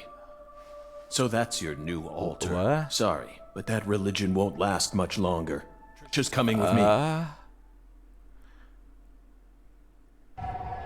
That was very... Oh, that makes more sense, actually. Never mind. I was gonna say, yeah, that makes more sense. Okay. I think I see. No, never mind.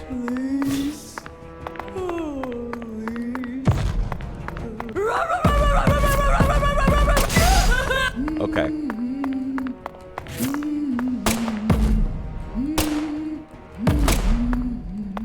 This is still a very disturbing boss fight for different This is very jarring.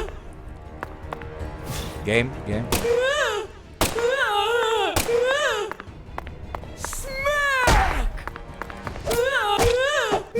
Yeah, I can actually totally just do this, come to think of it. Go on, attack me. Go on. Yeah, it's like fighting the last giant in DS2, actually! Holy shit! I can just totally do this. I think when he's in the middle of attacking, the thing he's protecting does take more damage. But I can just kick him like 20 million times. I can totally just kick him 250 times. I am a very patient man. I'm a very patient man, game. You underestimate my patience. Maybe you should have coded him some better hitboxes or stomping attack.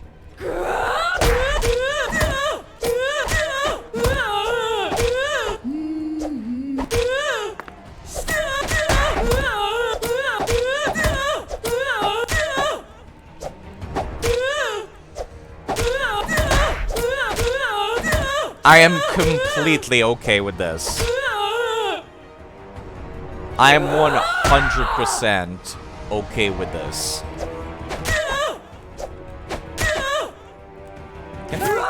Oh shit! Yeah, I expected that to happen a lot more soon. I expected that to happen sooner.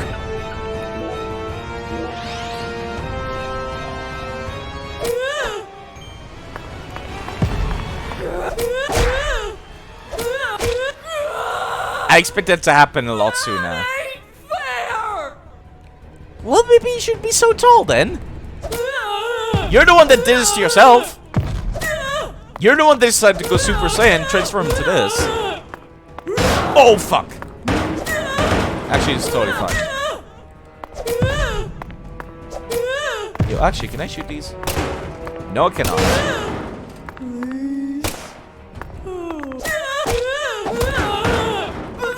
Ouch. I can't dodge these, so I might as well just power through them.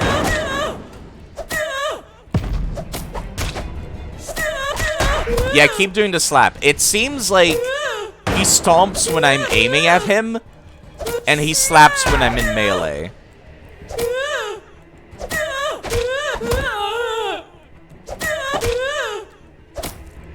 It seems like he slaps when I'm in melee mode, and he stomps when I'm in shooting mode.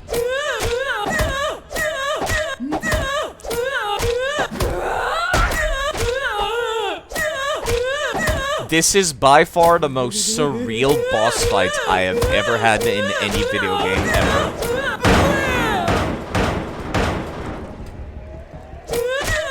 That hurts. Well, maybe you shouldn't be evil then. Oh fuck, oh fuck, oh fuck. I'm glad I can pause in the middle of being staggered, unlike some other games where I cannot pause while being staggered.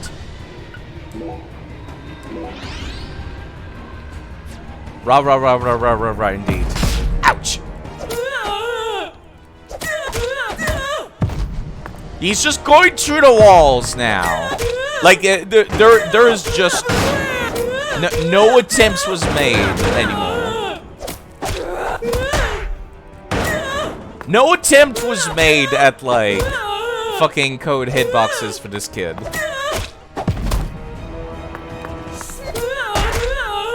Yes, keep going for the slap. I would appreciate that.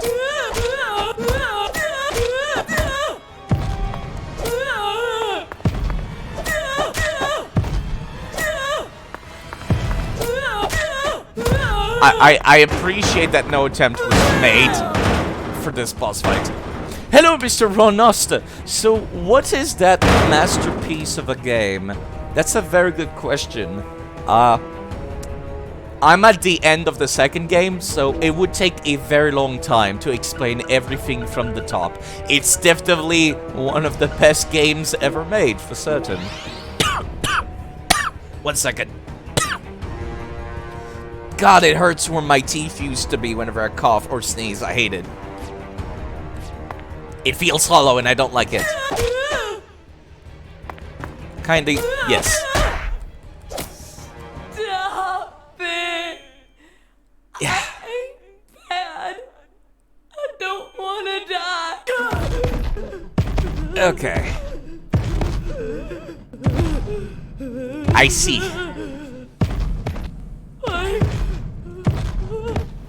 Yeah.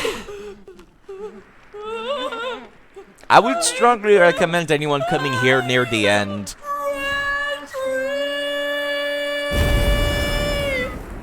I would recommend anyone to watch Deadly Premonition 1 and 2 from the beginning. No commentary, just make your own opinion about it, without anyone's commentary. And like, just, was he an epic gamer? I guess we'll never know now. Why are Zach's legs fucking... That's not legs shaking, that's fucking... somebody jittering the 3D model around. Legs are not capable of bending or shaking in that manner.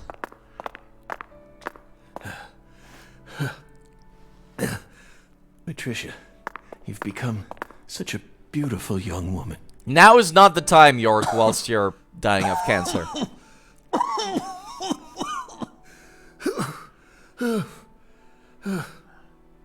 Yeah, about that cancer.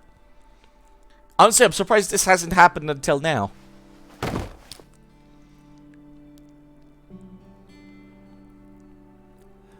I'm not skipping this game. I'm taking my hands off the controller.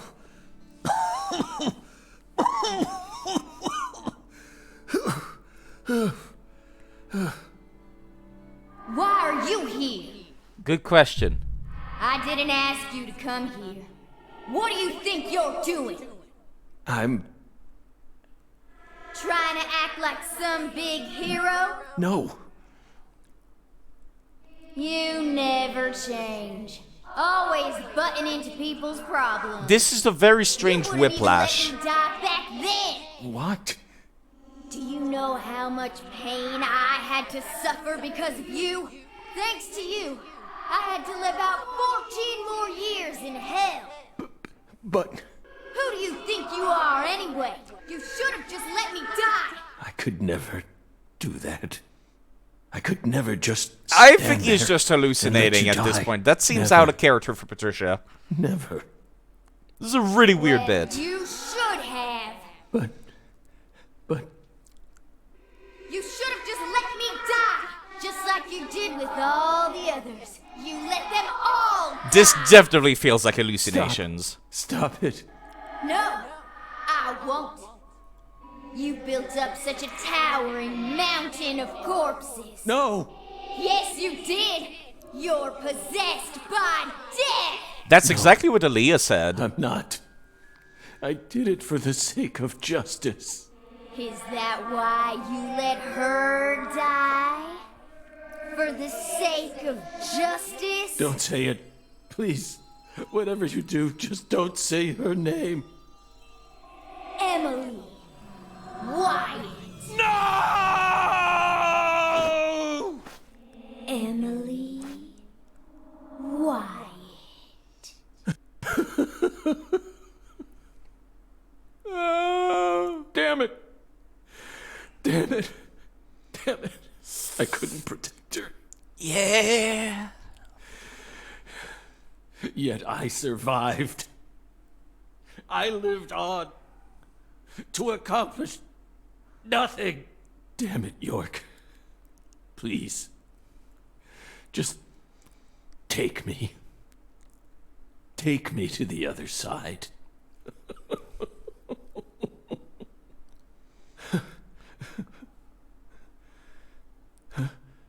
York? No. No! It's me, Zach. Are we still having whiplash? Oh, don't give me that look, Zach. I'm awful sorry I'm not York. But I can still save you. I could even take you over to the other side, if that's what you really want. Come on, give me your hand, old buddy. Not the I'll lead you FK. to where you need to go. Just like a lighthouse that guides ships through the dark, abyssal night.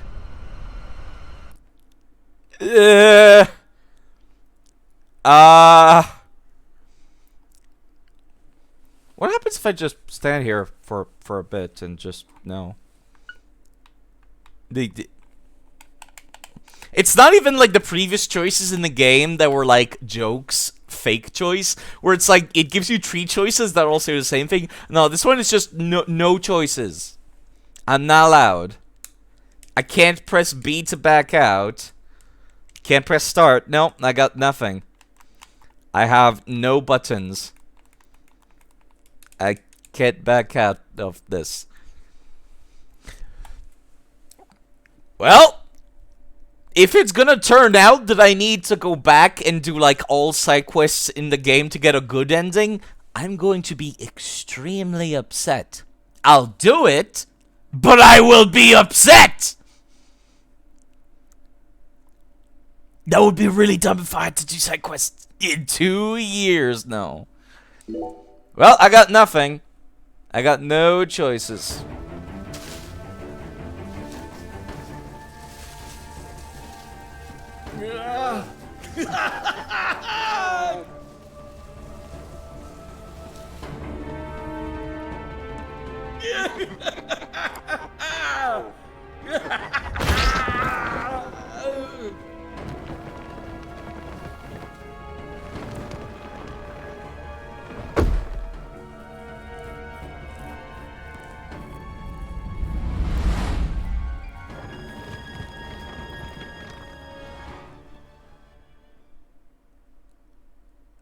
Okay. Oh, welcome, Zach, to the Red World. You've become such a fine monster. Oh, Lena and George could never hold a candle to you.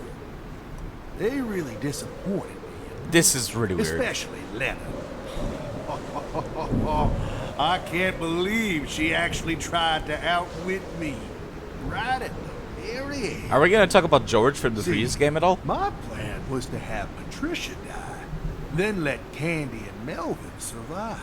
Can you move the camera? Nope. goddess of fertility and I can only walk forward, so I'm not doing it. working together to turn the entire South into the Red Kingdom. Yet right at the last minute, who appeared but York? That little rat. I get zero choices in this, it seems, but I'm not gonna Then move forward both unless the I absolutely goddess have of to. fertility and the great king died. That pathetic little journal she left behind. made Hello, all Ghost Lord. my This is a really hard weird work bit. Go to waste. But Zach, I see now that you were well worth all the years of hard work I put into you. The results are truly marvelous. Like the finest bourbon, matured after How long serendipitous years that you of talk about patience. bourbon, because that's By the also way, red. Did It's red my wine, letters right? make you cry? Oh. Don't tell me. You actually thought Patricia said all these? Come on now. She was too busy for any That of explains a lot, You actually. actually thought she'd waste her precious time on you?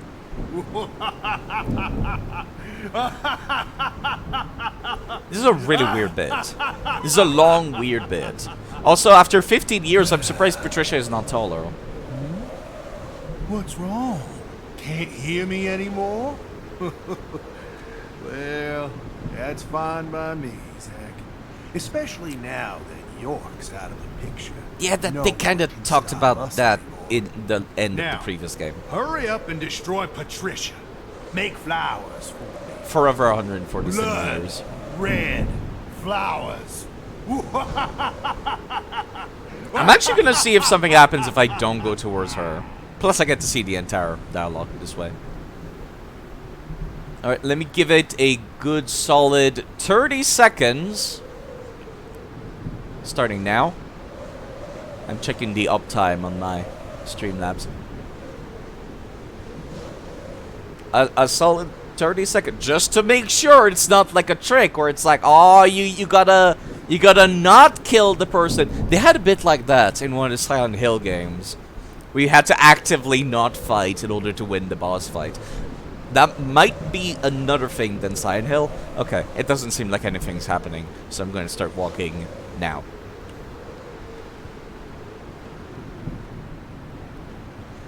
I'm holding straight up now.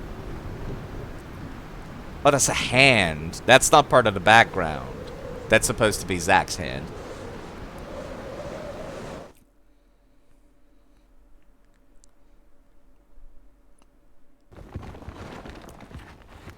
Now are we actually gonna hear, like, real Patricia here? Stop right there! Oh, Leah Davis, actually.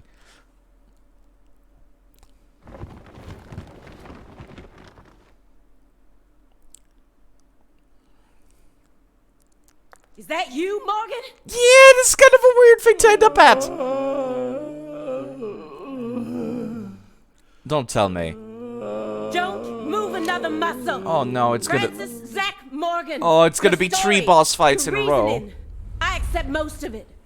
So just put your hands down and give it up. I'll take it from here. Yeah. So she could see the other world now.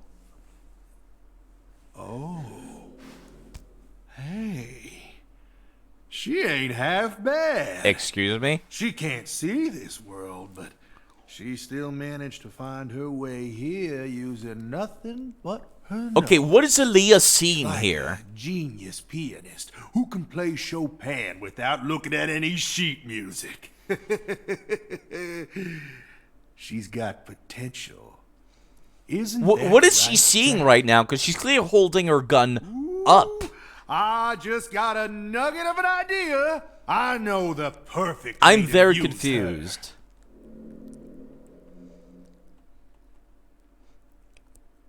Are we still gonna have a weird, like, Inspection excuse me? I'm on a timer. Okay. Okay. The red shite. Cold pillar.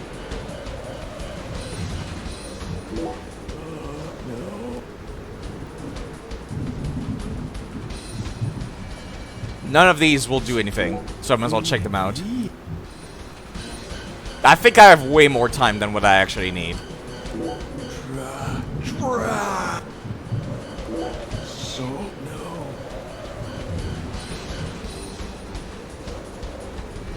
First casing is the one that actually progresses the thing.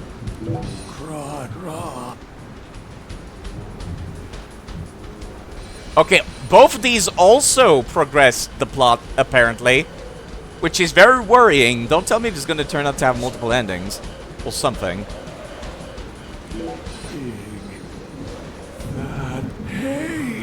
I would actually listen to all of these without skipping, but being on timer is very anxiety-inducing. Okay, inspection complete. If there's a deadly tree, would you play it? I absolutely would. I'm too invested into this madness to back out now. Okay, so it wasn't a choice. I just had to do all of them. The deadly tree. Stop! Get away from her! I like the symbolism, actually, that they got going on.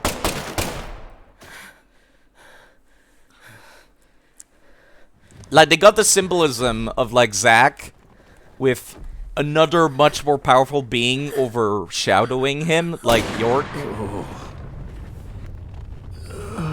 It's kind of like that. I like the symbolism. I was seriously expecting to have to fight Zack as a boss as Aaliyah Davis there. Real talk. You're Zack? Special Agent Zack? Yeah, about that.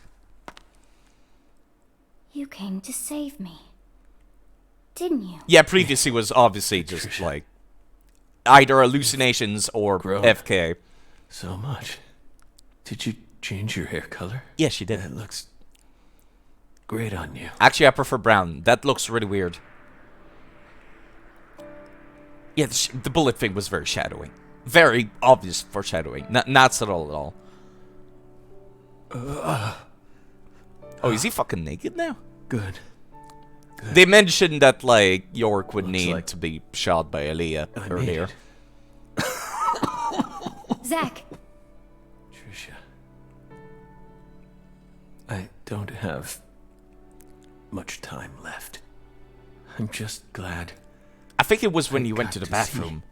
It was just like a passing sentence. You've grown. Before yeah, he'll die to a bullet. What are you saying? Don't be stupid. Don't worry. No, I think he said he would find Patricia no matter what, even if it means he has to take a bullet. I always knew it on the way there. He and I are two sides of the same coin. We've always been one in the same. If I disappear, so will he. That's a very depressing thought. You don't need to worry, Patricia. You can be happy now. No, you're not allowed to do that. The contract's still in effect. Yeah, exactly. What did Look at this. Aaliyah Davis see? Was this all a big lie? I promised to protect you from all the evil in our world. You need to uphold the contract. Zack, you saved my life. You're the only reason I'm alive right now. That one time when I wouldn't stop crying, remember what you said? Our world is filled with pain. Evil, violence, betrayal, jealousy, lies. Unseen despair is always waiting for a chance to paralyze us. Sometimes you might feel like you'd be better off dead. But you can't give up. Never forget. He do have Your pains. life is your own. Those words freed me from the chains of my destiny. Okay, that's less subtle I symbolism would've died here. a long time ago. Way less subtle. Please, Zack, I still need this contract. This symbolism is far less subtle Keep protecting me. with the chains. Morgan! Get away from her! Wait, you're misunderstanding. Get away before I count to 3, or I'll shoot! Ah, yeah, I see. That explains a lot. Listen to me! 2! 3! No!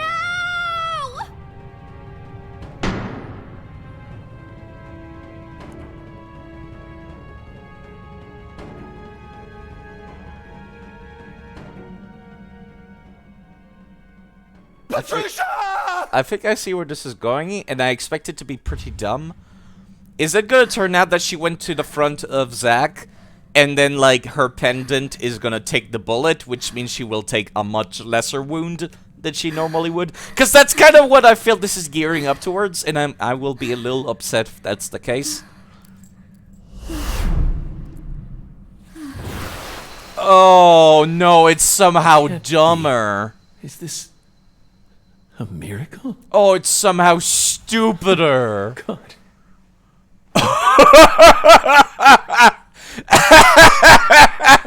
The chroma! I don't even know what to say. Oh, shit!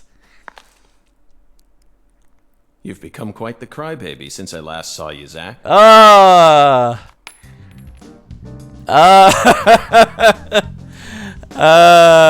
No, York is a part Good of to the see you again, chroma. Patty. He's a chroma ghost. Who are you? Wait, what? FBI Special Agent Francis York Morgan. What? Please, call me. Excuse, hold on now. Everyone calls me. Agent York? Wait. Hold. I paused this using the emulator. A long time ago, I said that my running theory was that, actually, whenever York was, like, running around, he would be like, I like, please call me York, and then show his FBI badge. And whenever he did that, a lot of the people would be, like, very confused. They're like, Agent York? Question mark? Like, they would be weirded out. And, like, my theory was that actually the badge would say Francis Zach Morgan. And, like, everyone would be like, oh, yeah, you're Zach, right? Like, people, but you want us to call you York. All right, we'll call you York, big weirdo. But, like, yeah, everyone saw and heard York as Zach, yeah. Like, that was my running theory, is that it was always Zach all along. But then, like, we would see it as York, because he sees himself as York, kind of like a more powerful persona. Yeah, I know you should be some links, but it's like, I didn't think it was actually going to turn out to be this. Yeah. And I'm just, it's just really weird to hear York through the entire game. But then they're just like, who the fuck are you?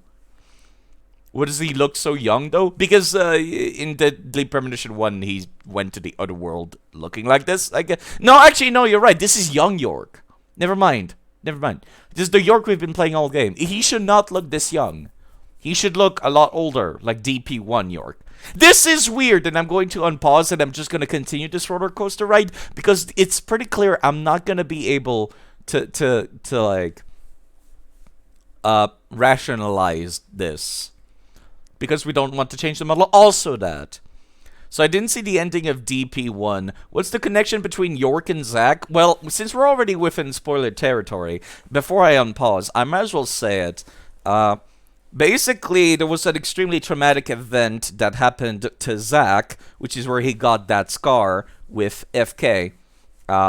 Being physically there, where basically his mother got the red seeds tree coming out of her vagina, or belly, it's unclear which one it is, and then his dad shot himself, and then FK, like, did that scar to him, and then afterwards he created, like, York as some kind of, like, persona, I guess, and I it's just weird. That's what it looked like at the end of the first game, and yeah.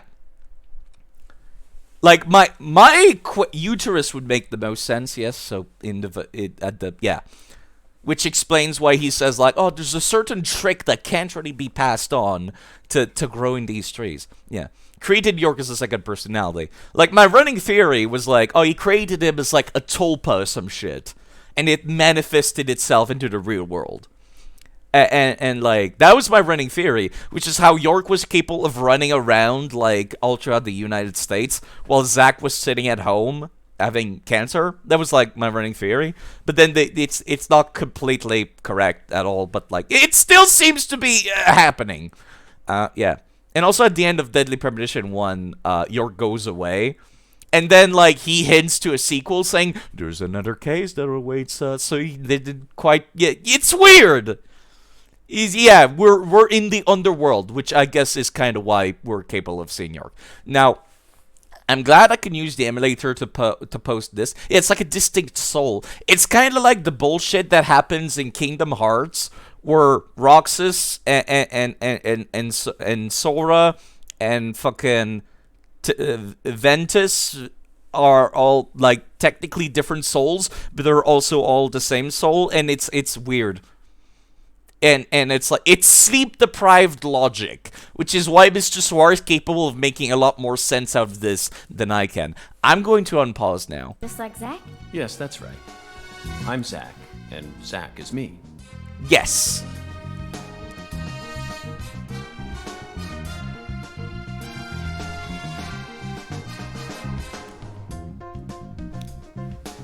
That also explains why people were commenting on York's scar, even though York doesn't have much of a scar at all. I feel like I've always known about you two. Just yes. What are you? We're your old friends, Patty. Now. And forever. That's a little creepy, Zack, but sure.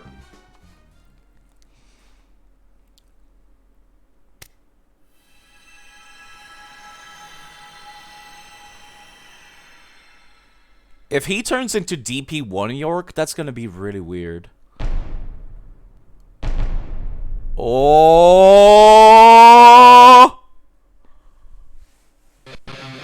Okay. Okay. Oh, this is gonna be very obnoxious. I can already tell.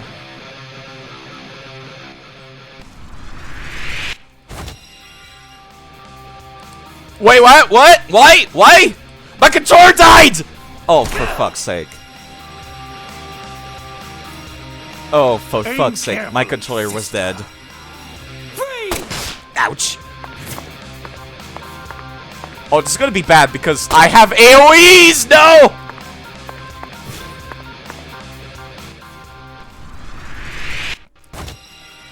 Which one is it this time? It's X. There we go. Now the question is, can I shoot him at all?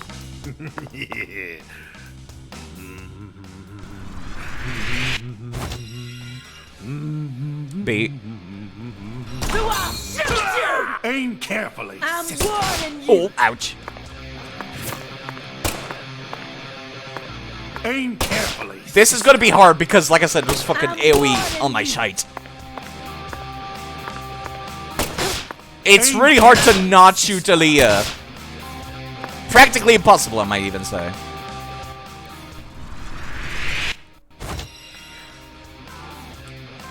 Why is the one at the top, right? No, it's not. I'm stupid.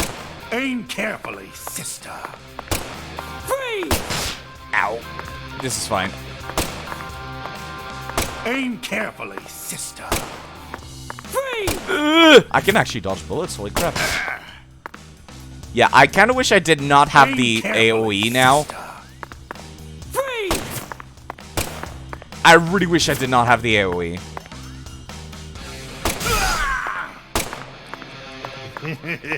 Aim carefully, sister. Freeze! God, what's an actually dickish boss design? I love it. I also noticed all these roots on the ground, so the second phase is gonna get kind of obnoxious, I bet.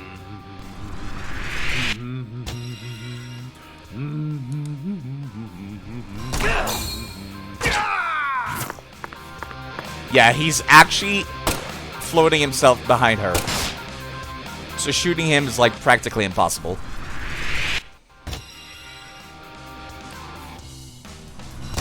Yeah, I think those are roots, and probably the second phase of the boss fight is gonna get him, like, fucking raising those or something. Patricia Clarkson, I'm here to save you.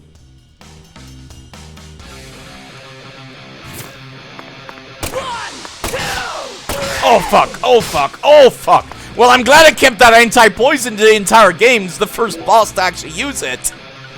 I really wish I couldn't equip the shit that I equipped.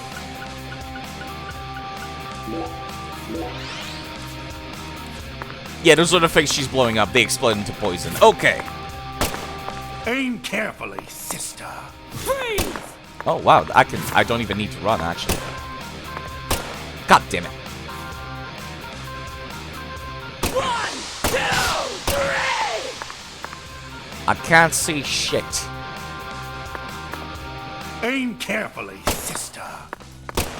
God, what an obnoxious, like, actual boss design. It's very fitting for FK, I'll tell you that. Freeze! Okay. Maybe I should go where... I cannot go where there's no things. I'm warning you. God, what an asshole. How am I supposed to do this, like, without... I'm warning you. I actually cannot, like, do this boss fight with melee, can I? 1, 2, 3!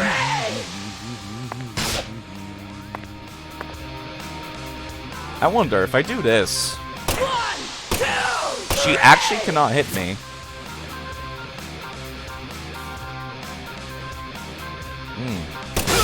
Unfortunately, this also hits Aaliyah. So this is not a viable solution to my problem. 1, 2, 3! And I'm poisoned again.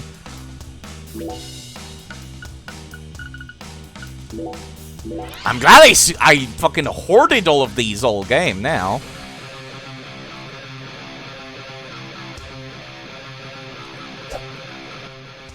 I thought the game crashed when I punched him.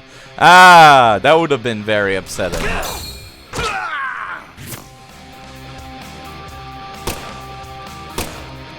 God damn it. This would be a lot easier with a mouse.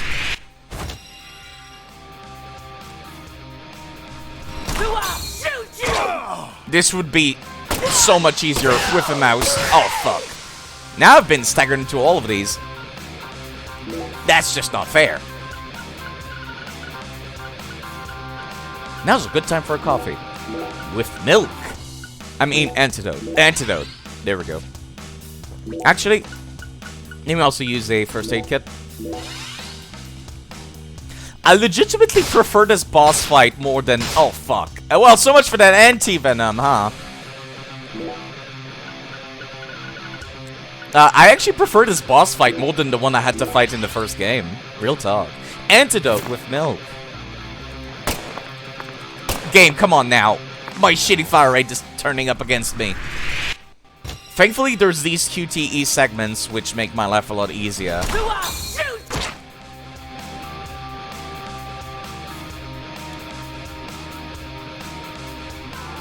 You are a suspect, Mom. Oh fuck, You're she's turning into a fucking Dragon Ball character now. You are a suspect, Morgan. You're on death row.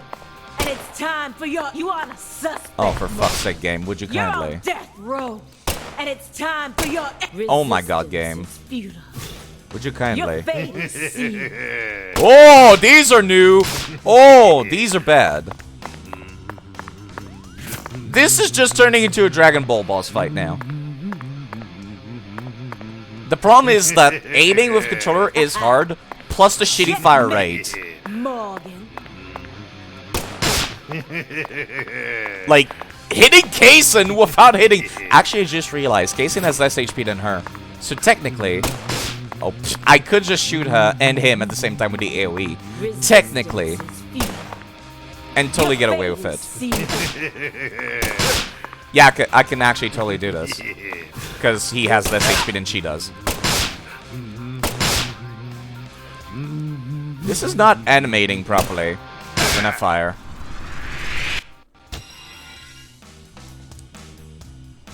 By the way, How? there we go. All my power.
They really had to get one last one in, didn't they?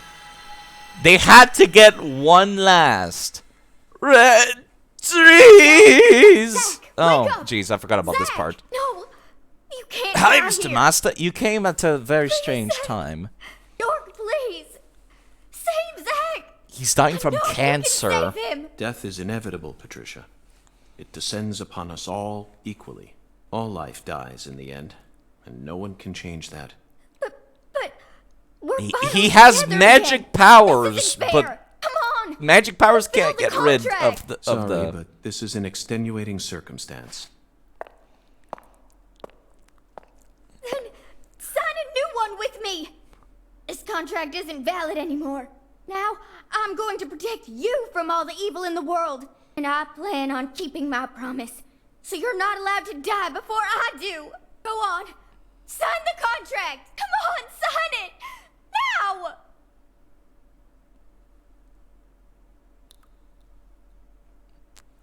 Are you sure you're prepared for everything that entails?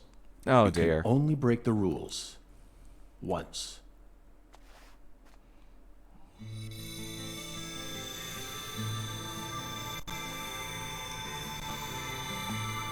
What?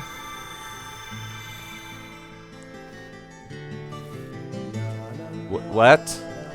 Listen to me, Patricia. When Zach wakes up, I want you to tell him something. This is our final farewell. Thank you so much for all you've done. Over all those years, you never forgot about me, did you? It's been so long since we've seen each other, but I know you always kept me in your heart. That's what kept me alive. I owe it all to you, Zach. Thank you. And goodbye.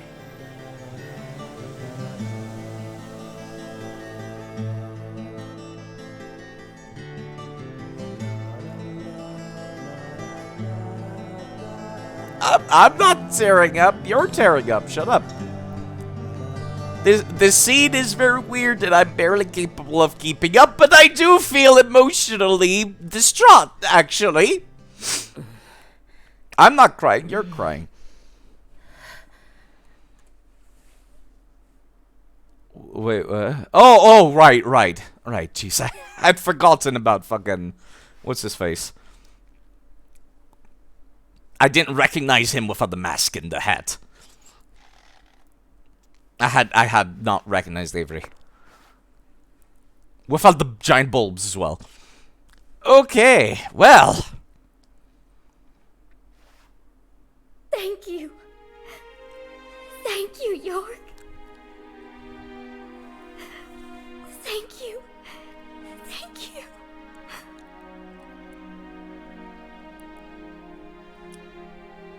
He who fights with monsters should see to it that he himself does not become a monster. And if you gaze long into an abyss, the abyss also gazes into you. You see, this is like the only time where I'm like, okay, this is the appropriate Nietzsche quotes. All of the other ones, not appropriate. This one, appropriate. Considering he literally turned into a big dumb monster at the end there.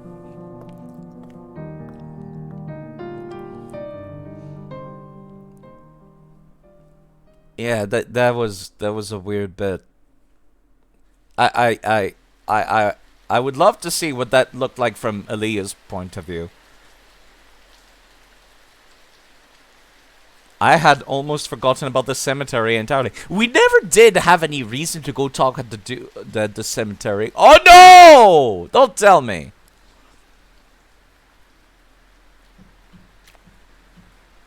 Much blood was shed, and many precious lives were lost. Wait, whose funeral Avery Smith is this? was indicted on 11 charges, charges, there we go.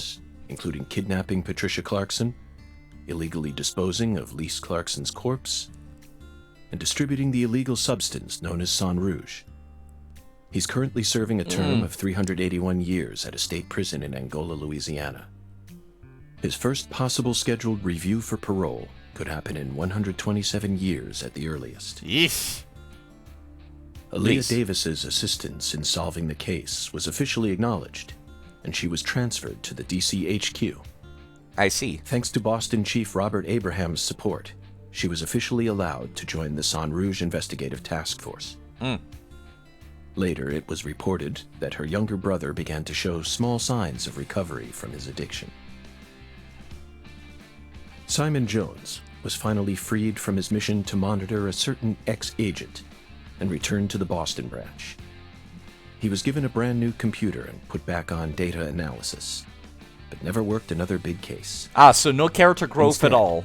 Lovely. He spends most of his time at the office doing Sudoku. Zero character growth for Simon. Lovely. And so, after 14 long years, the curtain on this gruesome case was finally closed. The IQ went right back down. Of the plan set into motion by Professor R, aka Helena Doman. She was clearly smart enough to restore the Clarksons' empire on her own, yet she never tried to. The true reason behind her tragic downfall remains shrouded in mystery. A person's life can be greatly affected by the tiniest of anomalies, such as buttoning the wrong shirt button. Of course you would say that, York. Just like how this genius, who once inspired great expectations, went on to become infamous as one of the South's most inhuman criminals. That was pretty inhuman. And now, after a very long time, life is finally starting to return to Lucare. Took 15 years. Okay. I feel physically exhausted. Sweary! Where's Zach though? Good question. We'll have to wait until the end of the credits to find out. I'm gonna put my controller down and hope it doesn't turn itself off again.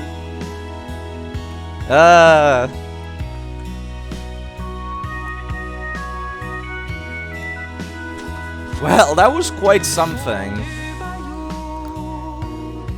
Why is it Zach now? Good question, Mr. Master. Maybe you'll have to play the games yourself to find out the mystery. Jeff Kramer. Bloody hell. What a voice actor.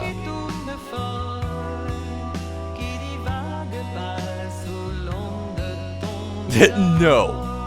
Complete refusal. Never gonna play it.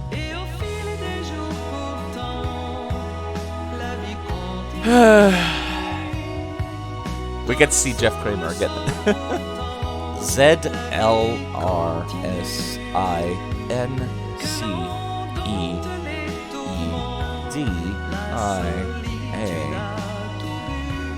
That doesn't seem to be spelling out anything. I forgot about Raven Yahoo. The not Hoover.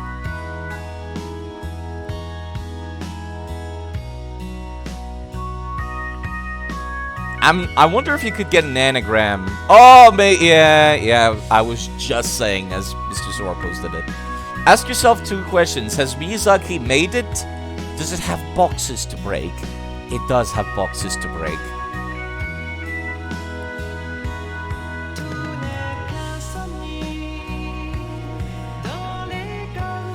It does have boxes to break. You get so many boxes to break. It has a lot of them. Drama unit? Excuse me? Is there an entire credits section titled Drama Unit? But there's no fruits inside those boxes? There are, actually. I've gotten a lot of strange things out of those boxes, including coffee with milk and coffee without milk, and anti-venom, and also cold medicine. There's a lot of weird things in these boxes. And I've only played, like, the bare minimum of this game. For the record, I've done one single side quest.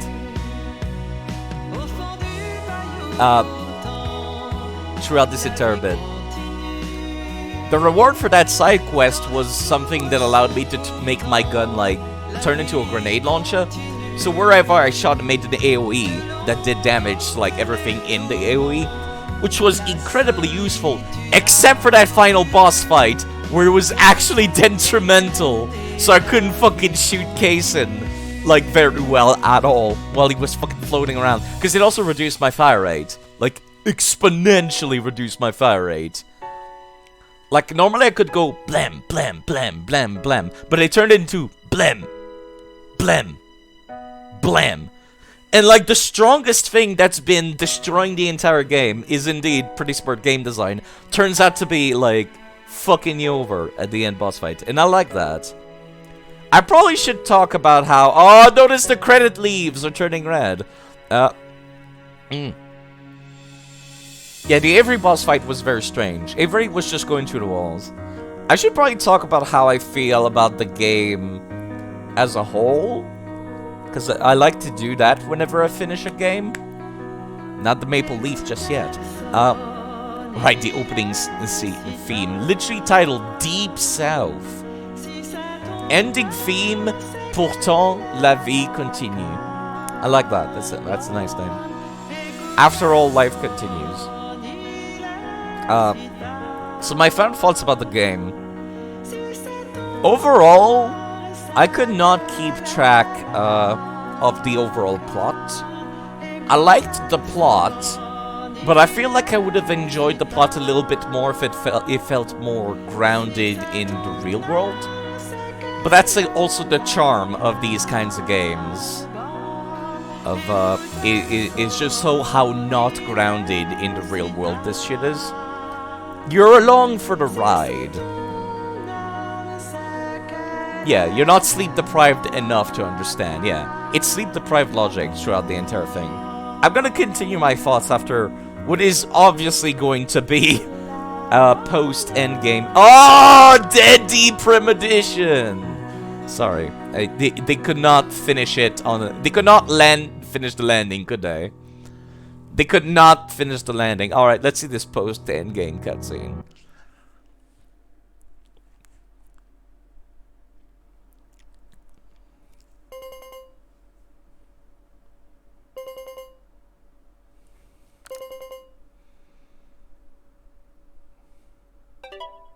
Oh! I figured you would. I've read through it dozens of times, but... He's also not dying from cancer anymore! I mean, at some point, her plan started to collapse, right? Otherwise, I probably would have been killed early on. But here I am, alive and breathing. Look at all these cities! Look at all these prequel baits and sequel baits! But now I have a brand new life waiting for me as heir to the Clarkson Empire. Both Lucare and the Clarkson's industries are finally showing signs of recovering. It's just hard for me to believe that this all went according to her plan. Yes, I understand how you feel. No matter how you look at it, things couldn't possibly have ended up perfectly in accordance with her plan. How can you be sure? He has Dalmatian as the background. Yeah, he has the pupper. Through the effort you put into it. The pupper is not evil. Of course, Kaysen is evil.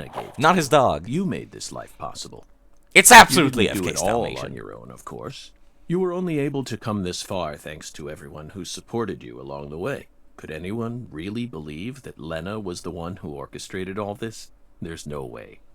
I'm positive. All the people you've met thus far, and all the things you've experienced, created the person you are now. Lena's just one of those people, and nothing more. You really think so? Still, York and I both fell for that message of hers. Maybe her plan really is still moving forward after all. Oh! Joking around. I'm seriously concerned. We have text chat with York! Sorry, Patty. He responded to us saying we both fell for it! What am I going to do with you, Zach?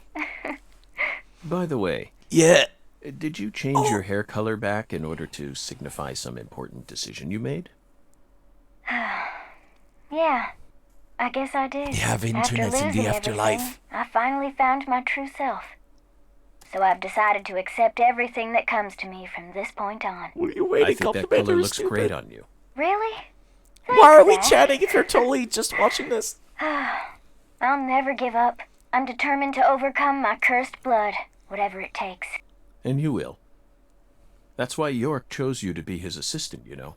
The gamers set He up always an knew you had it afterlife. in you. Wow, he really thought that highly of me? Suddenly I feel really motivated now. This is crazy. York I is a don't even know Twitch what I should streamer get in the started with afterlife first. now. Now that's We the just have to Patricia find him. Clarkson I know. Oh, I got it. I want to go and get one of Alexis's chocolate sundaes. Hey, Not what a bad about idea. what? They are to die It's your for. duty to protect her from sugar. Yeah, they're like the Deadly Premonition of ice cream. Oh, stop name dropping. And they both said the same thing. Well, so long, Zach. I'll come visit you next summer. Louisiana summers are just too hot for me to handle. You're always welcome here. Bye now.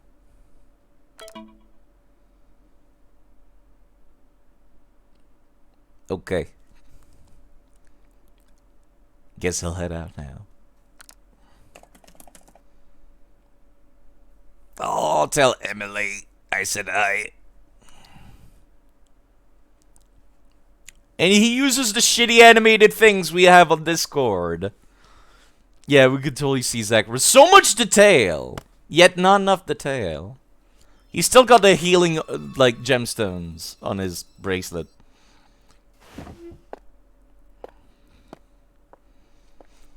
Feels like today is going to be another wonderful day. Now, time for some coffee. No matter what the plan is, coffee should always come first. Then we can Isn't get that right, going. Emily? Oh.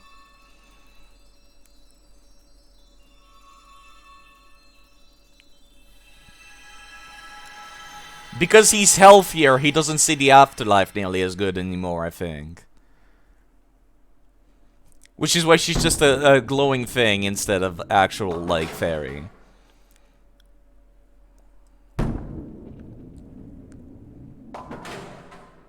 And we went bowling. Because of course we did. Oh, never mind. Hoongun did.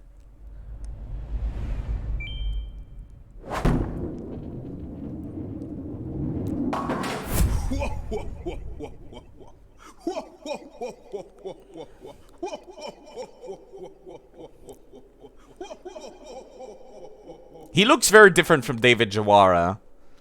David Jawara was like chunky and like chubby. Hoongun was not. That was a very... Oh god, that's loud. My ears. Oh, I raised the volume. Why did I raise the volume? Ouch. That was certainly a game.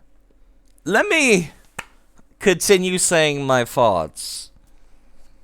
I definitely liked the whole game, but I can't deny it that it definitely had a different feel compared to the first game. Thank you for streaming this. No, I would have played this no matter what. S tier gamer. I've been getting nothing but S's all game, I think. I was expecting it to be 5 chapters long. like I said, I thought there was going to be at least 1 or 2 streams more after this.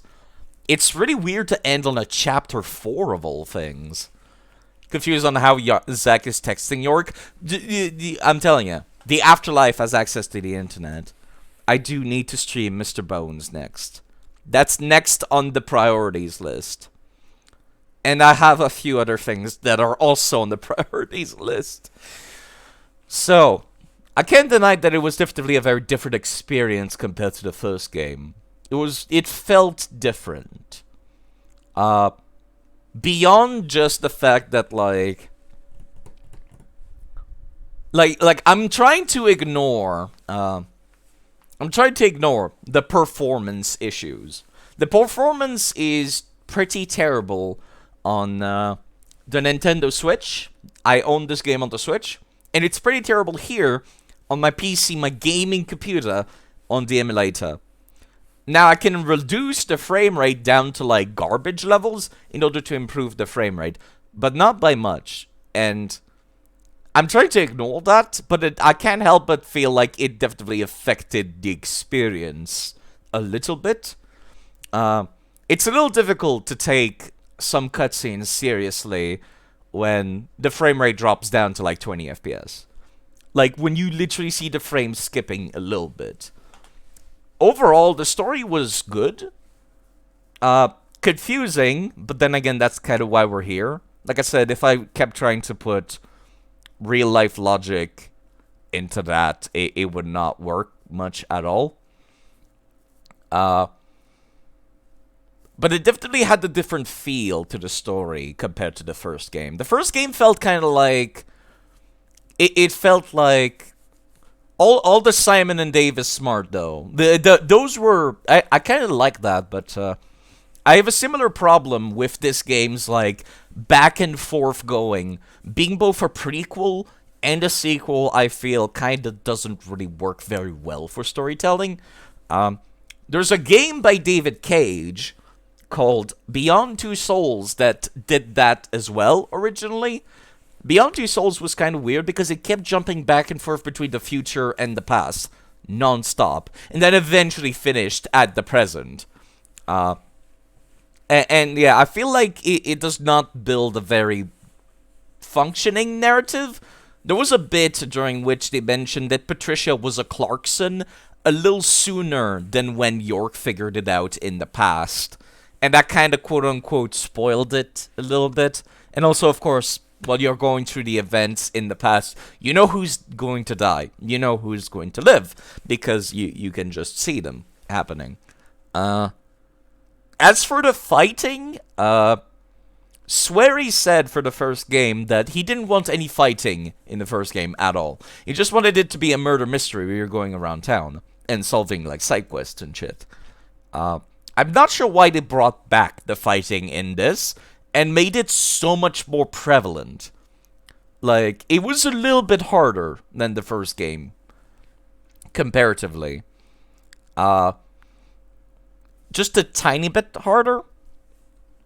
Like, it was still something I could trivialize by, like, I could stun people by punching them, which I appreciate. If the combat's not gonna be pleasant, you might as well make it trivial, but I feel like it could have stood to be a little more trivial. Maybe it's because I was using the thing that did big, strong damage and was slow. Maybe it would have been easier if I kept, like, the regular bullets and actually headshot stuff. Overall, I don't find the shooting to be an enjoyable experience. Mainly because it's mandatory. If I could just run past it, and, like, if I killed stuff, I got a bunch of bonuses and items, that would be nice and all, but, like, it's mandatory. And the game just keeps throwing consumables after consumables after consumables at you. Overall, I felt like the game was, even with the padding that the fighting offered, was a little short. Like I said, I felt like there was going to be another 10 hours to this. Ending on episode 4 just feels weird. What should actually turn out to have an extra chapter after this? I would be so wild if there was another chapter after this. Let me actually press that button. Let me find out before I continue my thoughts. Is this like completed game save? It seems to be a completed game save. We are in... Here's my question. What if I load it now? I am very curious. I also want more York. It took quite a few years before the game got a sequel. No, we just get into New Game Plus now. The game's just like, fuck you. You get, like, New Game Plus now. Let's go back and do all the side quests. I should try to save this, Hold up. Let me go and listen to the starting conversation between Leah and Simon about the pizza. Let me end off on this. These two goofballs, I actually love them. God damn it. What a way to start the new year. At this rate, I'll be dead. I really like Leah, actually. Quiet down, Agent Jones. You're on the clock. Quiet down. You've actually missed that cutscene. It would have been nice to see it, yeah. I'd be half naked in Havana right now. Let's just listen to this. Soaking up some rays, surrounded by a harem of bikini queens, a mojito in one hand, I did and a actually skip it. I think you were Havana-style pizza not there. in the I'm pretty other. sure I showed it on stream once. What did I do to deserve this? Does God hate me? This talk I showed once. The regional bureau chief. I know for a issued fact I've special showed it order. once. Oh. Yeah. I think what I did is I was recording from my Nintendo Switch, and then I'm like, the cutscenes just You want shit the pizza? bed. I'll buy you some pizza. You can find that. You meant the junk Frozen anywhere. lease? Oh, Whoa. really? Hey. No, I've shown that Hold too. I've shown that too. What did you just say? Pizza is not junk. I've definitely shown that as well. Pizza is a sacred food bestowed upon us by God. I love how himself. little character You growth need to Simon has apologize gotten. right He now. became really This smart is near the sheer end and then right back down Apologize to to who? just like, Pizza I'm gonna or work in the God? office and do my Sudoku. Ha. You think you're so clever. Maybe if you'd eaten pizza this morning like a decent Who the fuck person, eats pizza you in the wouldn't have morning, cut your finger. Simon? I like me only some cut my pizza, but finger like, because I just couldn't saying. find a left-handed can opener at the hotel. Normally, I would never make such an amateur mistake. Oh, really? Okay, listen, Well, I'm if left-handed, you but I want can me still to use get a fucking into can gear, opener with my then right hand, just feed saying. me some pizza, okay? We must Being act left-handed does faithfully not and make your abandon right our hand ideals useless, Leah. Again and again. We cannot advance from one period of life into another without causing these pains of treachery. Nietzsche, again, please spare me. Before my At first ears glance, they look like very Ever since the two-dimensional moment you got characters, here, but then it's they kind of been evolve nothing over the but course of the Nietzsche game, which quotes. is what I like about The these two. worst enemy you can meet will Unfortunately, I always never be get to yourself. actually play as Aleah, I said which knock is a it little off. weird. I I get prefer to like pizza walk to around philosophy. like this. I'm gonna dial Actually, in I for don't. you. I don't Come even on, get to Agent walk Jones. around. It's time to I can get only serious. walk forward. Your I'm 4.5 holding years of down hard work are on the finally about to joystick right pay off. now. And all you're focused on is this nonsense? This is all I get. Pizza isn't nonsense. Quiet. As you wish, Mother. My lips are sealed. Who Happy now. was Zach playing with during the chess games, though? I guess it's implied to be with Emily or maybe York. I don't know. They never explained that. But yeah, I kind of wish I got to play more as Aleah. Like, maybe have a 5th chapter. Like I said, I feel like 4th chapter is too short. Maybe having a 5th chapter where you go to modern Le Carré and play as Aleah would have been very interesting, actually. Yeah, he didn't see York back then, so I guess it's supposed to be the fairy, Emily. Yeah.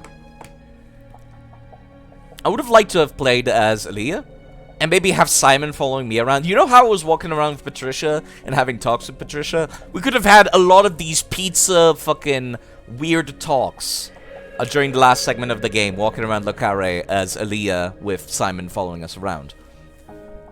Though, I guess you would not... It would have been really weird for Aleah to be riding around on a skateboard. That would absolutely not work at all. So, yeah.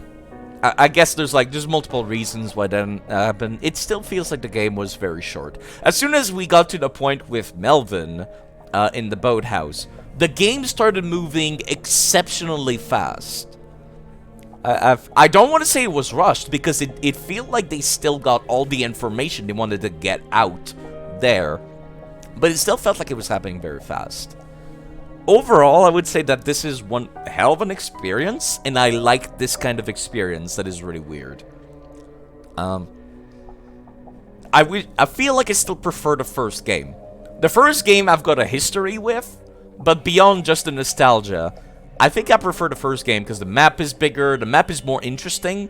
The characters are not more interesting, but actually no, I would still say there's more characters around. Some of them are less interesting, some of them are more interesting. Like Quint. There's an entire side quest in the first game that I didn't do on stream, but I did it before, where like we find out that Quint has been like running actually, I'm not even gonna spoil it. There's a whole thing with Quint and his motorcycle that goes on. I don't know why he's riding a car around town if he has a motorcycle, but anyways, that's the thing. There's a whole thing. There's a bunch of side quests. There was nobody quite like Quint in this game for me. No one where I'm just like, oh, that NPC, fuck that guy. No, there was no one where I could like, all of the NPCs in Le Carré, I could kind of like go without them. And that's one thing that I feel is kind of lacking in this game compared to the first one. Boss's design, overall, the entire design, everything going on, very interesting. It kind of has the feeling of Silent Hill, but very cartoonish. Like, there's no subtlety at all in this game. Everything feels kind of like cartoonish Silent Hill. Which, you know, I guess with the graphics is not completely different. I guess it's kind of maybe intentional, even. But yeah, it was an interesting game. I liked the design. In particular, like, when Zack ended up taken over by the Sun Rouge and turned into a monster, I like the symbolism of, like, just having Zack hunched coming out of the chest, but then you got the stronger, more powerful being behind him, kind of like York, the healthy York with the dying Zack. I like that kind of symbolism. It was very interesting, which kind of harkens back to what I said, Silent Hill designs. Silent Hill is all about the symbolism. I'm not big on horror, but like I like a good storytelling story. And that's what this game felt like to me. Now, I've been going on for way too long. It's been 5 hours and 38 minutes. I would, if I had to put a note out of 10, I would put this exactly 1 point underneath Deadly Premonition 1. My main criticism being shitty performance and too short. I wanted one extra chapter. I feel like I was just pulled into the roller coaster at the last end. Not too much. It's not like... It doesn't feel like the rug was swept underneath my feet or anything like that. But it definitely felt like I was dragged into another room kind of deal. It might have been extremely rushed. I feel like the performance issue could have been fixed if they finally got that PC release that they said that they wanted to make last year. But it ended up never happening, which is a bit of a shame. Graphics-wise, this game is not particularly demanding. So I'm pretty sure it's just the Nintendo Switch hardware just can't handle it. Or maybe they're just not familiar with the Nintendo Switch hardware. Some games are more graphically intensive than this on the Switch and still run fine. But, yeah, they were probably just not used to this. I would love to see a Deadly Premonition 3. But I think I would prefer something that's, like, not both a prequel and a sequel. Says the Sanctuaries, the Chest, and the Fear of Red might have been York's way of messing with the FBI agents. That could explain it. That could explain all the weirdness. Just pretending to be crazy, or just signs of actually him going crazy. That's also very likely. You know, you go a little crazy when you're dying of cancer. It's a little scary. Yeah, if there was a Deadly Premonition 3, I would prefer if it's something that focuses on Aaliyah, specifically, or just not a prequel sequel. I feel like a prequel sequel that they did here kind of harmed the narrative a little bit. It literally forced Aaliyah to kill the tree inside of him, which he got when FK harmed him when he was a kid. Yeah, there's a lot of stuff going on. There's a lot of confusing narrative going on here. I think I would like it if it was a pure sequel or pure prequel. Not both of them at the same time. Constantly jumping back and forth between Aaliyah and Simon and jumping back to Le Carré just constantly, it really makes a confusing narrative. And the narrative is already confusing enough as it is. And I think, yeah, like I said, I would just put it 1 point underneath DP1. Like, it's still an enjoyable experience. It's still great, just kind of misses the mark in a few spots. FK got survived because his physical form got destroyed, but his totem and the spirit survived. Right. Right. There's a lot. I feel like you could still do a whole lot with FK. I really want a DP3. You know, I was not expecting a DP2 to happen at all. I didn't think they had the funding. I didn't think they would have the public's interest at all. Or relevancy. But, you know what? If they can make a DP2 out of what little DP1 had, maybe they can scrounge up to make a DP3. Because this is clearly just Swery's passion project at this point. And he is a passionate man, as we can see here. So, yeah. I would want a pure prequel. Maybe something not even related to the Red Seeds profiles. Just York. Just give me York. Maybe taking care of another case. Then it turns out, halfway through, it is related to the Red Seeds. And then it leads to him, like, starting to chase stuff. He's got more passion than anything, yeah. Like, fighting tooth and nail against the shitty hardware that is the Switch. Like, the Switch is not that bad. But clearly, they did not know how to optimize anything on here. I want more York. That's all we want. More York. So another pure prequel. Or maybe something, a sequel involving Leah Davis. Steam Deck exclusive. No, it's going to be on the Stadia. There you go. Another case. Anyways. Hello, Vida. You catch me whilst I've completely finished the game. I'm going to raid somebody more entertaining than me. Although this has been one hell of an entertaining ride. So that should be difficult to actually find someone who is more entertaining than whatever the hell this is. But it's over. So I do need to find somebody after all. It was certainly something. It was a thing, alright. I've completely finished the game. I was expecting... Exactly! That was my reaction, Vida. I expected another 10 hours of this, but no. There wasn't any. Is there someone playing something really weird that I could raid? You know, actually, I think I'm gonna raid Lost My Sanity. I think I'm gonna raid Lost My Sanity, and I'm gonna be like, you need to play this, because it's really cool. Because he had an interest on this game. It was certainly one of the games ever made. There's always the VOD. Sure, it never goes anywhere. Now, what am I gonna do next is... You know, before I raid, actually. Whilst I have like 2, 3, or 5 people here that are paying attention and don't have me in the background, what do people want me to play next, is the question. I know I said I wanted to play Mr. Bones. Mr. Bones is like... Mr. Bones is a big deal. I need to do Mr. Bones. But there's other games as well. There's Limbo of the Lost, which is another very strange game that's a point-and-click adventure, which is using a lot of stolen assets from other games, and it's quite infamous for that. I remember somebody told me there's an entire Oblivion town in it, which is like, I don't believe them. I will buy you World of War. No. I'll have to look at it first. I'll have to look at it first. Another thing that I have on my list of priorities is Mystery of the Druids. There's a picture that I need to show on stream about Mystery of the Druids. I need to find it. It has to be in this, not this. It has to be somewhere in my Discord. It's in other weird games.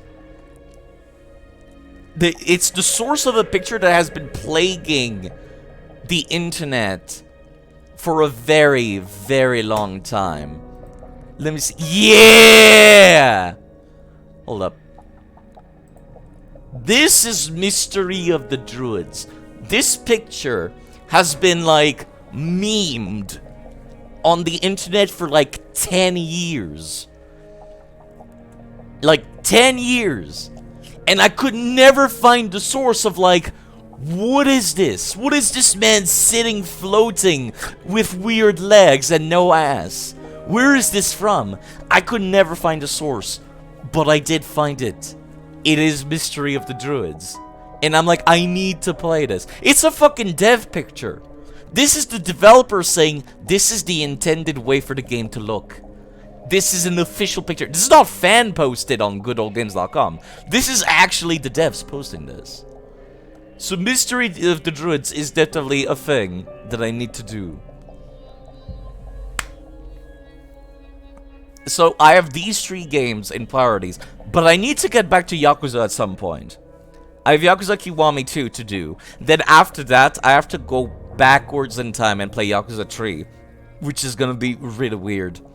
Another thing that I want to get into is also the Kingdom Hearts series, because it's really fucking weird, and has terrible storytelling, and weird storytelling. Another one also is Metal Gear Solid. So it's like, what order do I do this shit in? Is like the big question now. At any rate, I'm gonna raid Lost. And I'm gonna tell him, I hope you play Deadly Premonition 2. Cause it's quite something. It's something alright. Anyways. You folks have a lovely day. I've been here for like an extra like 15 minutes that I needed. Also Shadow of the Comet. I need to look at that. Anyways, you folks have a lovely day. I'll be around. I am exhausted. I am tired. Emotionally and physically. And I'm really bad at ending things, so I'm just gonna cut it in the middle of my sentence somewhere.